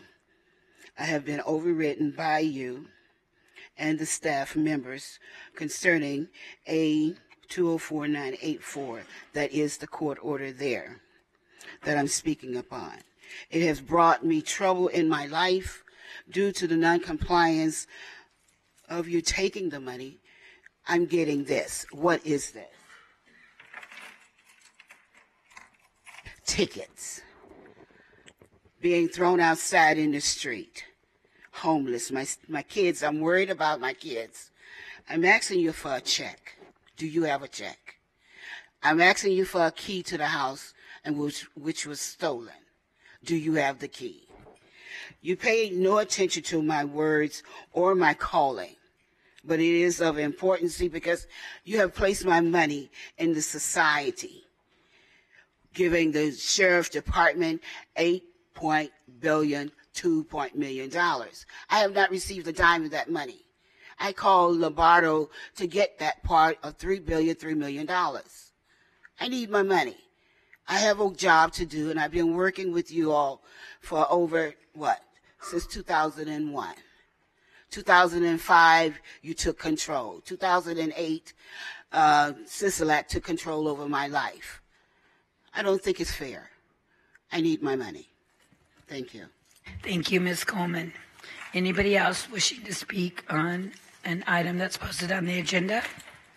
Seeing none, I'll go ahead and close the public hearing. Item number 2 on the agenda is the approval of the minutes of the regular meeting on February 5th, 2019. I have a motion by Commissioner Weekly. Any discussion? Seeing none, please cast your vote.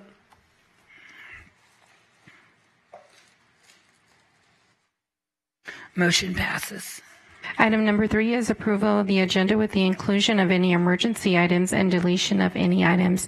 Madam Chair and Commissioners, at this time, staff, we do not have any changes or deletions to the agenda. Okay, does anybody have any changes or deletions to the agenda? Seeing none, I entertain a motion. I have a motion by Commissioner Weekly to approve the agenda. Item number 3.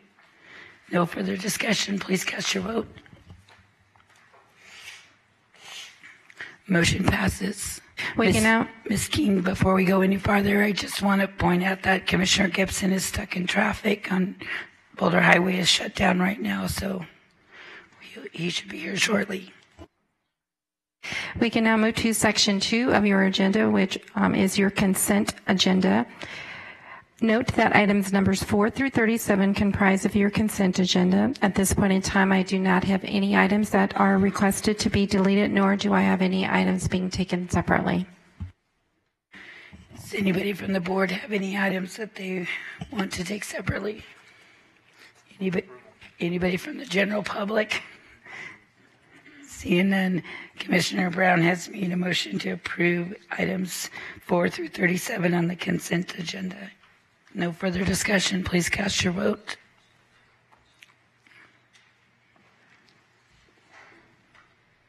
Motion passes. Commissioners, we need to move to section 5 of the agenda, which are your business items. Please note that item number 40 is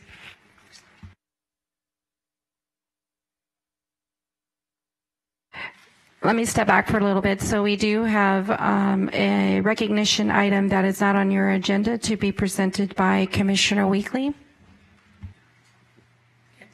Thank you, Madam Chair. Thank you, Madam Manager. 2 young men that are just 2 amazing, outstanding, and phenomenal young men who are doing some great work in the community in Clark County. We wanted to make sure that we bring some awareness to their causes, and when it was brought to my attention, I thought, wow, this is pretty awesome, and had an opportunity to meet both of these guys and to see the works that they're doing, and wanted to bring them to meet the Board of County Commissioners and to bring some awareness to their causes. And so I'd like to have Mr. Kyler Nipper, if you'd come down, please, as well as Mr. Nigel Murray, if you come down as well. Both of these guys here are, when they finish here, they got to go back to school, but yeah. We want to make sure. Nigel, bring your bag. Yeah, bring your bag with you. Come all the way around and come up here and meet these phenomenal men and this amazing, phenomenal woman. Give them a round of applause.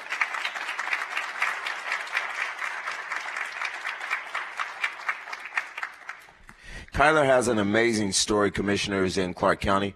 Had an opportunity to meet Kyler at an event over in my district, and this young man here is as pleasant and sharp as he looks here today, and we're very grateful to have Kyler here with us. And Kyler, if you just take a moment and tell everybody your story and how you got Kyler Kicks started.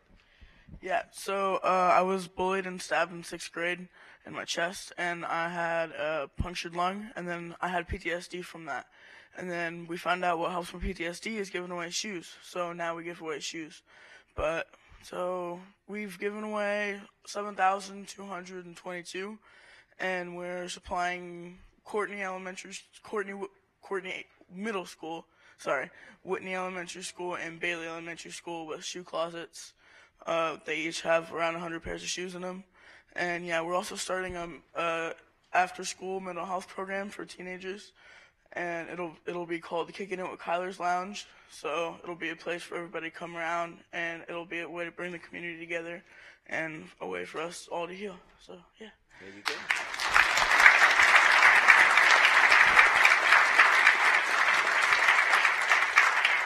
Thousands of our kids go to school every day and are bullied. They're bullied for various reasons, how they look, how they dress, the type of shoes that they wear. If they're not wearing name brand, they get teased for that. If they are wearing name brand, they get threatened. If they're not a tough guy or tough girl, to be able to defend themselves. And Kyler just decided to do something about it to help those kids who are voiceless. And he's using his unfortunate situation to advocate on behalf of a lot of those young people. And I thought this was so phenomenal. And when I met he and his mom, raise your hand. She's really, really, Sharice, thank you so very much. To allow Kyler to be here today and to share his story and to be able to be out in the community and be a blessing to so many young people who need it the most. This next young man here, I've known him since he was born. He's an amazing and phenomenal young man. He had the heart to do something to help children that are in foster care, and anyone knows me knows that that's something after my own heart. Nigel started what's called Clothes for Kids, and this red backpack, he's going to tell you all about it and what he does with these duffel bags here. Nigel. Yeah, so about a year ago, we fostered a kid, and when we got him, he had a trash bag full of clothes that were either way too big for him or way too small. And I thought that this probably happened to a lot of kids that are going to new foster homes. And so I kind of like felt sorry for him, and I wanted to do something about it. So I started a nonprofit called Clothes for Kids. Here. Okay. Yeah, so in the bag, we give them about 2 or 3 outfits that'll last them for about like 5 days until their actual foster parents can get them some clothes.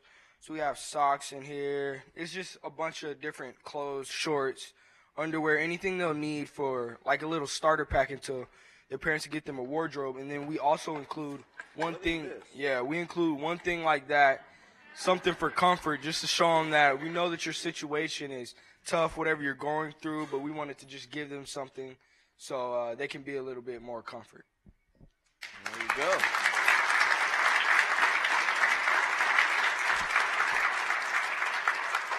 And Kyler's parents are here with him as well. Mr. and Mrs. Murray, if you'd stand and be recognized as well. These are Kyler's parents.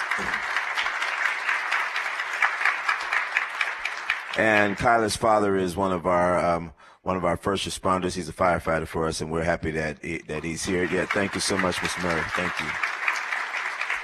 Wanted to bring awareness to these causes because these commissioners here have such great influence, and throughout this audience here, there's so many of you all who provide so many blessings for so many people, and to be able to help this young man, Kyler, with shoes. If you all have any type of access to shoes, new or gently used shoes that you'd like to donate to his closet, that'd be awesome. And Kyler, you and Nigel will tell everybody how they can help you guys out to further your cause. Yeah, so we have a Facebook page. It's called Kyler's Kicks, and we also have an Instagram that's called Kyler's Kicks Official. So we post on there sizes that we need, and then or just any shoes that we need. And then we have days that we have giveaways, so you can come help us volunteer at the giveaways. So thank you guys.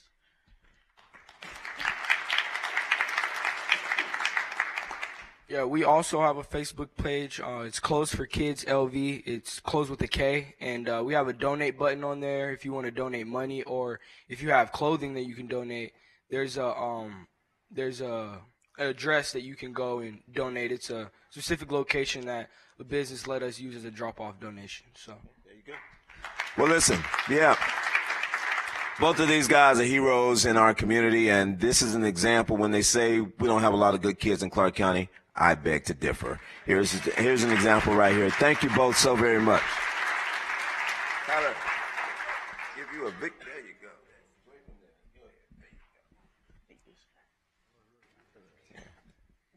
There you go. Turn that medallion around. Squeeze in here, and you're going to get a photo, Mr. Chris. Commissioners, if you guys will squeeze in, please.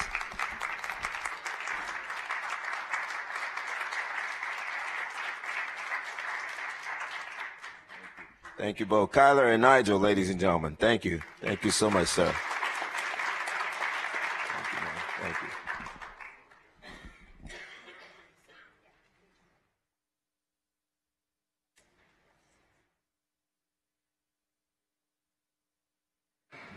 All right, Commissioners, we can move to Section 5 of your agenda, which are your business items. Item number 40 is to identify emerging issues to be addressed by staff or by the board at future meetings, to receive updates on the activities in the various regional boards and commissions, and direct staff accordingly. Okay, does anybody on the board have any items? I'll start this in. Commissioner Jones. Thank you, Madam Chair. Just wanted to remember Stephen Sifu Ba, who came to our meeting last month. He was the head of the Lohan School of Shaolin. He unfortunately passed away this last.